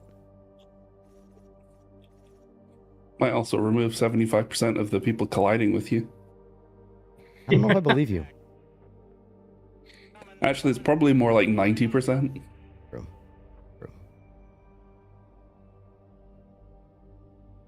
I mean, if Whoa. you want to have a really fun race, then you could just do MX5s in Nordschleife. I know how much you're going to enjoy that.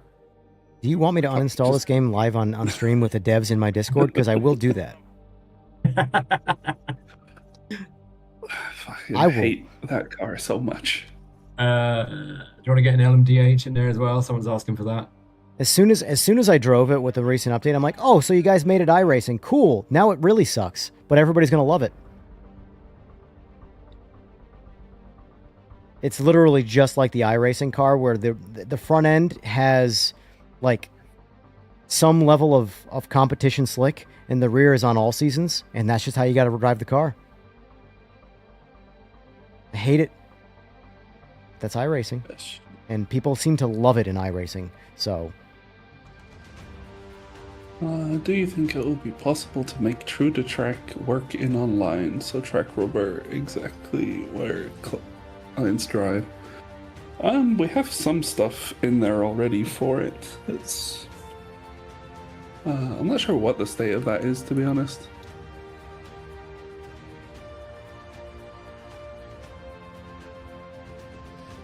Short answer, yes, it's possible.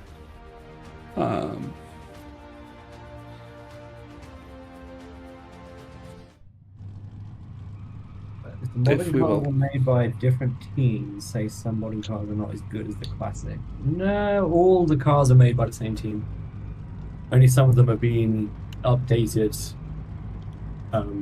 later in patches with different tires.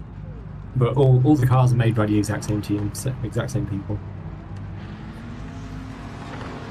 I do Like, agree. we only have a team of what, like 30 something devs now. Like we don't have many people for different teams and things. The whole company's only, what, 40 other people? Yeah, the whole company, including like all the admin and people like finance and all that lot, it's like 40 people. So we don't have a very large studio.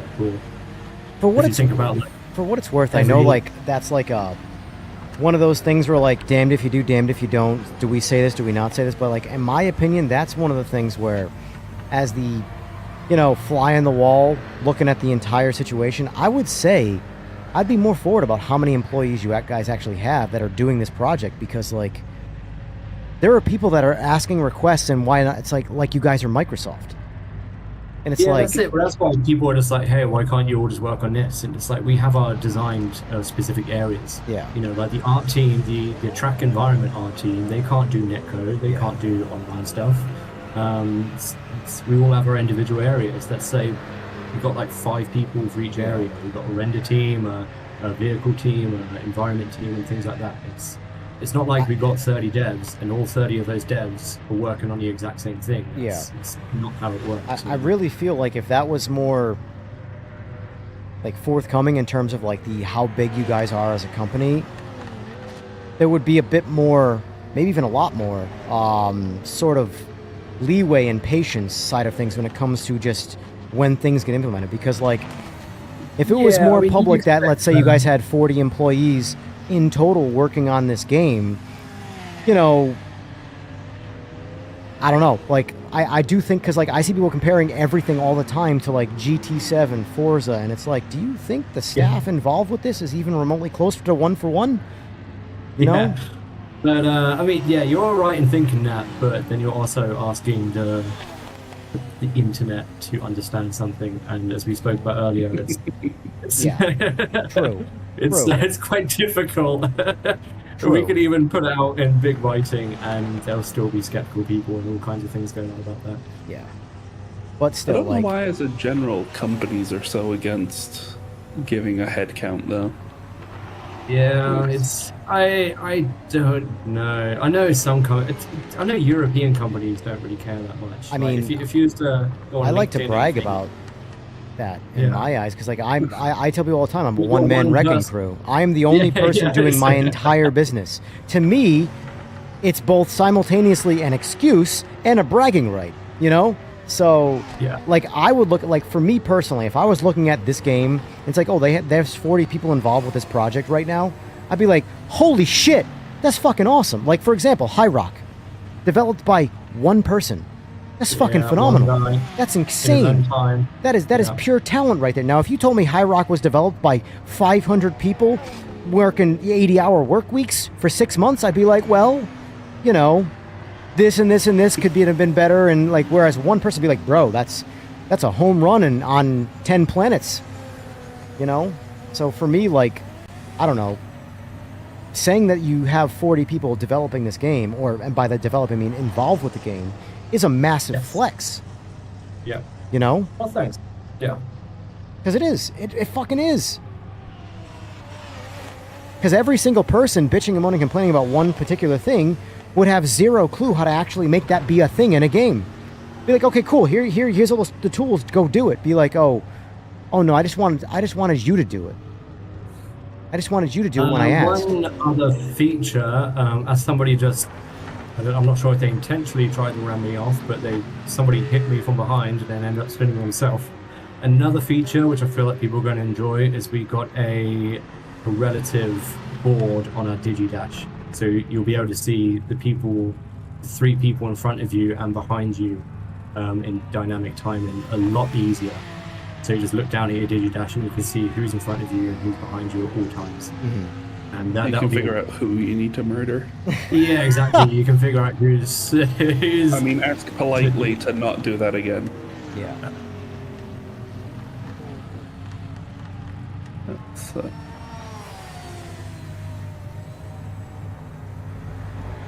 it is a nice little widget, though. It is good, yeah. It took a bit of bug fixing to make it work properly, but we got there in the end. Kenobi, yeah, I do agree that Race Room's MX-5 is probably in the, like, sort of perfect middle ground, in my opinion. I still don't like driving them because I think they're boring cars, but I think challenge versus how fast they are, they're probably in the best, because, like, they shouldn't feel like they're go-karts, because they're still on narrow, shitty tires. But they also shouldn't feel like those narrow, shitty tires are made of plastic either, but only in the rear end. And that's iRacing, and now my argument would be that is now PMR's MX-5. There's just this very unpredictable rear end feel to the MX-5 right now that, like I said, it feels very one-for-one the iRacing MX-5. So if you like the iRacing MX-5, you should like the PMR MX-5, and a lot of people do. But the current PMR audience, I don't know if that's an iRacing MX-5 audience or not. So I know I never will be, so it completely ignore my opinion of the car. But like Canadian, EJ, will you bring Bruno one day on the stream? I know Bruno's answer. It's 2 words. fuck no. It begins with an F and an N. So fuck no. I was right.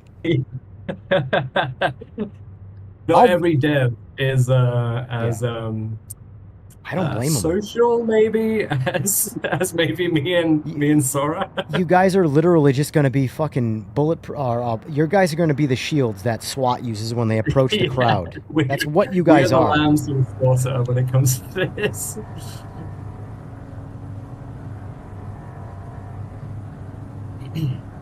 Will there be more detailing on the cosmetic damage? I don't think we have any plan for that. Cosmetic damage is always a bit difficult when it comes to racing games because we have certain manufacturers don't actually like their cars being damaged, and they don't like them being shown. So we can only show a certain amount of damage for what they want. And if we can only really limit our damage to the most amount of damage that one manufacturer allows. So if one Lowest common manufacturer, denominator. yeah, that's the lowest common denominator. So we could, but then there'd be one manufacturer that doesn't get damaged, and then that would just break the whole entire thing and make it look weird. So when it comes to damage, we can only really do what the manufacturers allow us to do and want us to do. Let's get a good launch. We might be able to make it a little bit better, improve the way things are damaged, but I don't think there's anything in our plans for that just now.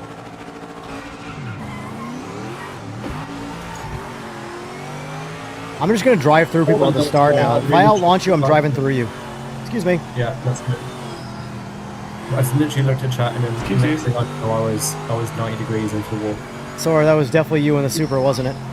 Yep. I just knew. I knew by the approach that was you.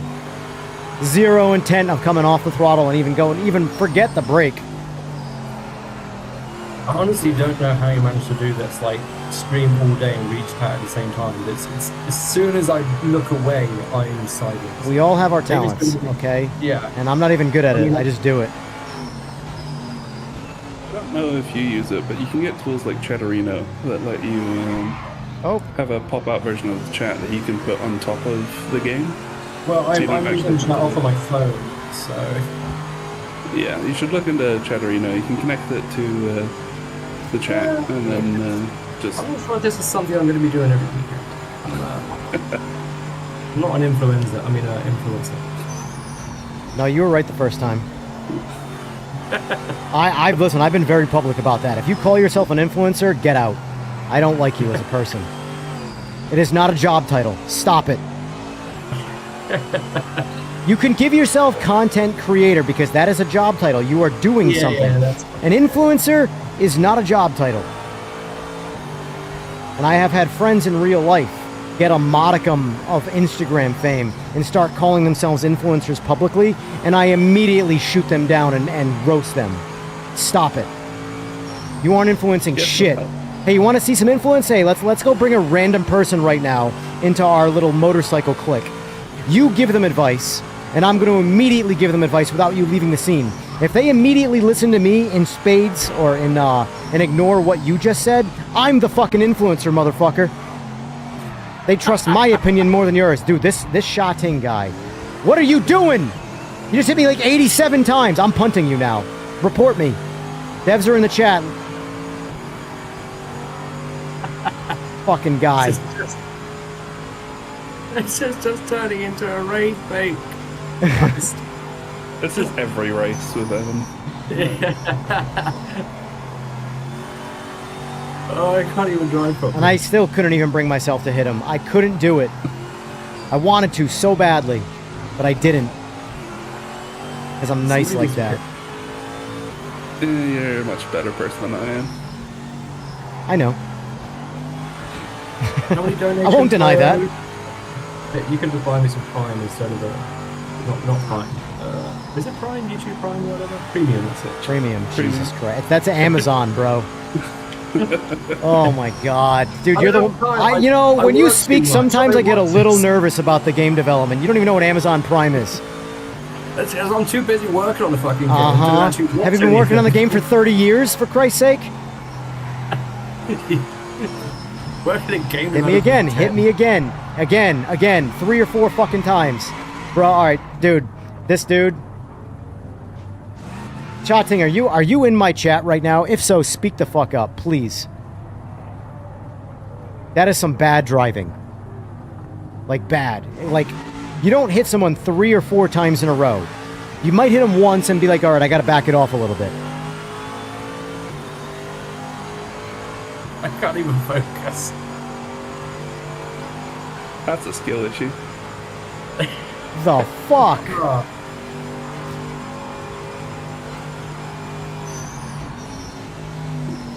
Someone mentioned about getting possible mods for like the driver outfit and helmet. Oh yeah, I think we've spoken about that. Yeah, that's something we can do. It's not high on our priority list, but it's certainly something that we can do. We'll be open to adding privacy. I mean, at this current time, we just don't see it as a good return of investment for putting our time into it. Like, we could put time into it, but there's a lot more important things that our team need to work on right now. If we do that, like, that's going to make, I don't know, 100 people out of 100,000 people happy. Or we could work on, you know, running progress, better replays and things. So I found him. when it comes to things like my eyes that, on my target here. when it comes to things like that, it's something. There's that no we way. can- There's no way. Sora, you are hacking like a motherfucker right now. You are totally hacking and you know it. You son of a bitch. Bro, that is internet worldwide proof you are cheating like a son of a bitch. I don't even have any cheats enabled at the moment. This is great. Bro, that just means you're bad at your job, so pick one. Like, what the fuck? Yeah, I'll choose bad at my job. That's... God damn. That's some... Like, dude, if I had hit the AI like that, I would have sent him to the Phantom Realm. You didn't move, and you drove through me and dragged me down the road. Yep. What the fuck? It's just a skill issue, really. Yeah, oh yeah, I bet it is. I bet it is. Skill issue on the fucking keyboard. That's for sure. I don't know Have you ever who said we who's call that skill is. what? I apologise if I hit you, but I could see you jumping back and forth all over the place. So I don't know who the blue call that is, but sorry if I hit you. No, it's my fault. Thanks for joining, Tiger Legend. Appreciate it.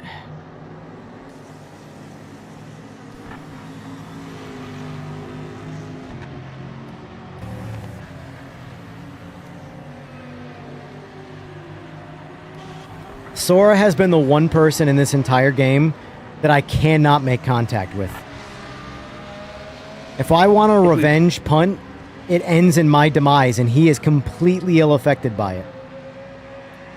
Everyone else gets hit off the track like a regular player, but somehow the guy in charge of what happens on the fucking internet seems to have this weird-ass advantage, and he's 100%.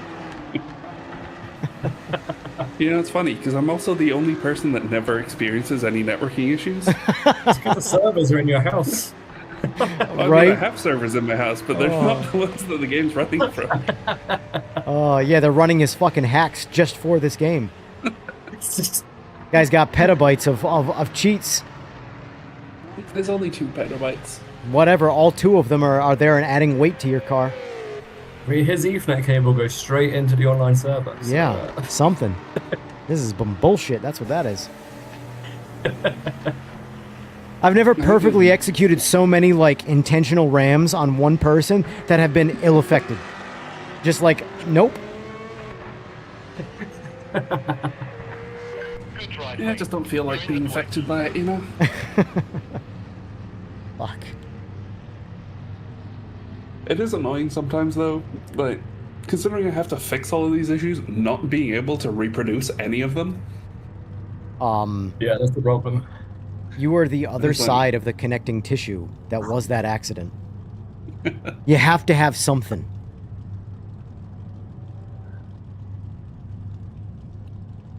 Like, let's just watch that back in real fucking time here. Before the next lobby. Let's just watch it back.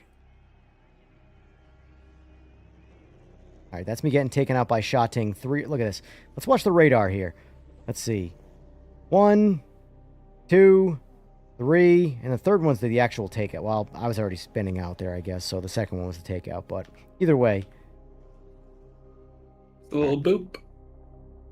And then a little fuck you there. And then Alright, so here's the takeout. I'm aiming for Sora right here. Watch this shit. Here we go. I'm lining up the shot. Here we go. Lining it up. Boom! I'm just stuck in his car, and he just continues on his line, and I am sent off. Fuck you. And he just carries on business as usual. Like, Have a good day, sir.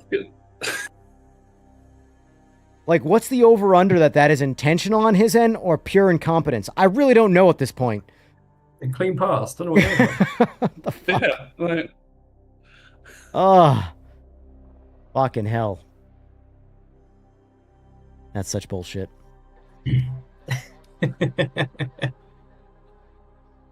Any chance of bringing in the golden era DTM for expansion vehicles? Maybe. Maybe.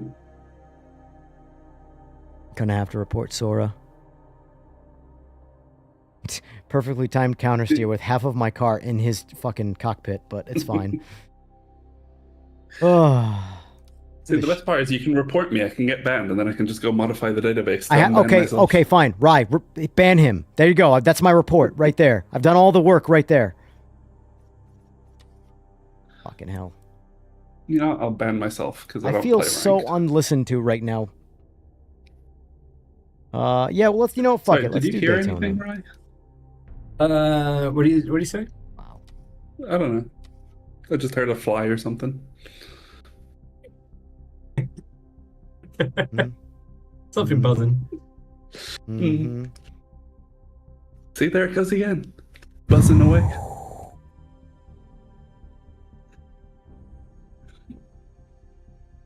We'll get to some MX-5s, but we're not doing MX-5s on Daytona because I don't have that kind of time.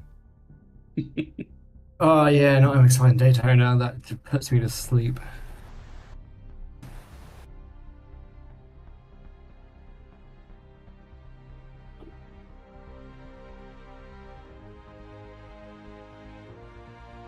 All right, I think I'm going to go round wheel and H pattern because I need to spice this up because at this point, fucking anything helps. I need to get my other microphone set up at my other PC so I can actually use my wheel while in calls.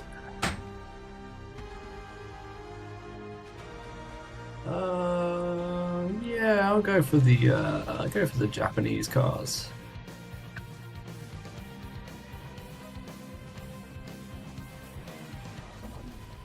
Oh, did I change that in time? I didn't even see what the time countdown was. Just saw a mass amount of people disconnect. It's a great song, Shadow. Every time I load this track, it's all I have stuck in my head.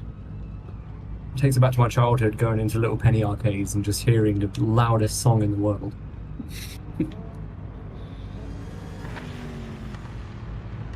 So half the lobby just disconnected. I did see that. This is your issue. Let's get into it.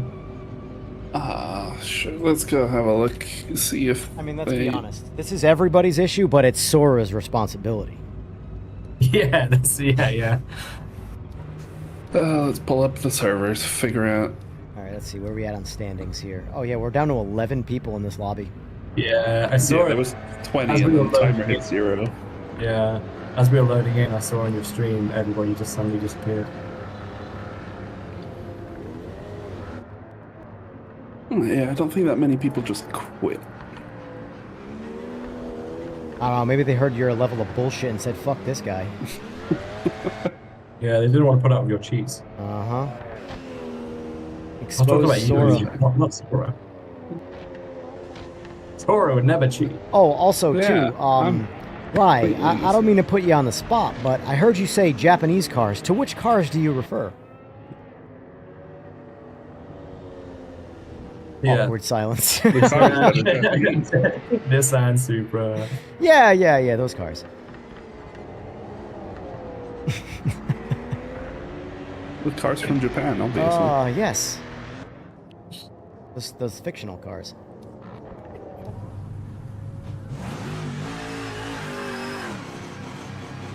Multiple people disconnecting. Can one of you grab your log and send it over to me on Discord? Yeah, me or Sora on Discord. So who we got? Shadow, Scobian. Yeah, if you're on Discord, search for me in Discord. It's just RYS4, dev engineer or whatever. Send us your log.txt file in your My Documents, your documents, My Games, Project Murder Racing. There'll be a log.txt file in there. Send that to us, please.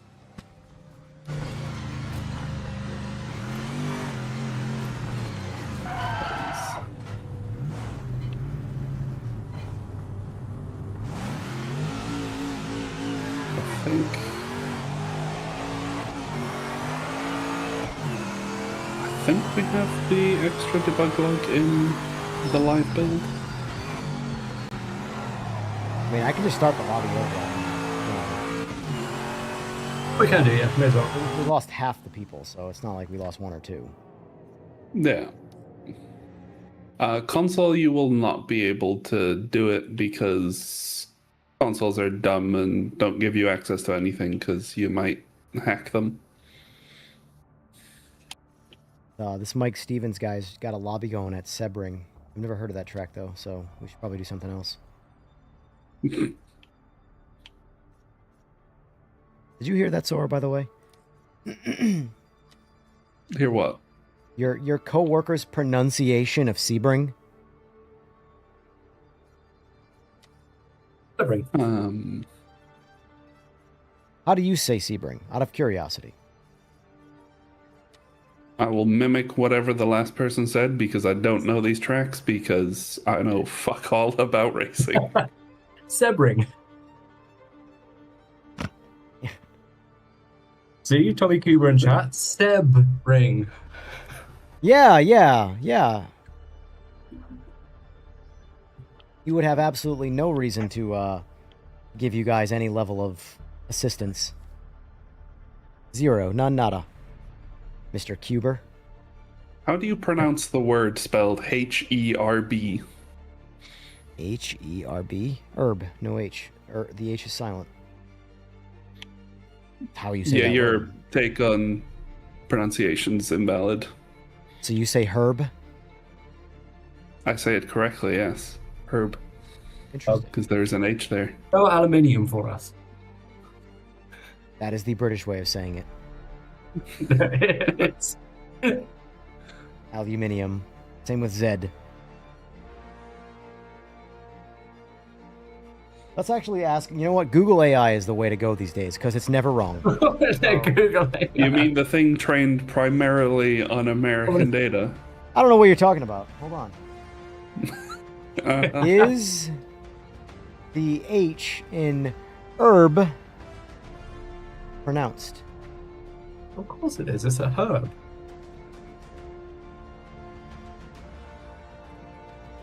Wow. So according to Google AI, we're actually both right.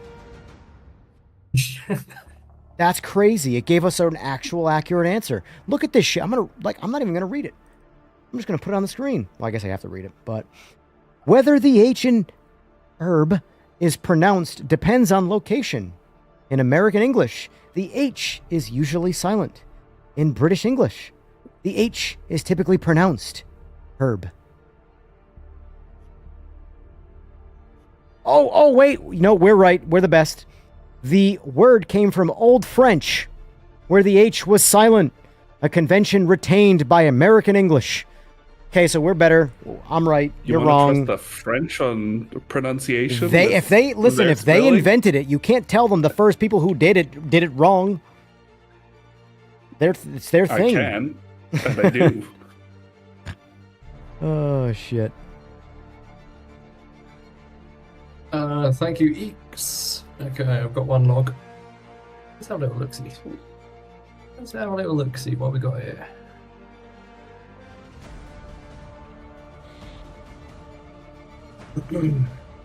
I mean, I've heard Sebring said all sorts of ways that I've accepted, and then I heard Sebring today, and I was just like, nope, I draw the line. That's it. Seabird ring. I would even accept that, because we've said that for our buddy Seabird, but man. No, I quit, Trev, to start the lobby over, so rejoin. I'll send it in the online room, Alex. Because 50% of the lobby got DQ'd on start, so, or DC'd. Let's see, it's this one. Oh, fucking. We have way too much bloat in our logs. You got. At what point, or I'm not sure if you're in the chat, at what point did you get disconnected, Eeks? Because this looks like you was already on the track. Eeks was definitely in there. He was one of the few guys actually racing still. He was in it, but Yeah, that's somebody that's in the lobby actively. yeah, there was a lobby. We need somebody who got disconnected. Who hasn't restarted their game yet. Yeah. Because as soon as you restart the game, it overwrites the log.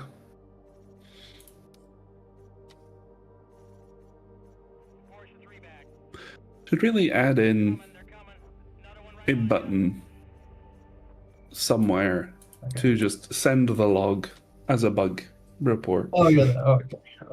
That explains a lot. Yeah, we need somebody who got disconnected from the beginning of that previous lobby. Thank you anyway. Appreciate it. This DC issue needs to be fixed. It does indeed. What would help is if we had a log from somebody that had it so that we can see what happened. Just fix it. Just fix an issue that never happens to me. I'll get right on that. For what it's worth, that's actually like 50% disconnect right there. I haven't seen that in a while. Like, when was the major like lobby update where it or 2.0.0.1 was it that one? I thought it was before that. When was the one where you guys spent the entire time working on nothing but the server side related issues, the disconnects, where like I would get the spinning wheel shit as the host?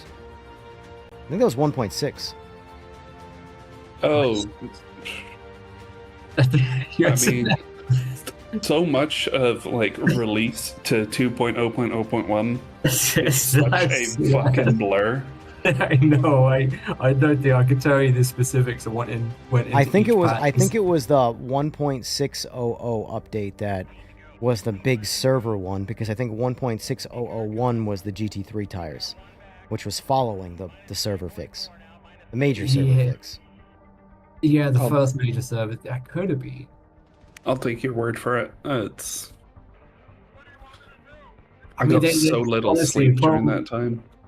From like a developer as well, like, because we work on two different branches, we work on our own local branch, which has hundreds of changes in which don't see the public until it's ready to go, because they're risky changes, they're things that could potentially break the build. And then we have the public branch build, which we only put safe fixes in, safe things. And sometimes it's really hard for us to remember which ones are working, which ones are in public and stuff. So if you're asking us what went specifically into 1.6, we've seen literally 2,000 fixes going since then, probably more. So it's very hard for us to find the exact one. This might be more of a question for Soar, but is it a lot to ask that when you leave your server as the host and the host transfers to someone else, the lobby gets renamed to whatever the new host is? To avoid the whole, like, oh, there's currently 2 lobbies with your name open, even though I'm obviously only in one as the host. Oh, yeah, we probably shouldn't do that, actually.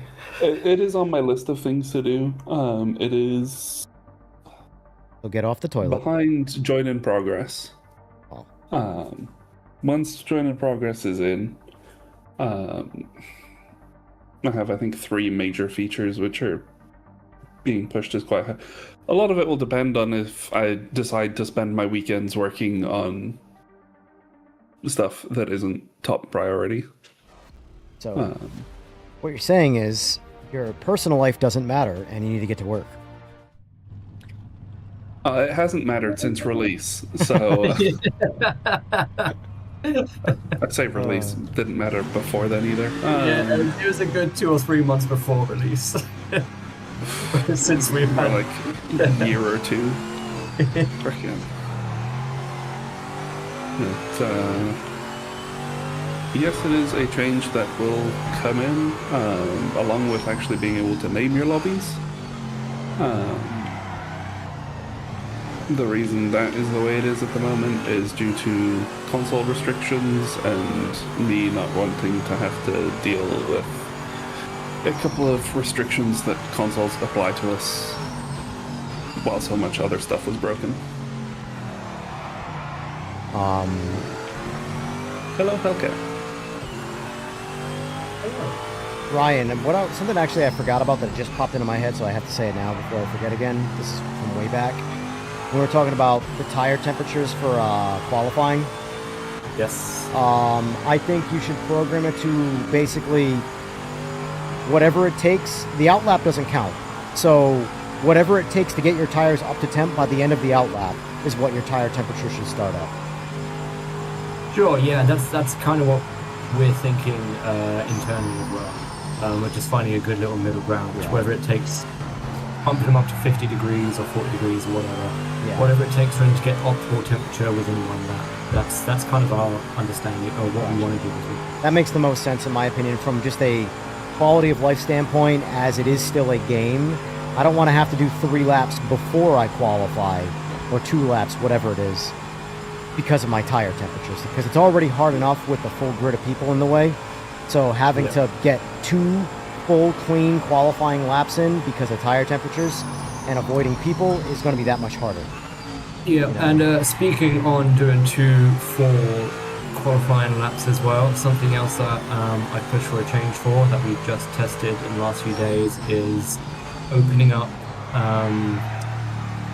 the GP section on the Straight4 or Nürburgring 24, so you can cut across and do a Joker lap, so you don't have to go around the whole entire ring getting qualified. Is that why that's opened? Yes, I've opened that up, so you can just cut across at the, in the final hairpin, rather than going around the whole entire track. You can just cut across the hairpin and start your lap manually. You want to do that in race as well. If you wanted to do it in race, you're going to get a massive penalty, and you'll get like a minimum of a 9 minute, well, depending on the class of course, but the penalty is going to be much larger, so you're not going to be able to cheat. Hellcat asks a really good question right now in chat that was answered by Ryan, but Sora wasn't present for it, so now that Sora is present, it should be answered again. Just my opinion. Wink, wink. When is Jip coming? When it's finished. Oh my god. Jesus Christ. I mean, I can put it in before it's finished. Who was it and that you guys said can that have and the failed broken miserably lips. when they said that on delivery? What game was that? When it's or was it NVIDIA? Now, who said that? Damn it. Someone said when it's finished as like a brag of like, yeah, we're not releasing this until it's ready and it's good. And then when they released it, it was a pile of shit. Someone said, I can't remember who said that. Probably Bethesda, I don't know. I feel like it probably was Bethesda. But I mean, he's not wrong. Like as I said before, I would personally like it within a month, but I think it might have actually. I think it was Cyberpunk. Yeah, it might have been Cyberpunk actually. It would be great if it's there within a month. I personally would want it to be within a month, but if it's not ready by then we're not going to release it early, because that's going to cause more problems. But we know how much people want it, we know how much it's requested. It's probably our #1 requested feature right now. That is a very top priority, probably on Sora's list. It's going to keep him up, it's going to get him pissed off, we're going to have calls with him, we're going to be shouting at him, being like, why the fuck is he not ready yet? And yeah, we'll just deal with it and get it out when it's ready.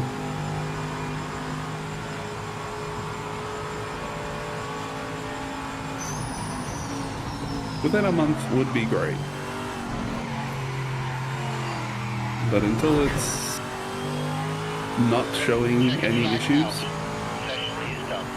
I'm not even going to consider releasing it. Yeah. Pretty sure the Sora AI got shut down, so...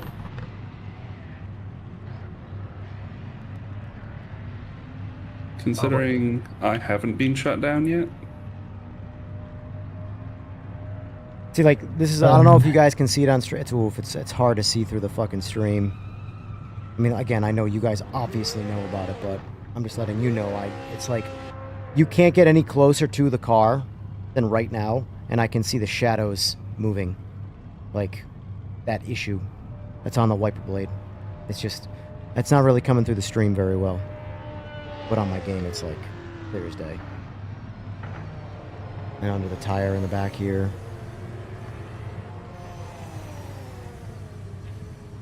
Also, the game looks beautiful. By the way, I told you I gotta deliver a compliment with a negative.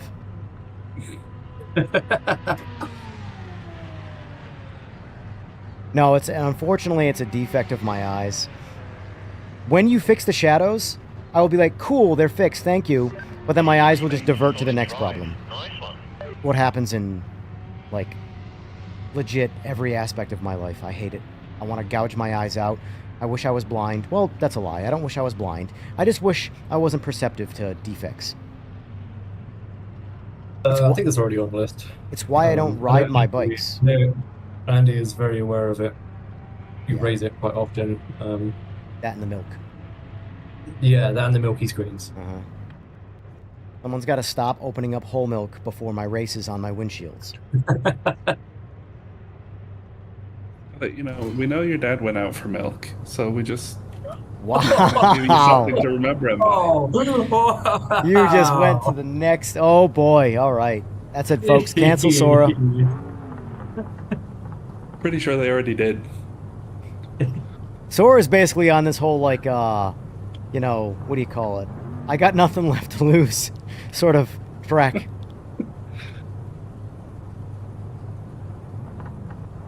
Did anybody get disconnected from this one, buddy? I know you're trying, Tom. I know you're trying. How is the car selection problem fixed going? What car selection problem? I'm not sure what car selection problem you're referring to there. Come on, mate. Nail this stop.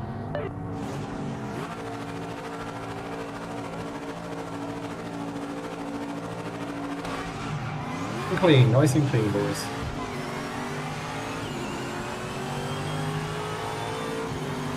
I hate That's that. not clean. That is not That is clean. not clean.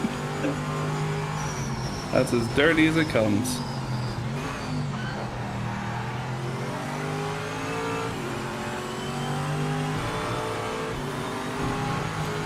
I get the fear of God in my eyes when I see the radar and just see spinning cars everywhere around.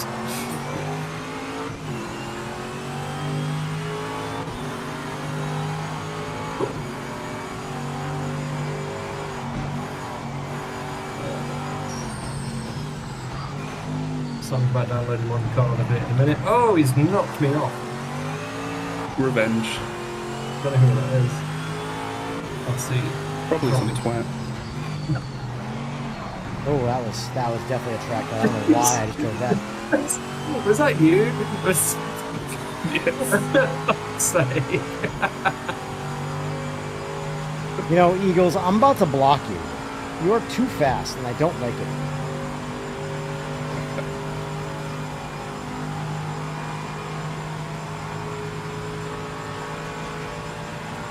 At least you're not on PlayStation, so you can actually block people.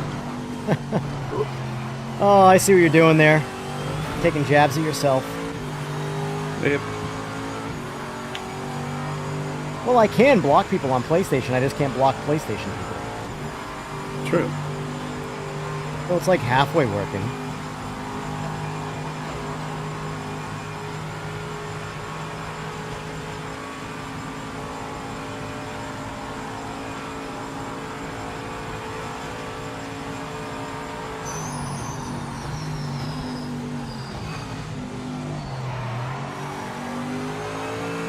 And that issue in particular is very annoying because it doesn't happen when we use dev accounts. And we can't get any data from production kits. So it's kind of like, I think what's funny Right. about it is that, like, I have console and PC, but there are obviously distinct advantages to PC that when I want the ammunition to make fun of a console user, I will use. But, like, it just so happens that this particular game, the reasons to, like, make fun of the console experience are not something I ever thought I would have as ammunition. Like, haha, you can't block people.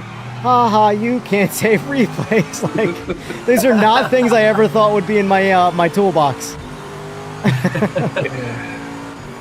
console replays are in the works. Uh-huh. Yeah, once we compress them down, they'll be fine. Oh, hello, Porsche. I actually How you know. doing there? Fun fact, on my PS5 Pro, I actually very much enjoy the gaming experience now. Like when I jump on it to test it out, because even when I travel to like the in-laws or when I'm just curious to test out the console patch to see what they're experiencing when I see people complain, I jump on my PS5 and I'm like, oh yeah, this is looking pretty good on PS5 Pro now. I like it. I'm having a good time. I actually see a lot of visual bugs that are not present on the PC, or sorry, that are present on the PC version that are not on console. All I hear is that you're sim racing incorrectly. That's true. That's true. Oh shit! I have an Xbox Series S. Part of me wants to buy it on that just so I can get the worst possible experience. Just so I have like the full range of what, you know, people can bitch about.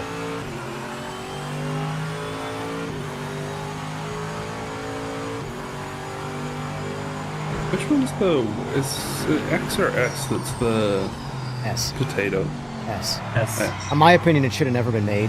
Or at the very least, it should have been made under like sort of different guidelines, I guess. I don't know. It's just, dude, all it is it parodies the Xbox One X.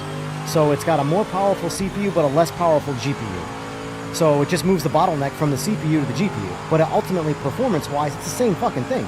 And it's last gen. And it shouldn't be a thing that people think you can buy a game on 2026 and have a good experience on. But its existence gives people that perception. I think they intended to go the whole streaming your games route. Yeah, it was just So it was kind of just a Game Pass box. Yeah. But then I don't know how well that's actually gone for them. I've never tested the stream. I'm not even kidding. I bought my Series S so I could play emulated old PlayStation games and watch Netflix. That's the only reasons I have an Xbox Series S. I play the shit out of Mega Man X and Castlevania, and that's about all I do. I fully knew that. That's what the Xbox One is, what they wanted it for. Yeah. It's to be a streaming service, really. But it works. Well, soon you can throw it out and get a Steam Cube. Yeah. Still waiting in the price range of that, and I don't know what it's going to be. I'm a little bit scared. It's gonna be like $1,000. I'm okay with $1,000 for... I have to see what the UI is. I really have to see what the UI is. Because if it's just... It's gonna be big picture. Yeah, 16 big picture. Am I going to be able to do anything that I can't do on current game systems, though? That's the thing. Yes, you're gonna have proper CNC integration. Am I going to be able to stream directly from it? Am I going to be able to edit videos, things like that? You are going to be able to do those. How well you can do them is a question. Because it has its full desktop mode, similar to the Steam Deck, but obviously it's a bit more powerful than the Steam Deck. Yeah. HD DVD, Jesus.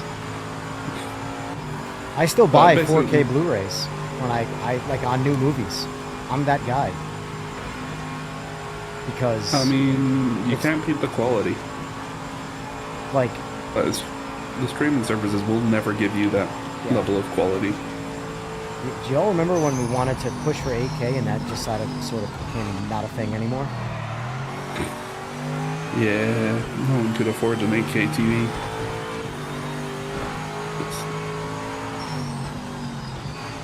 I'm glad it stopped though. You know, I would prefer this upscaling sort of technology stuff more so than chasing a native resolution that's just not worth the cost of all of the bullshit that comes with it. I think it lasted slightly longer than 3D TVs. Oh, almost lost it right there. I actually only found out that so when I got a place for my mother moving to down in Devon, just went to a charity shop, found a 55-inch TV, like proper good condition. It was only 50 quid, so I was like, yeah, fuck it, that'll do. Turns out it's actually a 3D TV. Which probably explains why it was so heavy, but it is good condition, like really good. And it was only until I like looked into the back of it and stuff, and I was like, oh, man, it's a 3D TV. I'm sure somebody probably used it like once and then never touched it again. Remember one of the 3D TVs is released, and they had a feature to let you have two people play a co-op game and one person get a full screen to themselves and another person get an entirely separate screen because they interlaced the bit, which is a really cool implementation for 3D TVs. It's just kind of like no screen peeking is possible because you can't see the other person's screen, but you also both get the full screen. But then nobody makes co-op or couch co-op games anymore. I mean, you get like It Takes Two those studios and stuff, but that's about it. Like the age of couch co-op is gone. It's a shame. Some of the best memories are all couch co-op and split screen games. It really is, especially now because like with Steam, you can play couch co-op games online without having to do anything as a developer. Yep. It's like we should add couch co-op mode for PMR. Shadow, the Xbox Series S would be the stove, I believe. Although I don't know if maybe the lower drawer of the stove more than the actual full stove.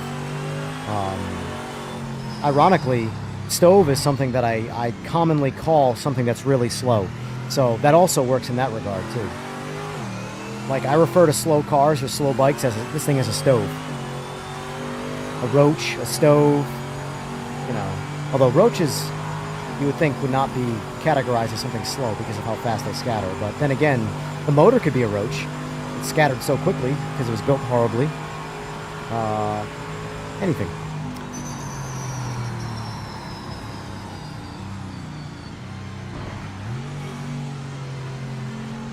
We used to have real friends. Speaking of having real friends, you guys know where I can buy like a genuine, like refurbished CRT TV? Oh, an old CRTV. eBay?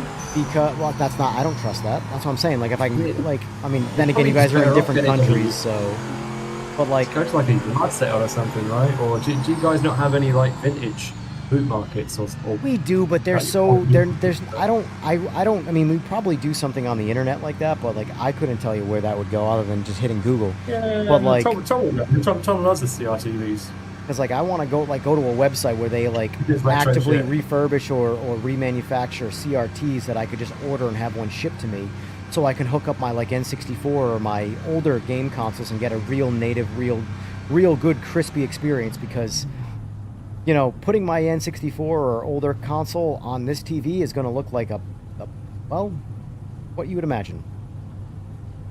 I think I have a 55-inch CRT. It's in my mum's basement at the moment, but... Tom would love to show you his room. Oh,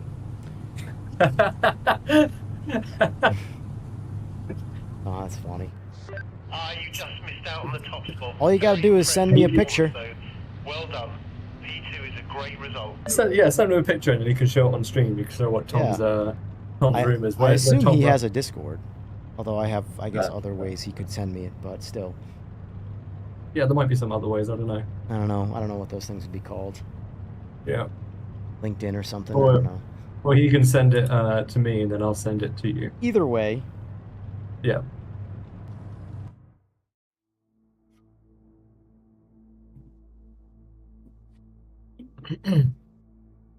But yeah, no, Tom's room's cool. Like, he's got arcade cabinet in there. He's got like a shelf he's got the with old a school. hole for every single retro like console. If you ever wanted to, like, here's the thing. I always laughed at, like, don't accept candy from strangers. Like, what do you think, I'm an idiot? No shit. Yes. Big white van listen.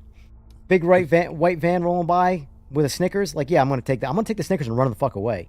But if you show me pictures of, like, a super cool arcade in your house, you know what? I'm going to be on the milk carton. It is what it is. I accept it. You know? Have you had a look into the, was it Retro Link boxes? Basically, you can plug in your old analog stuff, and it transforms it and scales it, so it actually looks decent on I have modern day not. displays. I have not. I usually have to play some variant of emulated thing. That way it can, like, add its own sort of upscaling to it. Or at least anti-aliasing. Which I wouldn't even call it aliasing. It's depixeling. I don't even know what it would be. It's not aliasing. It's just such low resolution that... Yeah. What is the actual, like, output resolution of, like, a Super Nintendo?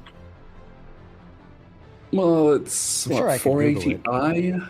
I don't even know it's 480, man. Come on, that's saying a lot. Nintendo. Well, yeah, it's I, not 480p.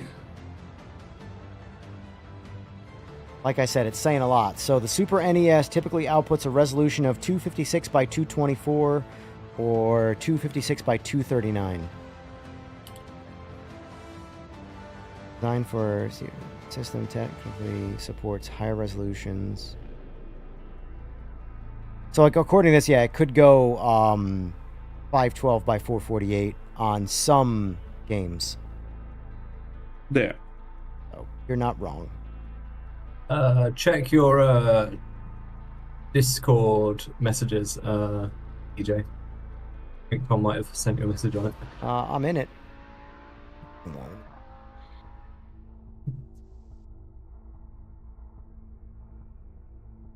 Also, yeah. Andy is recommending that you get a retro tink. That's what they're called. Great little boxes for using consoles on modern displays.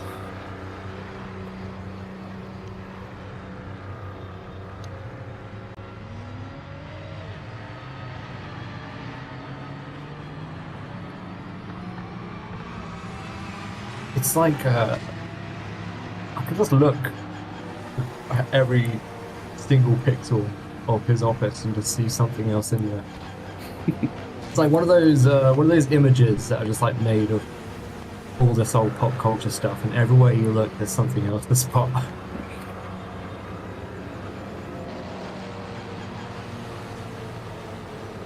Like a collage bit.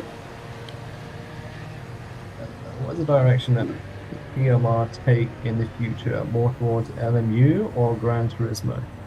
We kind of touched upon that earlier when we were doing the proper podcast and not just having a mess about in races. But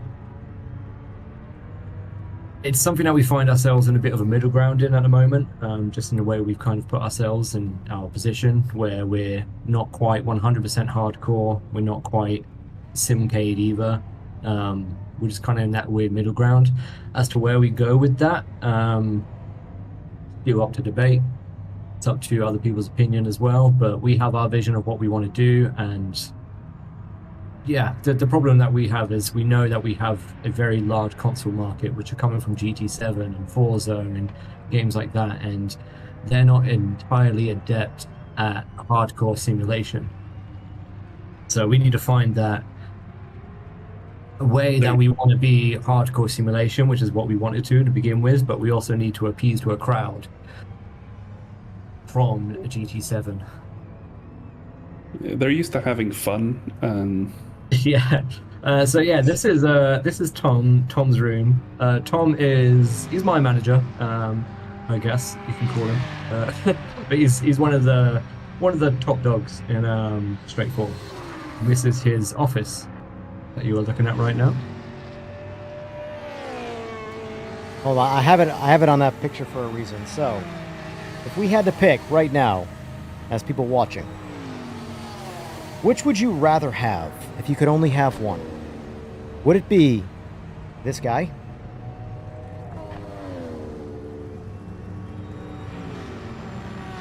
Or would it be this guy?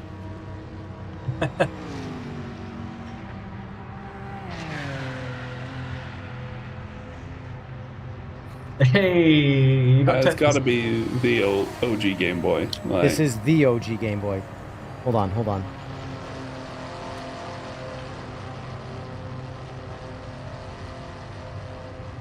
I don't know if that came through the microphone, but I don't think it did. Play it again if not. The little tick. Little tick, yeah. So is that an original one that you've had, or Not going through the mic. is that one that you bought? No, this is the. I've had this since I was 2. This is the. This thing I literally just recently found it at my mother's in her attic when I went there for Christmas, and tore the whole thing down and gave it a little. Look, it's even got some modern day Rayovacs in it. Yeah, yours looks a little brighter than the sun faded one that Tom has. Mine's been in an attic for probably 20 years. Have you thought about modding it? Give No. it a USB-C port and. Have you thought about never Rechargeable. speaking again when you say shit like that? I mean, you're not changing the functionality of the console. You're literally changing the battery. Right. I don't care. It is. Man, we got the Wii, the OG Wii. Yes, this is my last Sega, right? I mean, isn't this the last Sega actually? Now that I think about it, GameCube. All right, GameCube. That's Sega, GameCube. did you call See? it? Dreamcast. Did you just call it Sega? Well, what should I call it? Sega or Sega? I don't know. What's the British way of saying Sega? I mean, they say it every time you boot up a Yeah, game. Sega! Sega. Oh, Sega. Duck Hunt. Look at this duck hunting son of a There you bitch. go. He's even got the old Nokia. Oh my god. Dude, this is illegal. You can't have this. This is a weapon. Do they even allow this in where you're from? The UK? This is burner phone. Uh-huh. It's a multitasking burner phone. It acts as a burner and a fucking bat at the same time. It's a mace. Yeah. That's Zoom in on the funny. Danish hold on. gamer. Where's Hold the on. Danish gamer? Hold on, we'll go back. Oh, wait, are we racing? Oh, What is oh, it's this? an overtime. What is this? We're in overtime, so.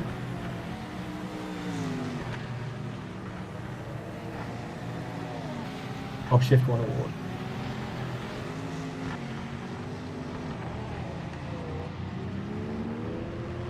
Shift 1 award?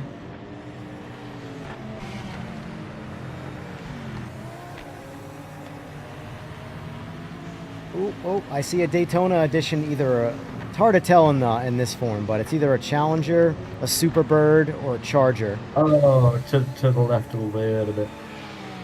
That's pretty cool. There we go. DGA. Oh, there it is. Yeah. In between TVs. I know there's a little bit of delay into what we can see and what when we're talking to you. Oh shit. Game Boy Color? No, maybe not. I can't tell. No. I don't know. It's been a while since I've seen a Game Boy Color box. I don't really know. No, that's Game Boy not Color. bad. Game Boy Color was vertical. Never mind. That's all. Yeah, the same form factor as the original. From the back. Look at this. How did I not you see this? Where are you focused on now? Back to the Future. Yes, Yep. that's Playmobil collection. Yep. I remember when he bought that. Oh my god. It's like, why the fuck are you buying Playmobil? I mean, it's Look at classic. Look at this. Look at this guy. Ghostbusters. Oh, got the farming Showing sim his there. allegiance right here.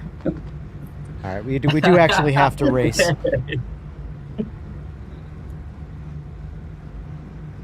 Right, race. What are we on? What track are we on? San Marino? We're knows. on Sacagawea. I've redone the track limits for this, so it's going to be better in the next patch. Don't worry, Agulong, however you say your name there. I'm gonna get killed long before you get displayed on my stream. I promise. Honestly, that first event was one of the funniest things I've ever seen. I can't believe I actually incited so much carnage against you. Dude, straight line murder. I forgot I even asked for it. It was just I was like, what the fuck? Where is everybody? I look behind me and it's just carnage. Oh, shit. Sure. I gotta avoid Sora. I can't hit him. Oh, God. Sorry, Corvette. You Oh, broke gee, way how too did I even get hit? Who was in this ramrodding Corvette? What? Oh. Dude, this is ridiculous, man. It's actually impressive. It's actually worse than a playtest, and I thought they were bad. Dude, you have no idea who's playing your game right now. There's a reason why people are like losing their minds over the penalty system. Like, Yeah. That's why we need a safety. I'm here. Like, I told people this all the time too. Like, you have no idea what's coming your way if this game gets like really popular. Like, you're asking for it, Custom lobby is always gonna dude. Ranked is Sometimes just it's- as bad. Just as bad. I know ranked is bad, but in ranked we, in my opinion, who was that Corvette? Ranked would at least have the license point system where we can, knock people out of. Yeah, but you also insinuate an ego with it with ranked because now people want to try. So Yeah. you entice the rammers to try even harder to ram because they got to win. Exactly, but I am Dude. the steward of. Right, you are license literally points. super teleporting right now. I can see you as well. It's just you and me for some reason. I don't know why. Well, Everyone else is fine. Actually, there's a Lamborghini here as well. The Lambo who's teleporting, but if you're on the yellow Corvette behind me, I'm in the yellow court. Now I'm driving through you. yeah, I can see on my radar. I just hit you, so we must be. What's the ping range where we can? Sometimes I can drive through you, and sometimes I can hit you. It's 200's the thing. So if it's over 200, It's you always won't collide. ghost? If it's less than 200, then strange you how will it's- collide. Just me. Okay, so you're about to collide into me now. So I just drove through Yeah. you that time. Yeah, you've gone through me there, yeah, because the ping is too high. So it's just you. Everyone else is fine. There's one other Lambo, but yeah. There's technically a really. Oh, come on. He did not go where I thought he was. was going to go. I Where totally one of you thought could- he was going to go inside, and he lost control and went out. Well, sounds like a skill issue. Well, that's Orion who just won the dirt. Yeah, it sticks. Oh, cool. I'm that being fluid. giving a times penalty. I don't even know when I got that, but I got it. Yeah, you're welcome. So just gave that to me out of nowhere. One of his hacks. That guy just jammed on the fucking brakes. Oh, it's Tom. What's he trying to do? Brake check you. Apparently. Over here admiring his room and he's trying to kill me in the game? Jesus. This is some Hey, see, bullshito if I actually- ever saw it. All four wheels over the white line, mate. They've given you a penalty for it. Put it behind you. Keep on it. Oh fuck! I was looking at chat. All right, cutting it. Sorry, guys. Jesus Christ. Did you get a time penalty or no? I've got to slow down. You got to... So you have a... Okay. You have a slow down. Because I got to slow down and I tried. I do find it funny that you can get a slowdown penalty, but the time you have to give back is more Oh, now than we're you hitting. have to give the time back. Go. The good thing is that because I was making contact with Ryan that time, he was slowing me down, and it actually got rid of my slowdown penalty.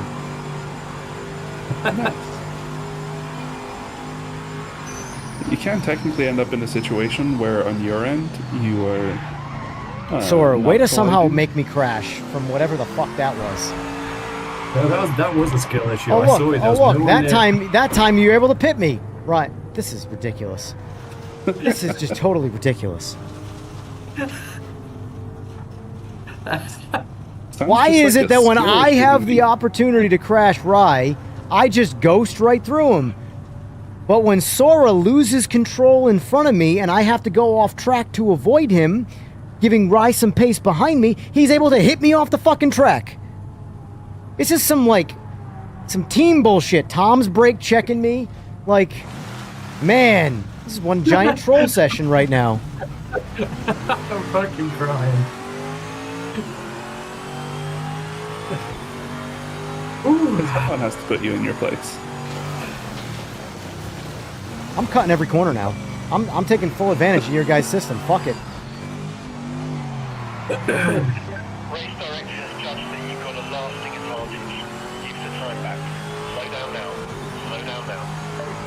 Oh, sorry, Lambo. Sorry. That is completely my fault. That's way too late. What are you doing, Ryan? I was way too late in braking. I was looking at chat and So, I didn't so realize Tom that had to you give changed. time back. Got it.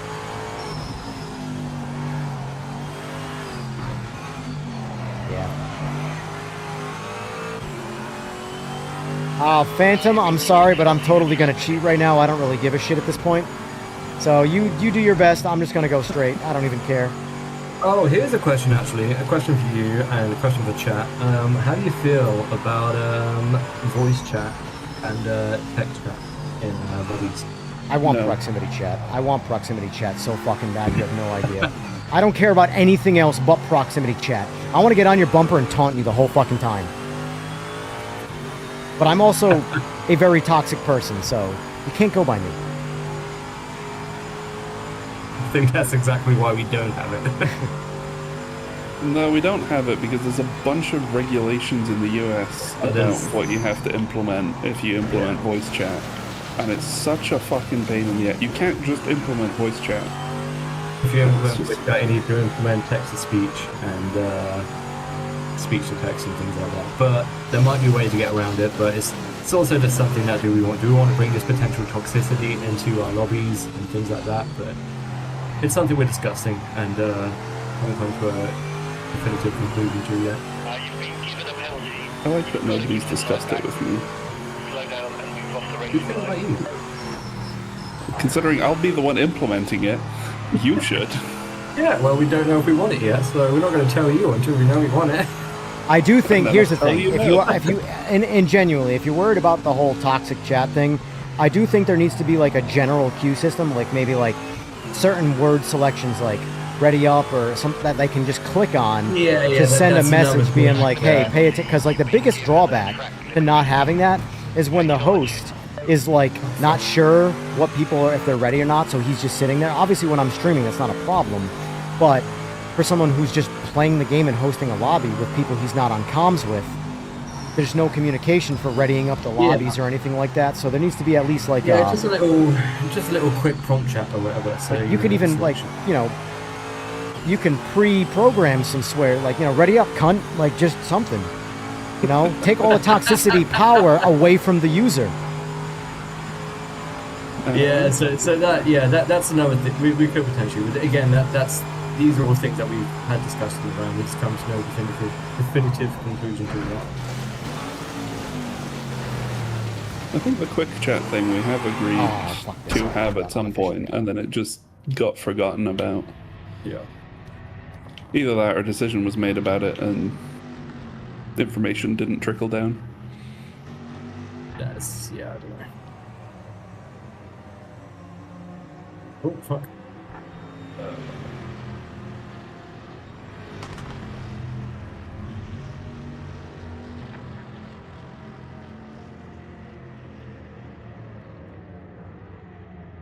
Yeah, we definitely need to improve lobby. Join in progress will help some amount with just the fact that the host can go in and then players that are not ready can just stay in the lobby. Yeah. People can join later. But more does need to be done.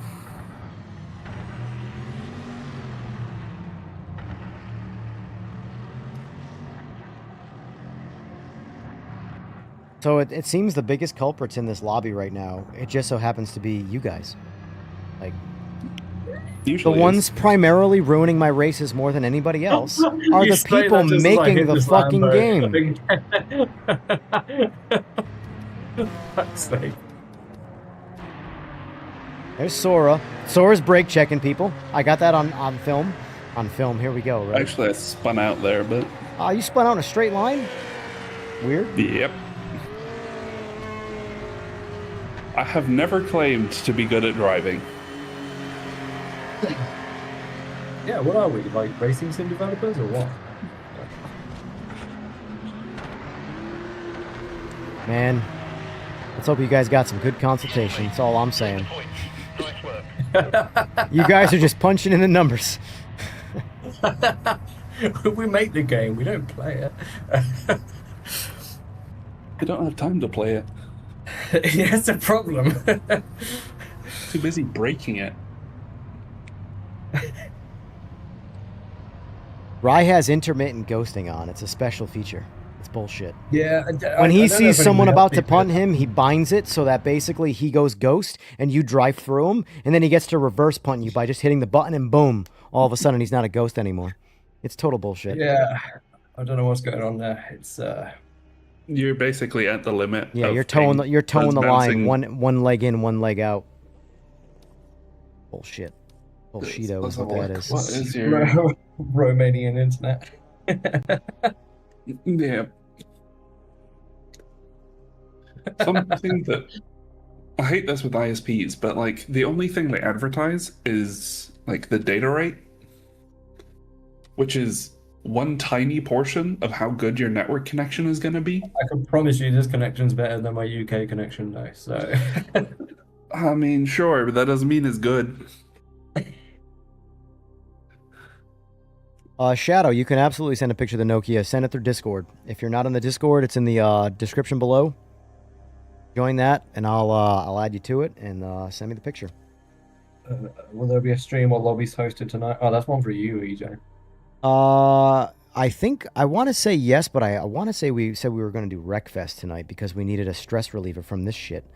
Yeah. We've been on this for 5.5 hours now. That time has flown by. Oh yeah, no, listen, this is a good time, but every once in a while, I need to have an authentic crashing experience where, like, you know, I'm no longer trying to avoid the wrecks. I just want to drive into you, and it's like rewarded. I'm telling you, this game and Wreckfest are going to be like left and right punching. You put on a GT500 Evo. Sure. Let's put on those super speedy Japanese cars. Yeah, the what are they called? The fictitious the Hiroshima cars. The Takamiya specials. Yes. Yes.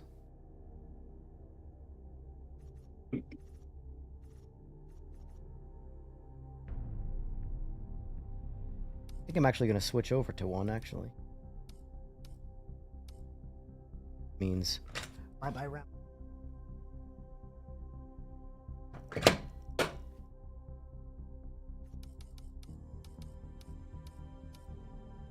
You know what took me till this most recent patch to realize the order of cars in the selection screen is how fast they are by class?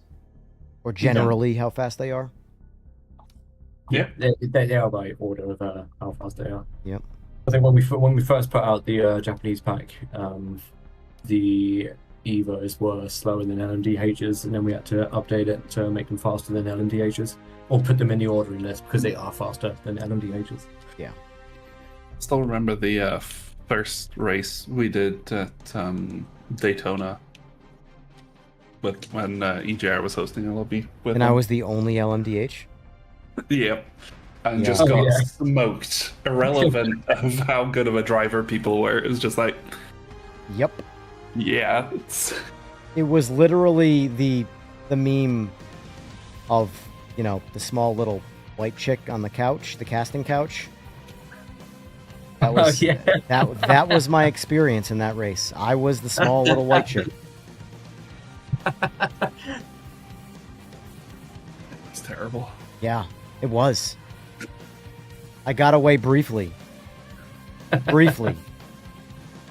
But at the starting line, you got like 3 seconds to be ahead, and then everyone crashes into you in the first corner because they're just so much faster. Yeah, what am I in? I want to be a GT. I don't want to be a GT. Bran and Phantom, you are both officially in the Discord. I swing my banhammer very aggressively, so I'm like Thor in his youth days, so just a heads up. If you have an issue with somebody, message them directly. If you put in the Discord, I'm going to give you a warning, and if you continue, I'm kicking your ass out. Me, myself, and I are the moderators, so... So how do you say this track? Donington or Derby or Derby? It's Derby. Derby. I mean, it is Donington. Derby. Yeah, but it's I feel like I have to say that with like my darling. pinky out and like just a general cunty attitude. Derby. it's Derby. Yeah. Would you like to go race at Derby? Oh, fuck you. I'm good. But yeah, Donington. Well, Not do you say Demolition Derby or Demolition Derby? How do you say it? It's Derby because it's the activity, not Yeah, it's the activity. location. Oh my God! You guys are the reason why this language is so damn broken. Oh, it means something different, so it sounds different, even though it's spelled exactly the same. Okay, football. Listen, I didn't make that one up, okay? You're saying that like we made any of these words. You did. Listen, it's guilty by association. You were born in the vicinity of the original whatever, so therefore. I was born in Germany. Well, never mind. I'm not going to guilty by association with you with the other things. You don't want to get cancelled? Oh, that's a good one, Hobnob. That's actually a hard one to say, even the way I say it. Is it? How do you say it? Worcestershire? Sheer? Like, I don't even know how. Like, that's the thing. Worcestershire? I say it depending on who's around me, because, like, I just listen to how they say it, and that's how I say it. It's just not an easy word to say. And that's how it works. It's Worcestershire. It's a shirt. Oh. It's not a sheer. Worcestershire. Oh, perfect. The guy I want to ask is in Where's the chat Shure? right now. Steven, Yeah, you said it right. Yeah. would you mind if I played your soundtrack at the start of my streams? Oh, is Stevie in chat? Oh, he is in chat. He is. Hey. And Yeah, also, Stevie, EJ would like to know if he's allowed to use your music for his streams and like the intro for his streams, or are you going to cease and desist and take him for all that he's worth? oh! Alright, this is the token example of I don't give a shit about qualifying. I'm just gonna go back to the pit. Yeah. I just wanted to reconfirm, Steven. Everybody in chat, give Stevie there a good shout out. He's made an amazing soundtrack. I'm sure nobody can have a single complaint about the music he's made for this game and the sounds. Did I? Hold on, since you guys are here, I gotta find it. I laughed so hard when I so I YouTubed the soundtrack, and I found it wasn't his posting, but it was someone else posting it. Hold on, I gotta find it. While you find it, I'm gonna be right back. 2 seconds. Can I grab a drink?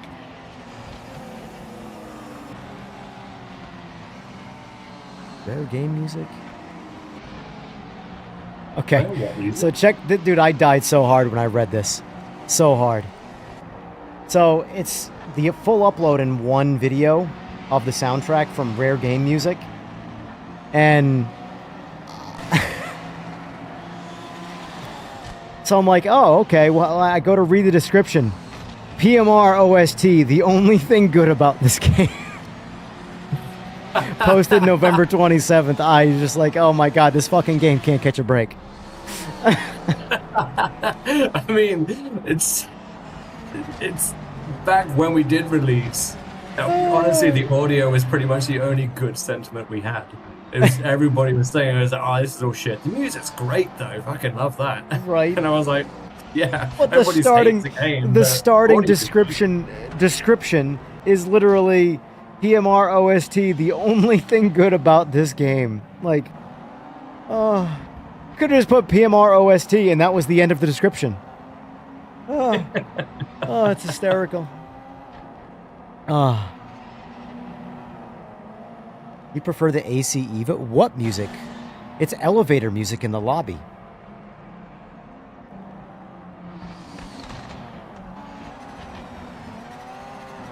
And him. Joking, it's fine.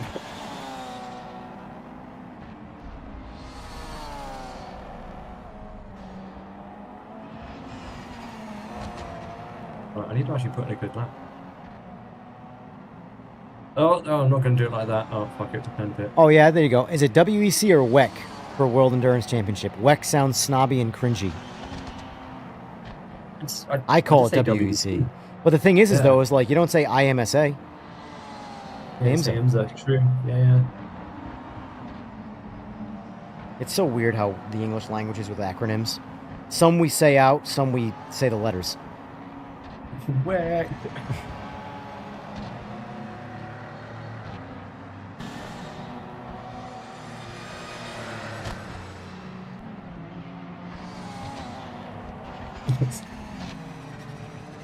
Yeah, Steve, you've done a good job, sir.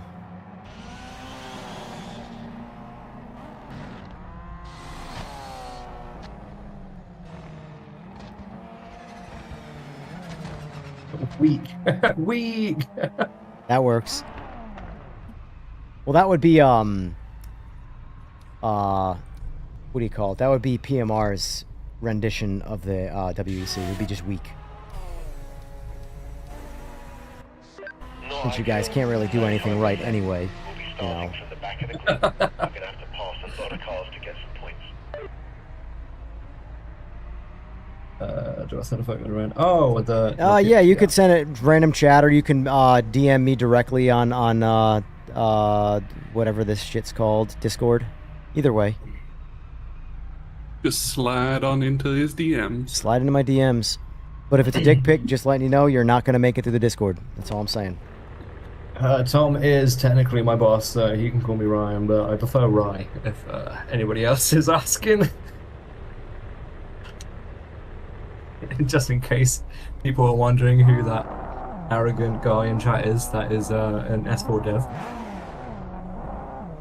Canadian, I don't know if it's made by AI, but it is copyrighted, and you will get struck every time it plays for like 10 to 15 seconds.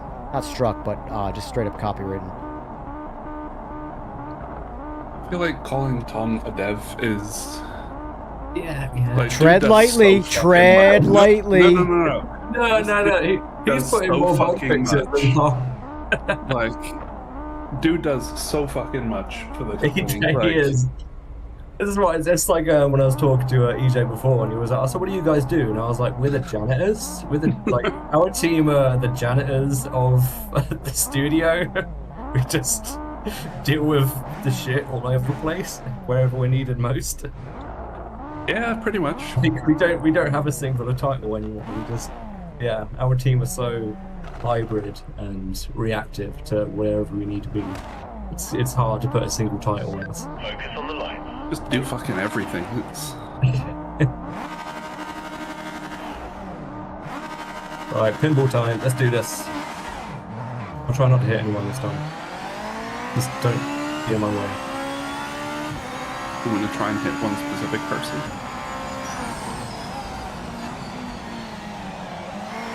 There's too many people between me and them. I tried slowing down too much to not hit people, and then ended up just brake checking everyone instead. There we go. That's just a little boot.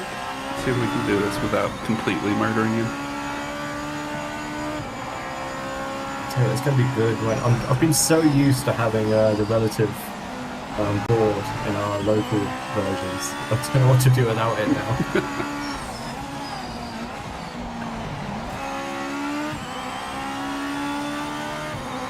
Damn it, Evan, get back here. I avoided you. Mission accomplished. What? Nip, son of a bitch.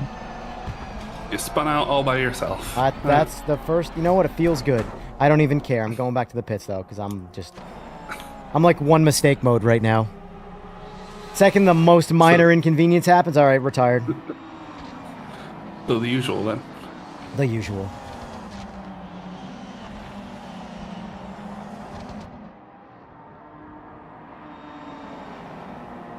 I think that's probably the first time I've beaten you for a lap. I mean,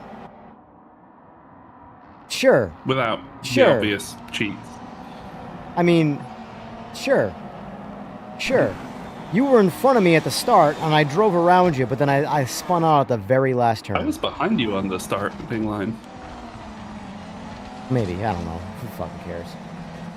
Listen. Because I was specifically targeting you off the starting All line, I know, but too many people got in the way. All I know is that I have you on record saying this is the first time you have ever beaten me without cheating. So therefore, no, you've exposed yourself. To things that I've already admitted to doing before? Like, But- what's your... Touche.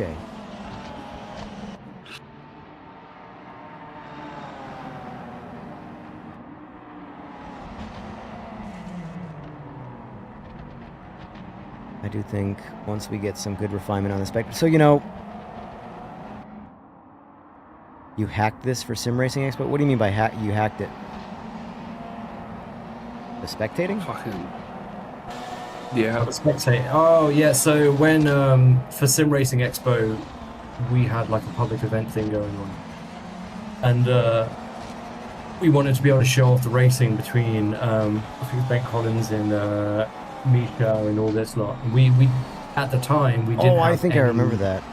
Yeah, we didn't have any kind of form of spectating, and we was like, if we're showing a public race, we can't just show two people's screens. We need to be able to swap between, you know, we need to replay spectator mode or something.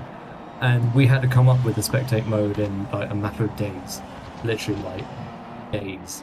And So, this is what we came up with, and we haven't had time to properly really get into it since then because of all these other priorities and everything. yeah. We had to get it in fast, as quick as we could, and just make something good enough for it. So the whole spectate system that we have now was literally made in, I don't know, I think it was literally 4 days or something. It might have been longer, it was so long ago, I can't remember. Let me ask you this. Let me ask you this, and this is going to be a slightly put on trial moment here. But if you're essentially, you go into an event like that where spectating is like essentially mandatory. Like, it's the big reason why like console players don't want to start leagues without having spectating, because it's so required as part of the process to watch a race, to moderate a race. Stewarding and the moderating, yeah. What's essentially, when you don't have it yet and you're scheduled to have this arguably relatively large event at an expo, like, when do you pull the plug and go, you know what, we just shouldn't do this event because we're not prepared for it, rather than going into it and being like, shit the whole time, you know? There is no pull the plug, there is only crunch. Yeah, there is, in the games industry, sometimes decisions get made above you and what you can do, and you get told things right last minute, and then you're like, there's no choice, we have to do this. But where becomes like the authority, like, sort of point of like, listen, this is going to be worse for us in the long run because all eyes are on us, and delays are, or not necessarily delays, but like just not doing something is better than doing something really, really poorly in the public eye. Yeah, but we still managed to get something in, and that was the base of it. We did have, like, I think it was literally 2 to 4 days, something like that. Yeah. If we didn't get it in time, then we would have been like, right, we'll just do what we can. We'll just set up their streaming to swap between 4 different PCs from their own perspectives. But we wanted to get in this spectate mode with the different cameras and stuff.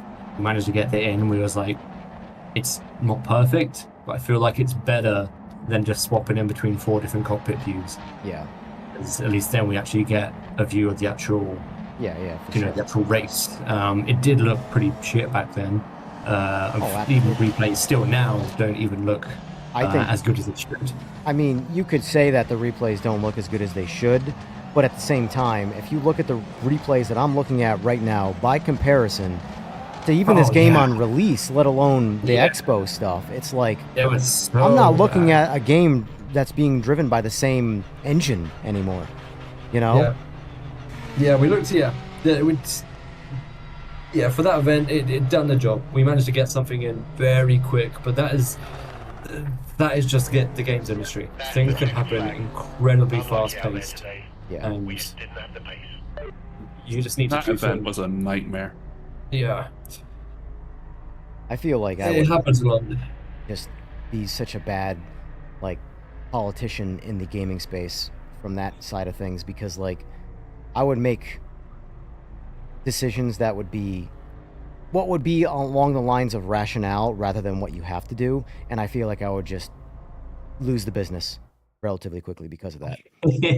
Because like I don't know, I come to the like my whole thing is like when I'm like going back to like what source it's done when it's done.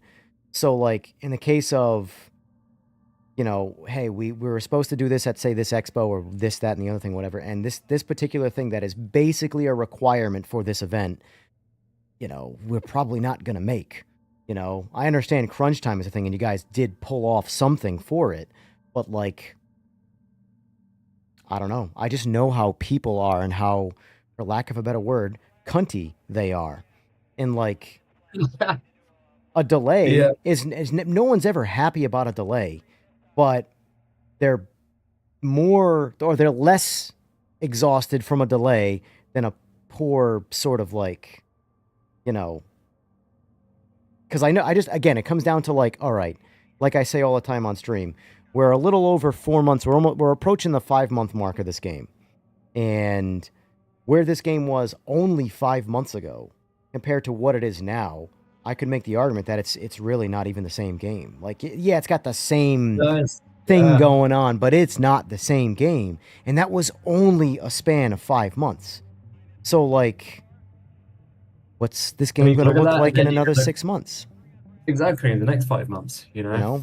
Like, the difference between launch and the first DLC, next DLC might be different, you know, the amount of different things. And like I said, the next 5 months, the same quality should be produced in the same way, in the same manner. Right? Yeah. I mean, we don't know. The only thing we can say with that is like a lot of the things that we have done since then, especially after the first month or two, were a lot of easy and quick fixes that we can make. You know, I don't want to say low-hanging fruit, but they're things that we knew that we can really get in quick. And there were also things which are already in development since we went gold. Because as I think I touched upon it earlier on in the podcast, is the live version that you put out is usually a couple of months old compared to what we're actually working on in development. Because you have to give a candidate, and then that candidate goes over to the third parties and things like that. So by the time we actually release, we've already got a build that's a month newer, which is why we managed to push out so many patches in quick succession. Because then we're really catching up with ourselves to where we really wanted to be. So, I mean, things might slow down a little bit over the next few months because, you know, we've caught up with ourselves, and now we're now developing brand new stuff rather than working on the stuff that was already made. But in terms of the quality, our skill set is still there, our passion and our desire to build the best possible game is bigger than ever. And in the next 5 months, it's going to be even better than it is now. So that's just the way it is. I would say, like, how do you guys, and you probably can't answer this officially, but how do you guys make the decision to, like, wait on, say, a bigger patch with more things involved versus, like, well, we have 1 or 2 really crucial things that we could implement, and that's really all we can do in this patch. We should just send this out to the public. We tend to make decisions based on the risk of the feature that we want to add in. So if we want to add in a feature that's a much higher risk for potential of issues and bugs and we haven't had enough time testing, then we'll push a patch back later. So I can't remember exactly what patch number it is, but it was about 2 weeks delay to what we actually wanted to do it. And that was like our big online update that was meant to fix a lot of the back end, which it did. Because we were just having so many issues, we were like, can't do it this week, can't do it this week, let's continue. But it's we'll do it on risk-averse issues on features rather than wanting to actually wait to put in a big issue and a new feature or something like that. Makes sense.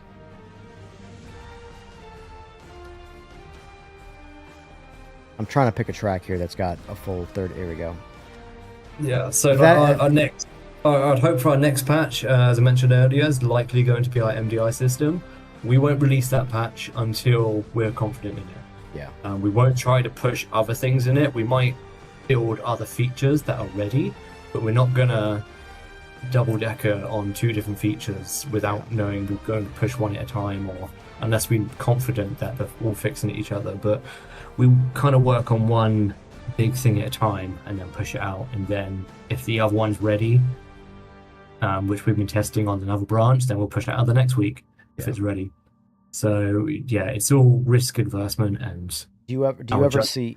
Sorry, I didn't mean to cut you off because you're still talking. Keep going. No, Karen. Yeah, over to you. I was just gonna say, do you guys foresee a scenario where like there is a specific feature that you guys know that in this afternoon you could send out to PC only that is detrimental to, say, something on PC that doesn't apply to console?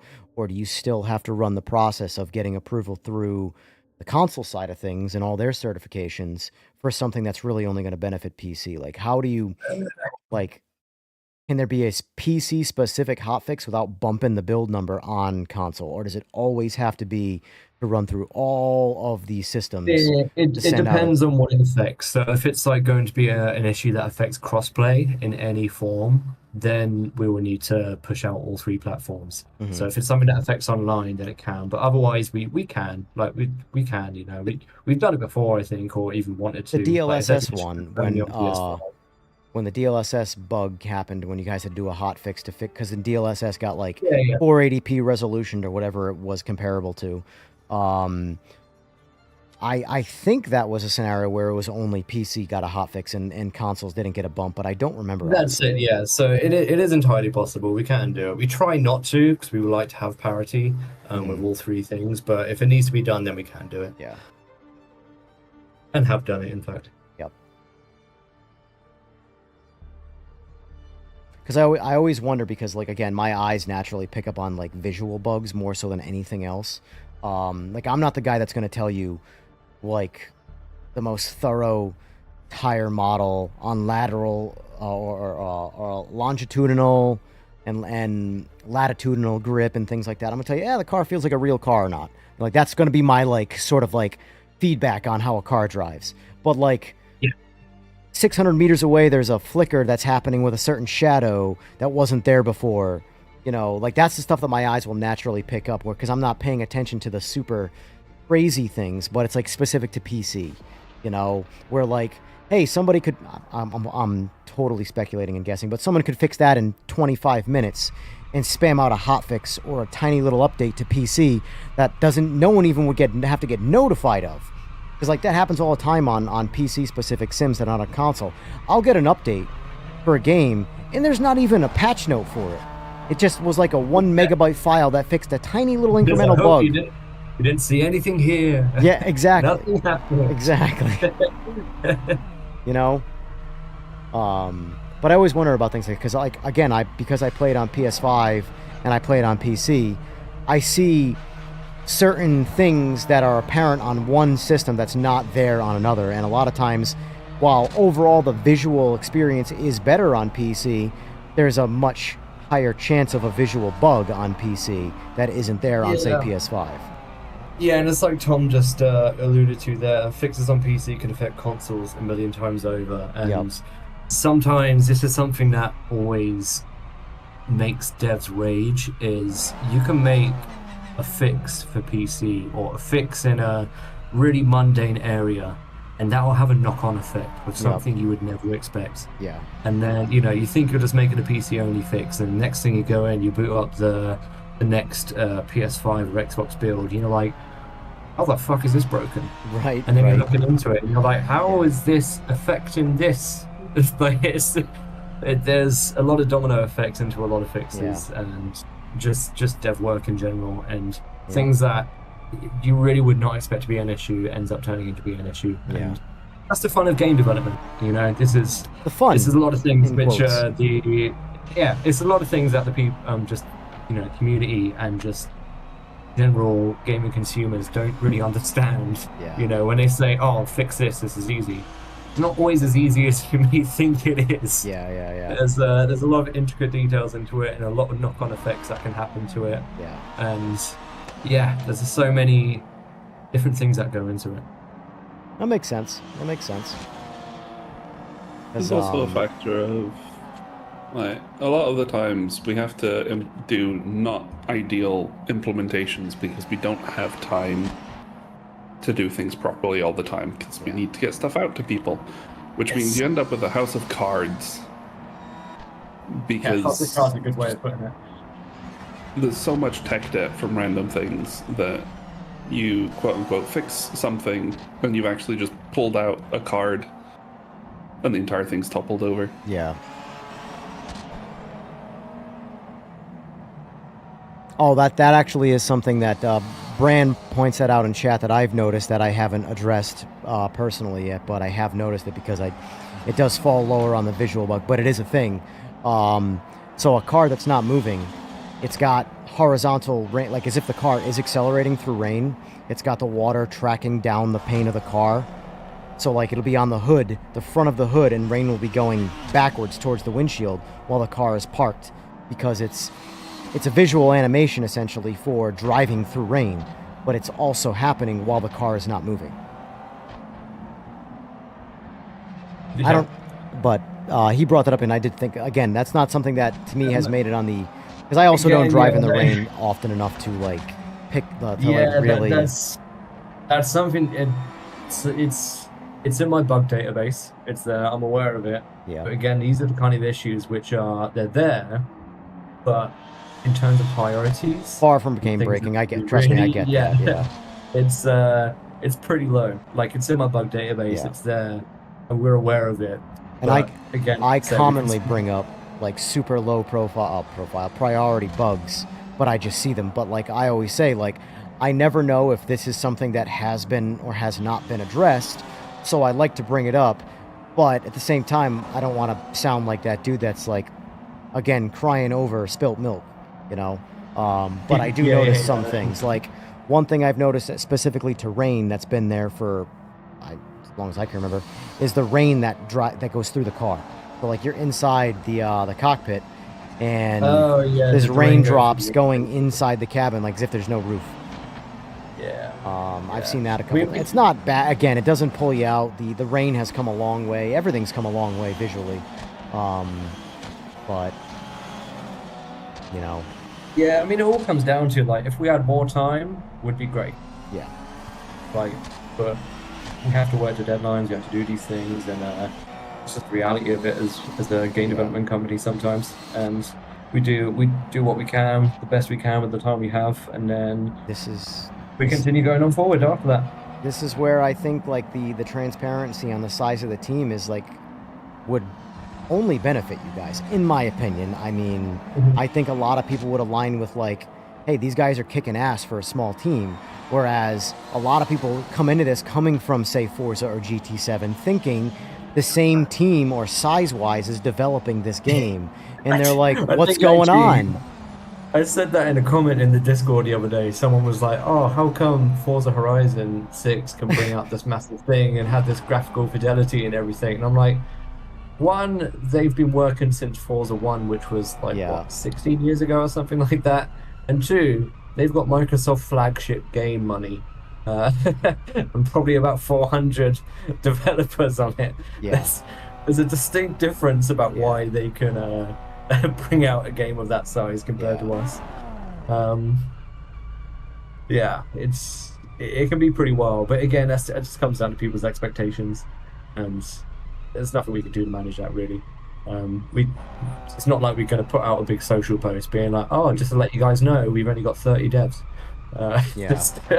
It's not feasible, you know. No, I know, and it's one of those things where like, because obviously there's always going to be like, as things, there's so many fucking people in the world. As the game grows, you can only repeat yourself so many times on why things are the way they are. But yeah, I feel like in these would be what I would call the growing pain stages of the game. It would be a better idea that way. Like if the more initial people know, they can do like that surface level like defending of the game where it's like, you know, where like Glick was in here earlier answering questions that were directed at you that he had the answers for that he could answer.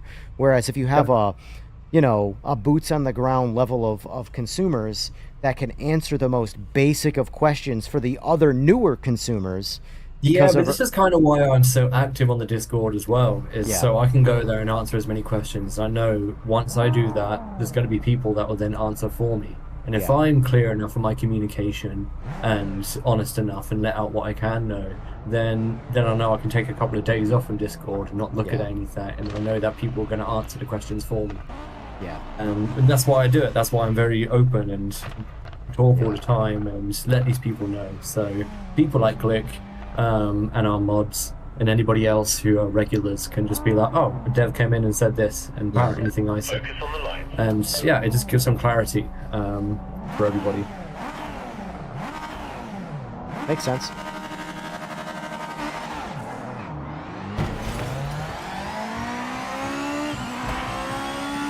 Oh no, where's my chat room? Chat, I can't see you.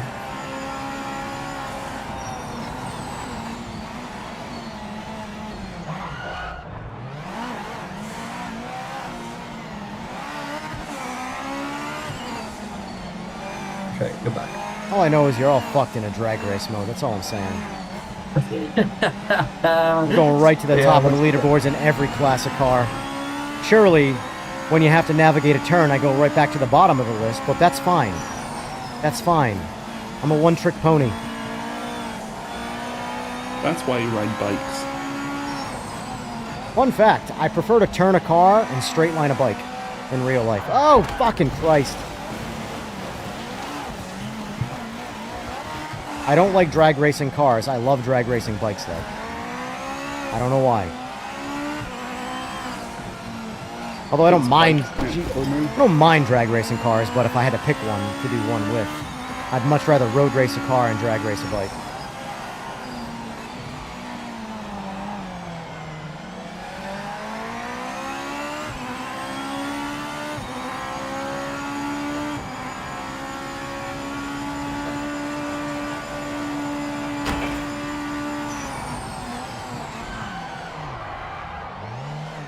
It's like there are so many obstacles right now that are not part of the track layout. It's wild.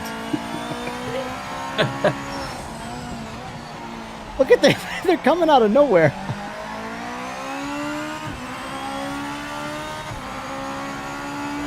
Oh, shit. That's funny.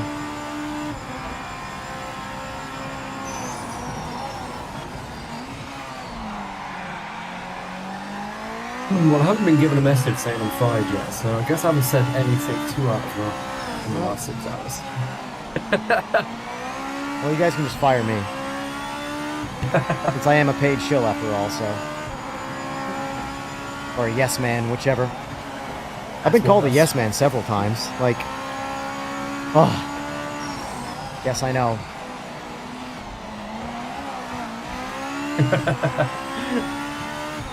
Oh, I don't think I sent you, Ryan. I sent it to Sora, but I don't think I sent it to you.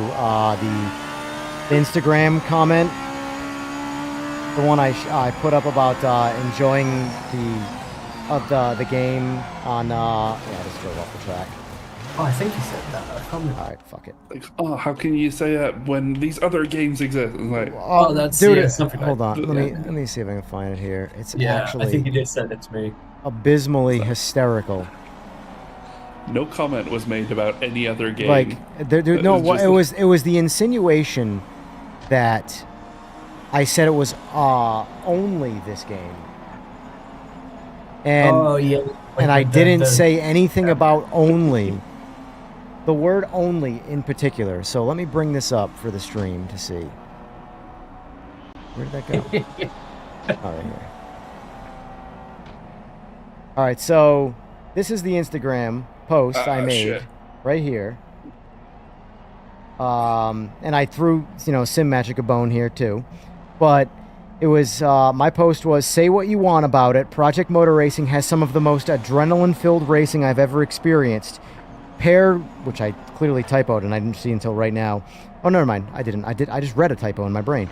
Pair that with a Simagic Alpha Evo Ultra and you've got one hell of an experience. So I throw Simagic the bone and Project Motor Racing the bone. I don't shit on anybody else. I don't exclude anybody else. I just said these two things lead to a really good experience. And then this guy chimes in out of nowhere, which, by the way, I commented, and then I was like, you know what? I'm just blocking this dude. This is a waste of my life. He says, implying that you can only get racing like this on PMR is wild when iRacing and LMU exist. With 6 likes, which on my small-ass Instagram for this is a lot. And then I comment, what's wild is you found the word only in my statement where there is no sign of the word only. You ever wonder why I go in on LMU? It's actually less to do with the game and more to do with the people who play it. Because they chime in randomly and say bullshit like this out of nowhere when I'm not excluding them. I just said I had a good time playing Project Moderation, you fuckwit. Anyway, we're good. The internet is just undefeated in its bullshit. Anyway, I'm good now. Yeah, I feel better. that's good. I hope that person's watching. Oh, and this is the Nokia picture. I might as well show this. Can we all play Jackbox now?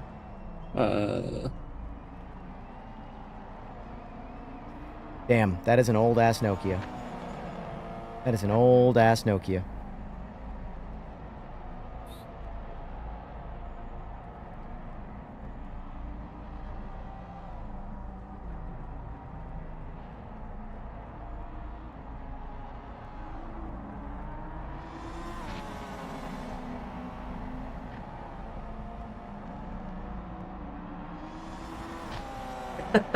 Burn a phone. Drug dealer. Right. When I was working on a Project Cars Go, our pretty little mobile game that we put out. Essentially, it was a mobile game. It was fine. It was actually quite fun. I was testing that, and I had dozens of phones. And I remember inviting some people back to my house, and they just saw my desk just absolutely covered in just mobile phones, and everybody's just like, "Are you a drug dealer?" No, I just Welcome test to mobile mobile dev. games. What's up with this? I'm so glad I've never had to work on a mobile game. What was your man's? Tell them about the fridge. Oh, when when we was developing it, at one point the game was too powerful for the phone, so it would just overheat the phone, and I had to test the game with the phone and a bag of frozen peas in the fridge. It was the only way to be able to boot the game. All I know is if mobile gaming is the future, then I no longer have a path for games. I will just go outside, I guess, and finally lay in the grass. PMR Because needs Yeah. 2 more years of development, and that's okay. 2 more years. oh man, I mean, maybe if they wanted it to be the best game ever, I want to be I don't working know. on PMR 2 in 2 years. Fuck it out. right?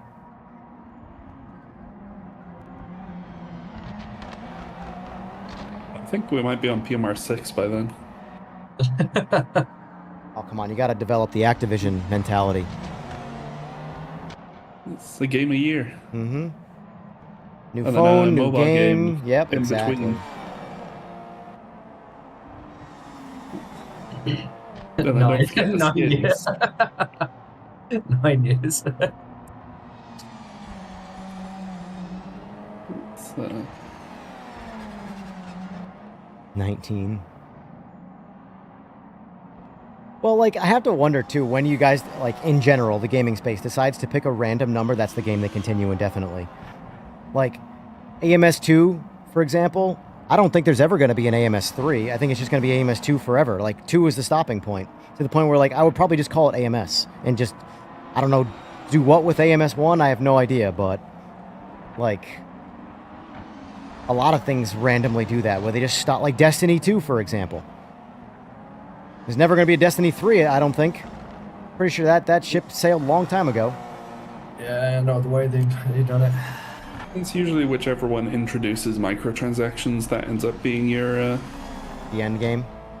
That's Yeah. the unfortunate reality of it, is microtransactions is in the modern world. Although even then, Fortnite is the king of all. But at least Fortnite, microtransactions, and did it in a way, at least in the beginning, where you have full access to everything in this game and you can have the full gaming experience. But if you want to look different, you got to pay money. And you know what? I can accept that because, well, they're not taking away anything from you in terms of the game. Everything else, honestly, like the amount of content they actually offer for free is freaking huge. Oh, Hobnob, Titanfall 2, yes, please. I would pay good money just to have a proper good Titanfall. Generally the best FPS experience, and probably hold on. You want to see something here? Look at my stream. Ready? Yeah. 0 playtime, and I own it. No, Titanfall 2 is by far the best. I've campaign. never played it. Everything in it, the best physics and it's so good. I can't. I never played the so upset when Apex was just another battle royale. Literally never. I bought it when it was on sale, and I've never played it. Oh, honestly, like if you can play it in a weekend, it's a short campaign, but it's the best. There's one level in it where it's just unreal. Yeah, it's so good. I'll have to get the worst thing about the Titanfall games were the Titans. Really? No, I almost cried when I played the Titanfall 2 campaign just because of the freaking Titan. Have not played the campaign, but like from just the like PvP stuff, like PvP. I always let the Titan on autopilot and just run around and carry it. The like fucking movement mechanics in the game, the guns were great, and then you just had this fucking Titan thing which people would be in. It's just like, you just not enjoy having fun. Are you sim racers? You're not allowed to have fun. Right. There's no fun in sim racing.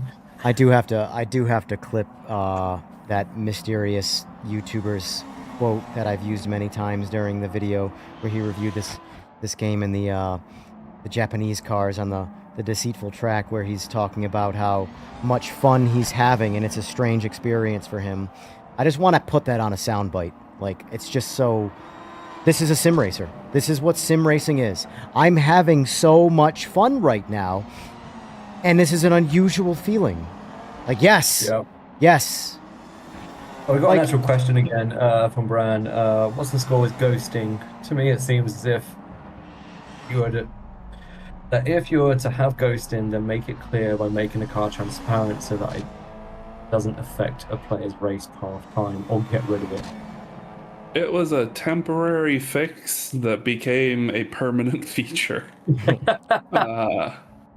So that was initially implemented because our collisions at high ping were absolutely horrendous. And at the time it was implemented, we did not have the like visual ghosting that we have now when you're in the pits or whatever. So it was literally just, okay, if you have over 200 ping, just ignore collisions. We'll just not do anything with those. And it's just been in there since like last September, I think. Yeah, I think so. So yeah, that's answers your question, Brown. As for, if it should be different and if we plan anything different, yes, it should be different. Ideally, we just remove it or potentially make it, a higher thing. So if someone's way higher ping, which shouldn't happen generally, but I think actually in the dev build I've disabled it now so that we can do some more testing with it. Hopefully. The current collisions will function better.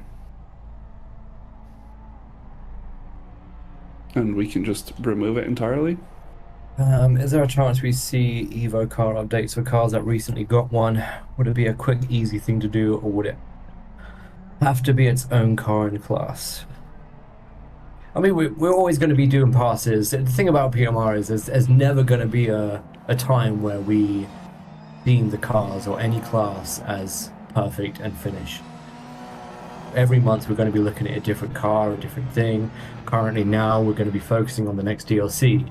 So you might not see any, in the next few patches, you might not see any base game car updates because we have to full focus on the GT Legends pack that we have coming in. But we're never going to turn around and say, yep, this class or this car is complete.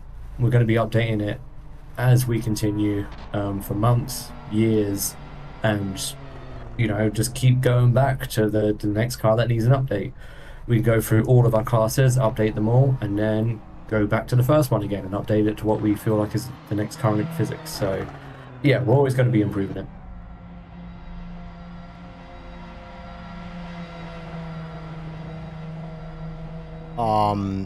So Tom and you guys, this kind of brings me back to at least what I saw with Tom says we have to test with more people though. This comes back to also what I was saying before about you have the factory driver program and you've got the early access smaller group of people that would test rather than the just going right to like the overtakes and stuff like that.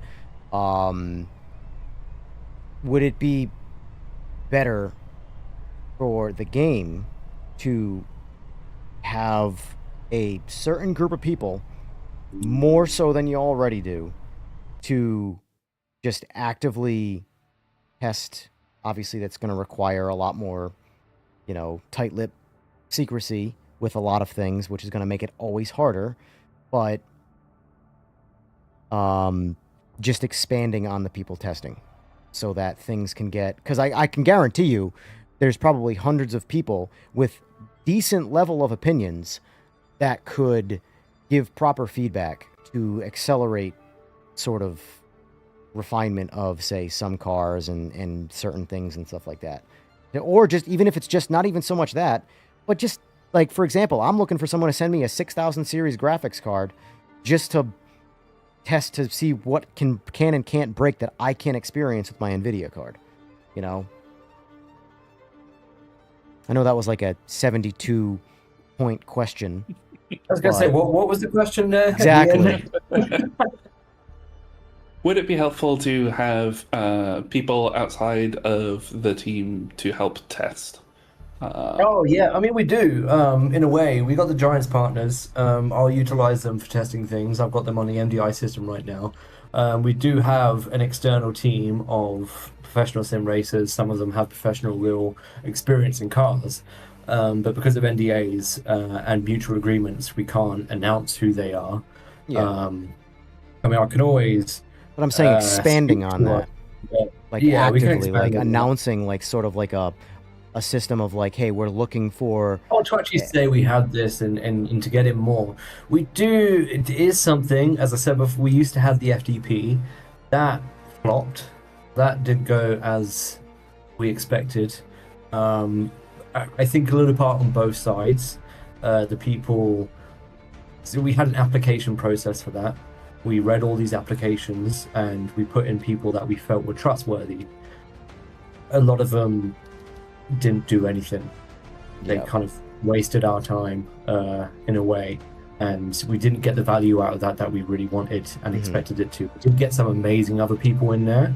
I know some of them have even been in this chat, and those are the kind of guys that we really did appreciate and are still helping us on this game in any way they can. But we can find, what I would like to do is to give out a broader FTP 2.0 program alongside the people that we already have in. Hobnobber's in it. I think he was actually one of the good people. No, he was a twat. But we probably had, I don't know, like a couple of hundred people, and I think only about 20 of them actually gave any input, which is a really shame because I felt like we would have turned away people who actually would have put an input, which goes back to what I said. I feel like half it is on both sides. Like some sides are the people that we entrusted to help us let us down, but we probably could have managed it better. Yeah. So, but that's why the more internal one that we have is very, very tight knit. It's very focused and much more in our control. it's on a more personal basis than an open program. Yeah. So now it's more it's now what we've done now is kind of hand picked who we believe can be our sim racing Avengers. To be like, we have a program, you know, like come join Putting together us. a team. Yeah, we're putting together a team, and we've recognized. Is this the end your credits of aspect. every Project Cars game where there's another new snippet of putting together this team? Yeah. So you know, like especially like during launch, I was keeping mind of everybody, and after a few months, I'd get in touch with somebody and being like, "Oh, I've got a proposition for you. I'm building a team. Try to come join us." But yeah, so it is a lot more tight-lipped, and like I said, because of NDAs with each other and mutual agreements. But well, I mean, we could talk about it with these guys and whoever's a part of it, and if they want to. But it's also something that we need to discuss with our MediaCom and licensing company and stuff. Because there's always a balancing, you know, we don't want to be seen as favoring certain people and causing any kind of cracks in it, you know. Yeah. I agree with Hobnob right there. It's like the Transformers speech, but the ending soundtrack is Mr. Basestead. Mr. Basestead is Optimus Prime. Yes. Yeah. Oh, that's funny. Mr. Basestead. I mean, he is the new voice of our game, so... Right? He is our race engineer and the new voice of the game and the new one for our trailers and everything. We'll probably make him do the voice for the PMR radio and we want to revive that too.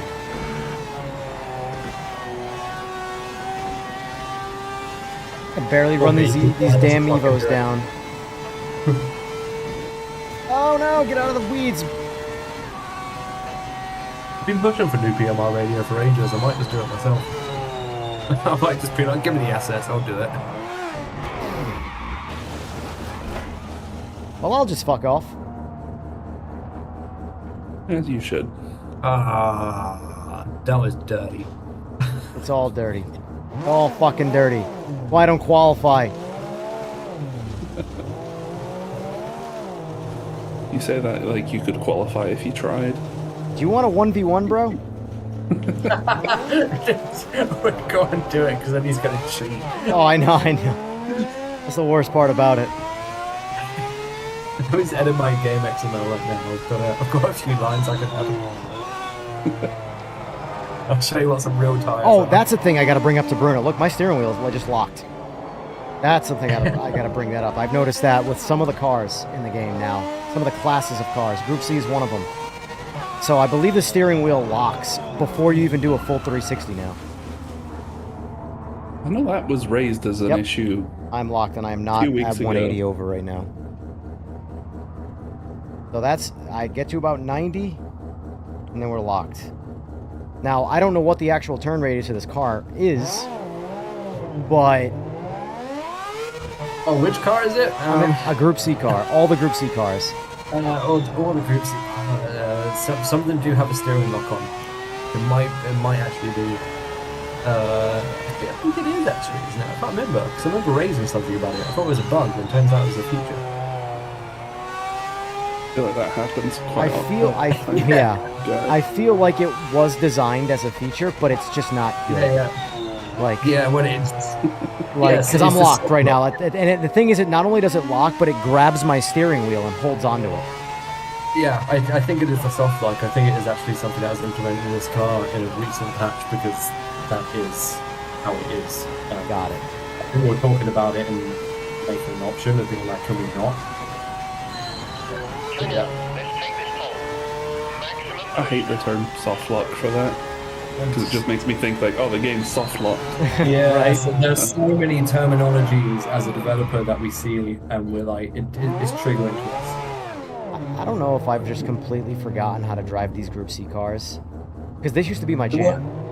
Remember, that was the first time I kicked Sora's ass, is in a Group C car, and now I can't do a single lap and keep this thing on the track.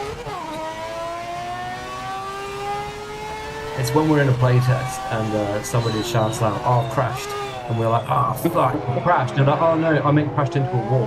We're like, "Oh, fuck, man." So Don't use that terminology. yeah, don't say that. We think the game is crashed.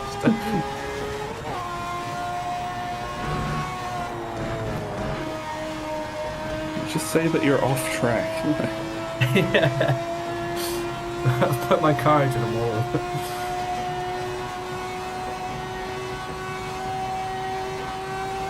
Yeah, I don't know. I don't know how I feel about this soft lock situation.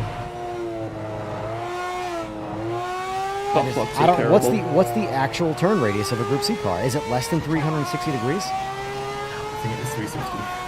Because mine doesn't go a full 360. It's 270. I'll have a look now. Have a look. I remember discussing this a couple of weeks ago.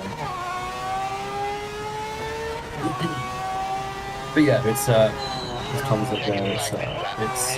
It's realistic. Realistic doesn't mean fun. Well, I just want to know, like, what's the actual turn radius of this car? I truly don't know. Like, what's the number? What car is it? Because if I had to guess, it's 787B. If I had to guess, I'm about no more than 300 is the max that I'm at right now.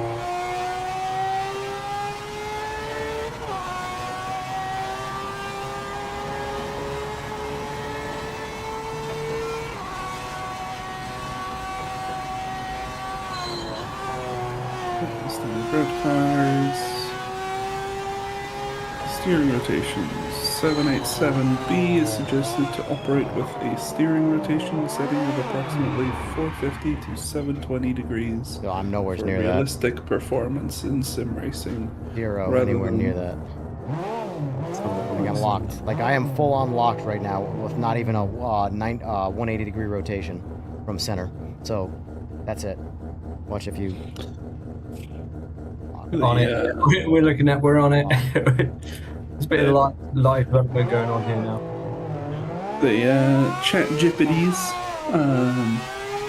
or Google's version, is reporting 540 degrees is what is correct. I mean, 540 sounds right. I don't know how many cars outside of maybe some drift cars, and they have extreme angles in that 360 degree rotation. But I mean, not even drift cars. I don't even fucking know. I don't know what runs a 360 degree rotation. What's a good example of that? But because it feels like I'm go to turn the car, and I feel like I should be able to turn the car more because I'm constantly hitting that lock. If you can update one of the 3 Project Cars games to smooth out the game a bit, which one would it be? That's a pretty good question. I know it's not one of them 3, but I want to answer with, I wish we could have just released Project Cars 4.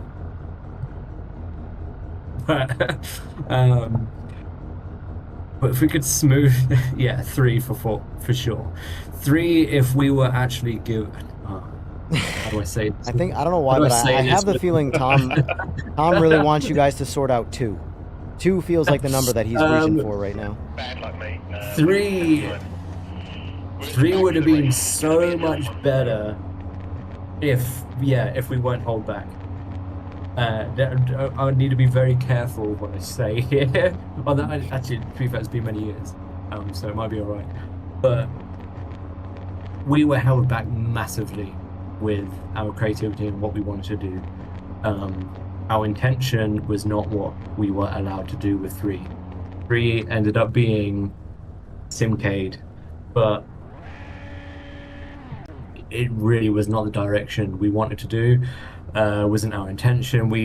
At its core, it was a better simulation than PC2. We just had to paint it as a Simcade and easy for people to jump into. Yeah, so if you just took off the assists and actually treated it, and yeah, it was really good. It was a major improvement. Just people didn't realize that because it was sugar coated to be a casual Simcade game. but at its core, it was much better. There's that made-up word again, Simcade. Yeah. Have you ever been to a It Simcade? I've been to a lot of arcades, but never a Simcade. What's it like? It's actually quite funny. I went into, well, not a simulation arcade, like a full-on, like, you know, them little things you might find in shopping malls and stuff. It was in Brighton. I walked past and just looked inside. I was like, huh, a little VR studio. And on the like the advertising outside of it, I was like, that's Project Cars 2 on the side of that. And I walked in and they just got like 6 simulation VR rigs with Project Cars 2 on there. And I'm like, huh, all right. Just walked in, I'm like, they're like, oh, have you ever played these games before? And I'm like, yeah, I'm a developer for the studio that made them. Focus on the lights. Seeing your game out in the wild is just weird. Yeah, I think it was Damo sent us a picture. He went on holiday once. There was like a random shitty looking plastic VR box. And it was running Project Cars 3 on it. I'm telling you, these cars would be so good the way they are at drag racing. So good. I know nobody cares, but God, it would be so fun. You just have the physics already would just be without changing anything. No drag cars, no prep tracks, none of that. Just straight line arrangements in a pro tree. Like $100, he'll make it for you. He'll make you a drag. Bribe Tom. Who do I gotta bribe? Tom. Thomas, not Tom and Chat. You Yeah, I gotta get him to just make a nice. Well, yeah, but to get it in the game, you need to bribe Tom. Oh, to get it in the game, yeah. You're fine with beer. You don't even need to give him here.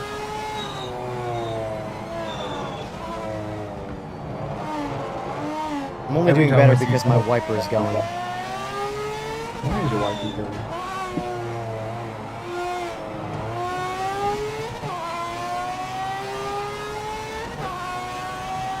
Not raining, is it? Nope, but it's just to keep all of the, you know, I don't know, all your bullshit off my windshield.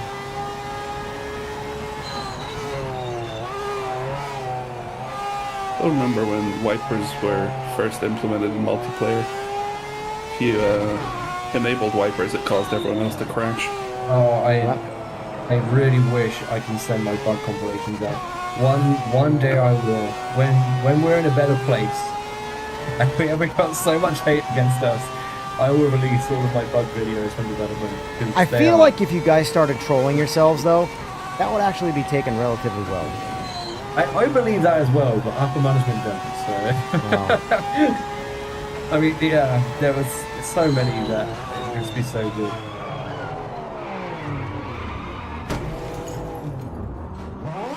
I mean, our original idea before we realised launch was going the way it was, I had an end of credits compilation which had a bit of a dev diary in it that showed the in-depth workings of each area, and then it also had a whole bug compilation at the end of it as well, which showed some of my favourite ones. But yeah, I was like, yeah, maybe not.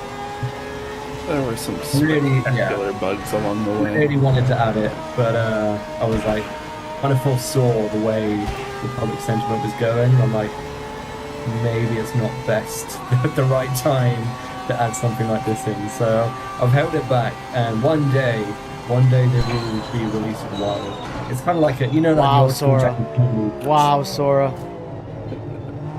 Not only did you aim for me, but you took out an innocent bystander in the process. But yeah, so you know, like the end of a Jackie Chan movie where they show you like a bloopers reel. I created a whole entire video. It's like a 7-minute long video with one. I could do that right now. On it, and showed that. But it was glorious. But it wasn't the right time, the right place to show it. Well, it was the right place, just not the right time. So public sentiment was not good. I think one patch. I'll probably sneak it into a patch at some point and don't tell anybody. That'll be your sign-out day. What's that beautiful saying? Ask for forgiveness and permission. Yep.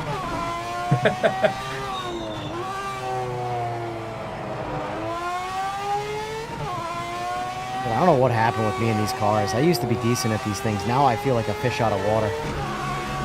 No clue Now how to you're drive almost them as slow anymore. as me. I know. I can't outrun you. I'm in a faster car too. Crazy.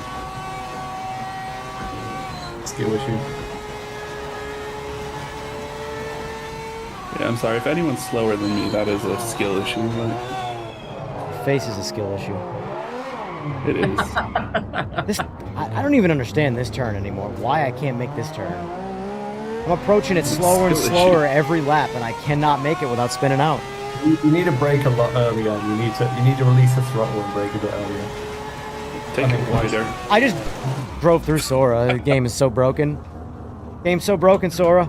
You and your broken ass cheats. For just one singular frame, I saw you on my screen, and then nothing. Car had no impact. Nothing. Like, the funny thing is, I'm talking to you and I'm watching your stream, and I can, like, it's like a 5-second delay or something. And then I just watching it happen. Unbelievable. Knowing it's coming.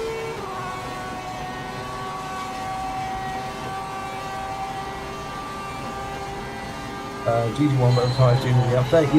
Yeah, we haven't put the new tires on GT1 yet. I can't wait until you do. Um, And this class, apparently. Even though my driving is... Yeah, I just going back to bits. I don't know where that is on the roadmap. I would assume we're gonna be updating them at some point, but I can't confirm. I can't wait till Group C, LMP1, or LMP, and GT1s get the latest tire model, because... I don't know. Yeah. All I know is that not to expect any vanilla content to be up, or vanilla vehicle content to be updated within the next few patches, because they need to be on full focus for the next DLC. As soon as that DLC is out, then we'll probably do another round of updating, but I can't confirm anything to say 100% what we're doing with that.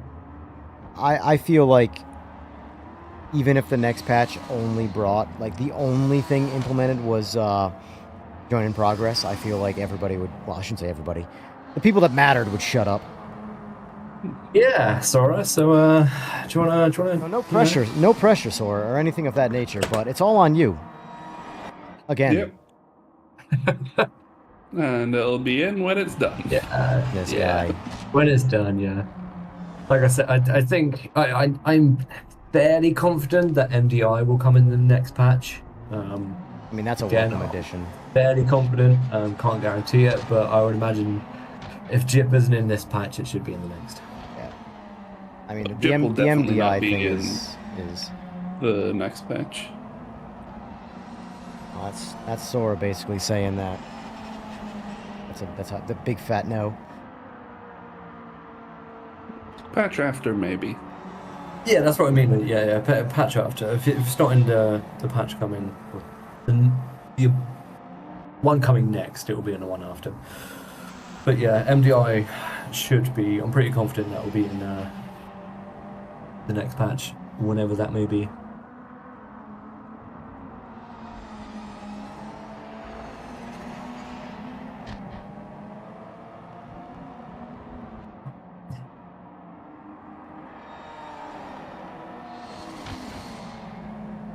Current state of Jip is it crashes the game. That's progress. I mean, Hey, It's in. It'll be. technically. It's in the game. I mean, technically the server has had Jip since day one, but if you enabled it, both the joining client and all other clients in the lobby would crash. So Yeah. There's so many different scenarios for it to be in, and so many different scenarios that you don't expect, and all kinds of different things. Like, it's so many, yeah. So like, it's not just joining in a race; it's joining in a race while someone's in the pause menu, joining in a race when someone's in the pits, joining. It's so many different. joining a things. race while transitioning between practice and quality. Yeah, it's the milliseconds in it. There's so much around it that goes into just making it and then testing it, and scenarios you never even think of that you need to look into. Then there's the fun one. If someone is in the lobby and then leaves and then comes back, like, do you keep their state? Do you not? Do you... And like, if Just hit you the make it have- work button. Just flip the switch that makes it work. Good game is now good. You're right. I don't know why I didn't think of I don't that. understand why you guys struggle so hard with this game development thing. You just make it work. Duh. We just need to go to ChatGPT and be like, hey, implement this feature, and then it goes okay, and then we have the code, and it runs, and it's all perfect. Tom, we can get you on here if you really want to. You know, I won't complain about that. No. He's good. He's good.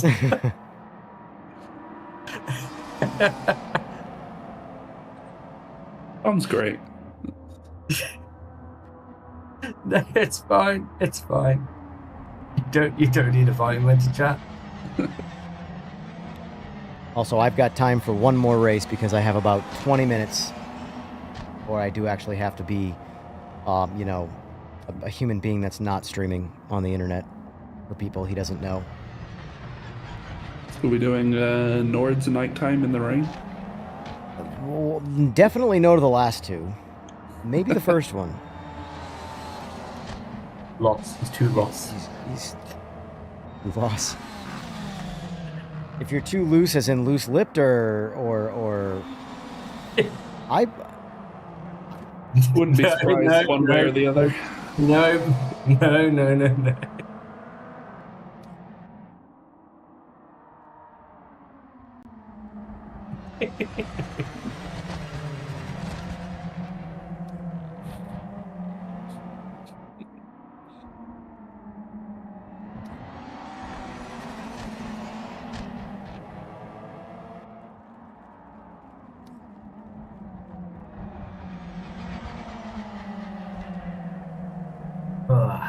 What time is it anyway? almost 6 o'clock on my end. I am 7 hours. Almost. Yes, sir. It is 1:45 midnight. Great driving. It's quarter to one for me. Oh yeah, running is hour ahead. Yeah. I don't Jackpot actually- total? I don't even know if I've completed a race today. I don't think you think have. I've went to the pits every single race so far. You're not even a real sim racer, are you? No, I'm definitely not. Can't rage quit in real life. You just die. That's not- You just not die. realistic. I feel like for an April Fool's at some point, we need to change the return to pit button to do an EJR. That works. I'm cool with that. I'll take that label. That feature. That free advertising. Listen, good publicity is bad publicity. I'll take it all. Or bad publicity. You know what I mean. See, I don't even know what the fuck. It's all the same. It's all the fucking same. Publicity is publicity. Like, Exactly. there is no good or bad. Yep. Let's do a 255-minute quali. Why not 1,440? Because I do have to eventually go to sleep. I don't think we... I'm not sure why in online it's so much less. Because in single player you can set it to 1,440. Yeah, 24 hours. No.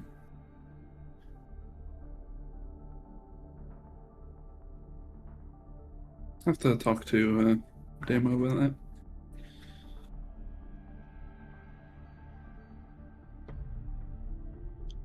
It might just be that we're using a UChar, so it doesn't have enough capacity at the moment.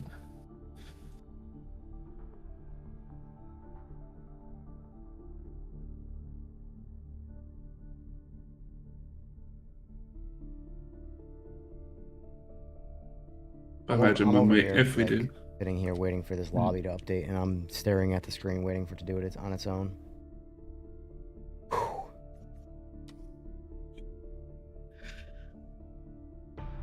Yep. You didn't select the 24-hour version Why would I want to do that? because it has 32 slots instead of 15. Well, 20. Well, there's only 15 people in here, so Sure. fine. I'll do it because Sora said it. Oh, hang on a minute. Yeah, let me join it for the last race. I was sat here just watching the stream, just chilling. Hit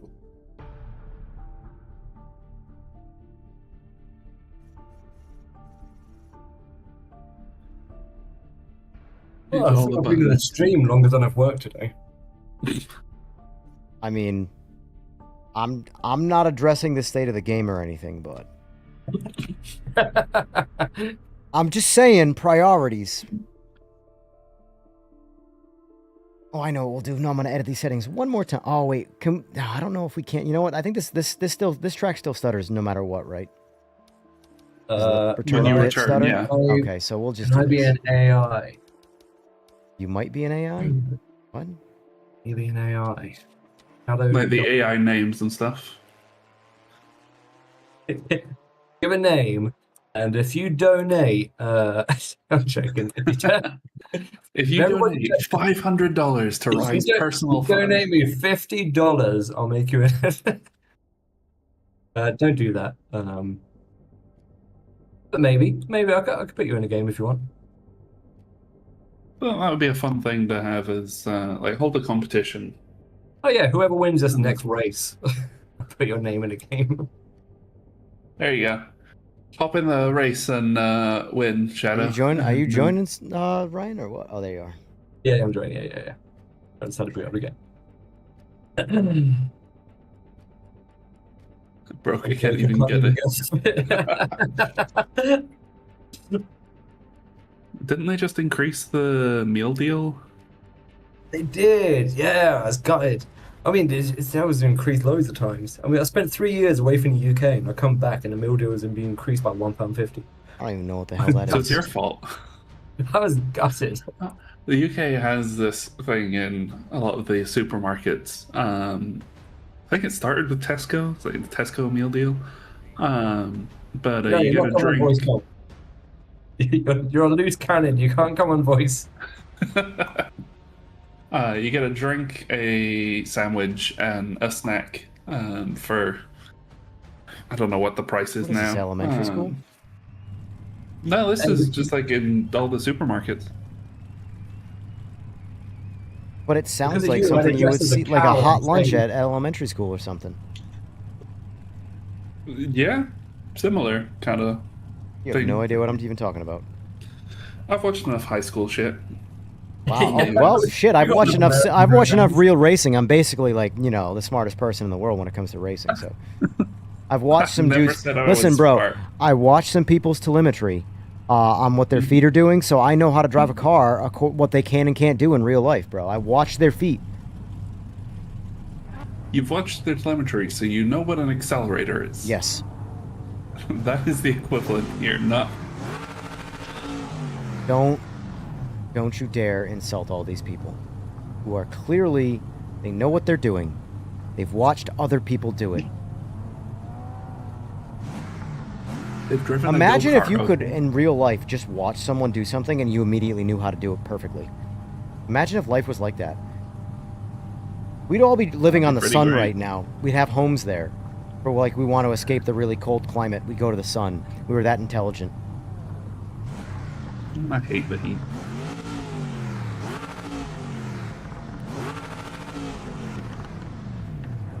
Bro, your high beams are too bright. Not bright enough. You've got one job. Just stay in front. Take the win.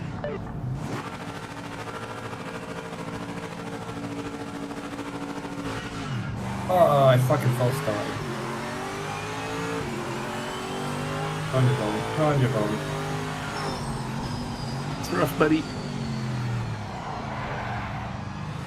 Oh, hello. Someone forgot to hit the brakes.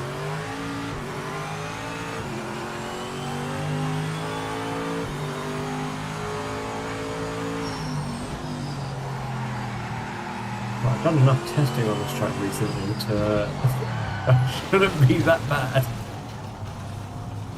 We run it every playtest. Killed by an Evo.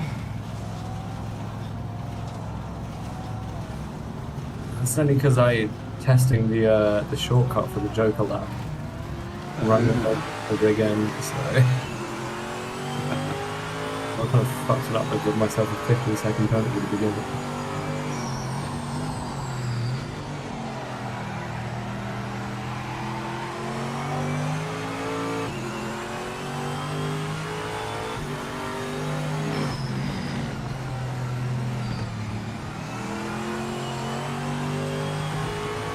Oh, like a detour, he is sprinting off ahead.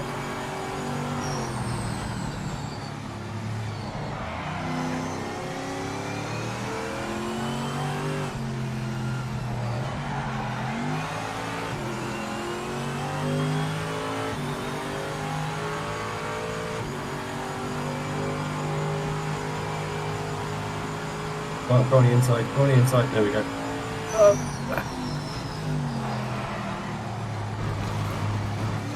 hey, it's Ryan. Do you want a little nudge? Are you behind me? Oh, you are. At this point, this is just there's no point in playing the game. You still getting beaten up, Dude, I even go to the last place and I'm still being hit by random people behind me in faster cars. Like, the fuck? No point in playing. Well, I need Wreckfest tonight. I would love to play this and have clean racing, but I've chosen Wreckfest so I can just take out all my frustrations of this shit onto other people intentionally and it be part of the game. Need a Wreckfest mode in PMR so that... You already do! Would people stop messaging me on Teams because that is making my game stutter. Every time I get a message on Teams, it's making pops my up the game. little overlay thing and just... Yeah, it's making everything go. Why am I getting messages at 1 in the morning?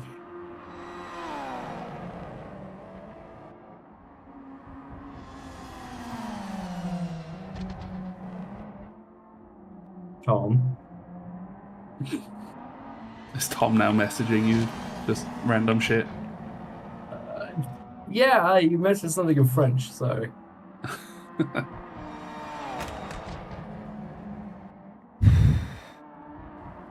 He said, yeah.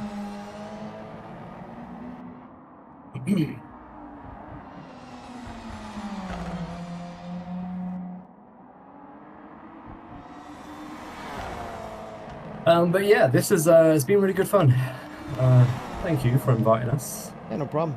A little chat, little fireside chat without the fire. Mm-hmm. I mean, the racing we have in track, but Yeah, whenever you guys feel like you want to do this, you want to address some things or just play the game publicly, I don't give a shit. yeah, if I see you in, maybe we'll just jump in. Yeah.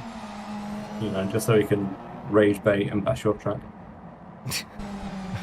Right. Oh man, I don't. Yeah, I did not. No, that's a lie. I completed High Rock. The first time we did High Rock, I finished that race. I've pretty much thrown in the towel ever since.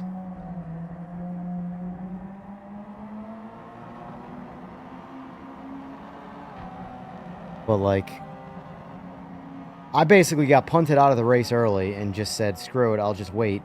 And then even when I pulled out, there was still a couple Evos behind me, way behind me, and I still got hit by them. No one else on the fucking track. Like, come the fuck on. because people see you and you're streaming. It's Fucking Christ. putting a target on your back.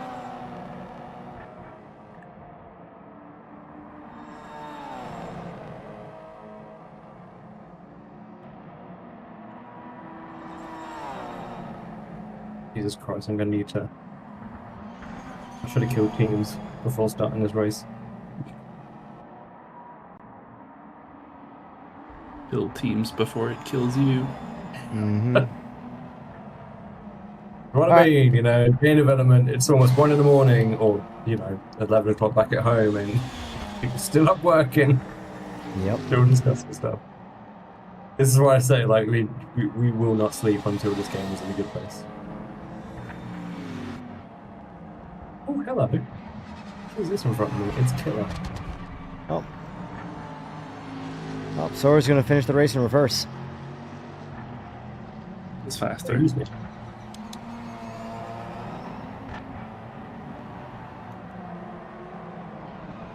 So let them past. You will make the shader if it kills you. Please do, Tommy.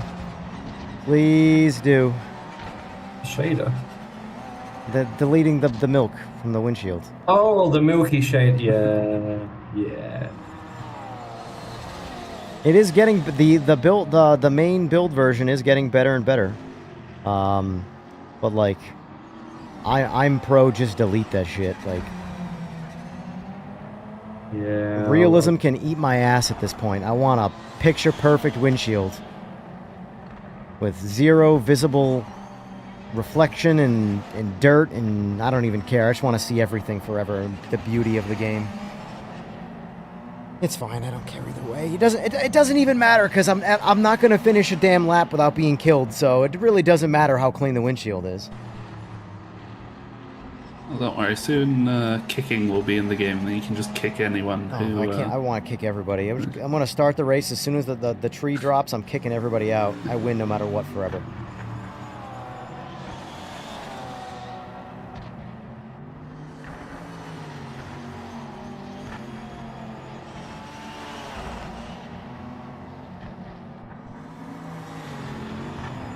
I think it might actually be in the next patch.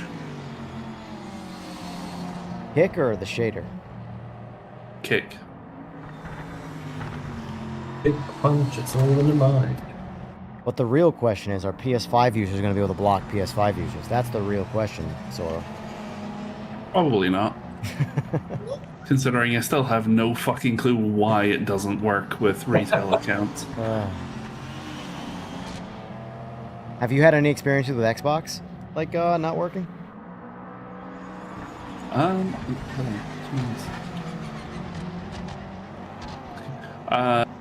don't think anyone's tested. I don't know if we have enough Xbox users for anyone to notice if it's an issue. Nice. Yeah, that's the downside to having having a smaller dev team.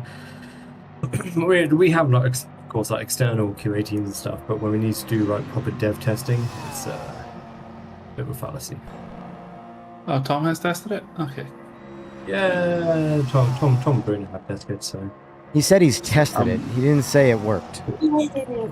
Well, he hasn't told me it's not working, and usually when I fuck something up, Tom does not hold back. Oh yeah, we're the first ones to know. It really makes you laugh whenever Jonas does something. Like Jonas will take something and he goes, "Oh, I've just done this. Can someone test it? I think it's fine." I'll come in straight away, being like, "Nope." I was like, "Nope, it's broken here, here, and here." Yeah. Nice. Oh, man. Well, all right, that's going to do it for me. I do actually have to get off here. I got to go make dinner and be a good human. So, Sounds boring. I know. I'll be back tonight, though, to play Wreckfest if anybody wants to join me in taking out my rage on just, like, everybody that moves. The walls, the trees. I can see what cheats I can find in that. I'm sure you'll find them. Anyway, boys. All right, I'm getting out of the Discord. This is really good fun. Hell yeah. It was a good time. Let's do it again. Yeah, let's do it again sometime. But yeah, right. Thanks as We'll jump out as well. Have a good one, boys. All right, that's it for me. I'm done. I completed one race today. That's fine. I'm okay with that. We got some good information out there for everybody, so good time overall. Tom, thanks for being in the chat and chatting, giving some information. Everybody, here's your poll. Looks like I lost out on my poll. I probably should have taken the note because he gapped me most of the times since I didn't finish any races. Anyway, folks, it's time for me to go eat dinner. I can't wait. So tonight we'll be on Wreckfest in about 5 hours from now. And we're going to take out all of the PMR rammer rage onto people who, well, it's now legal in Wreckfest. So Anyway, folks, thank you for being here, everybody. Thanks for the new subs. Thanks for watching, and I'll see you tonight. Have a good one.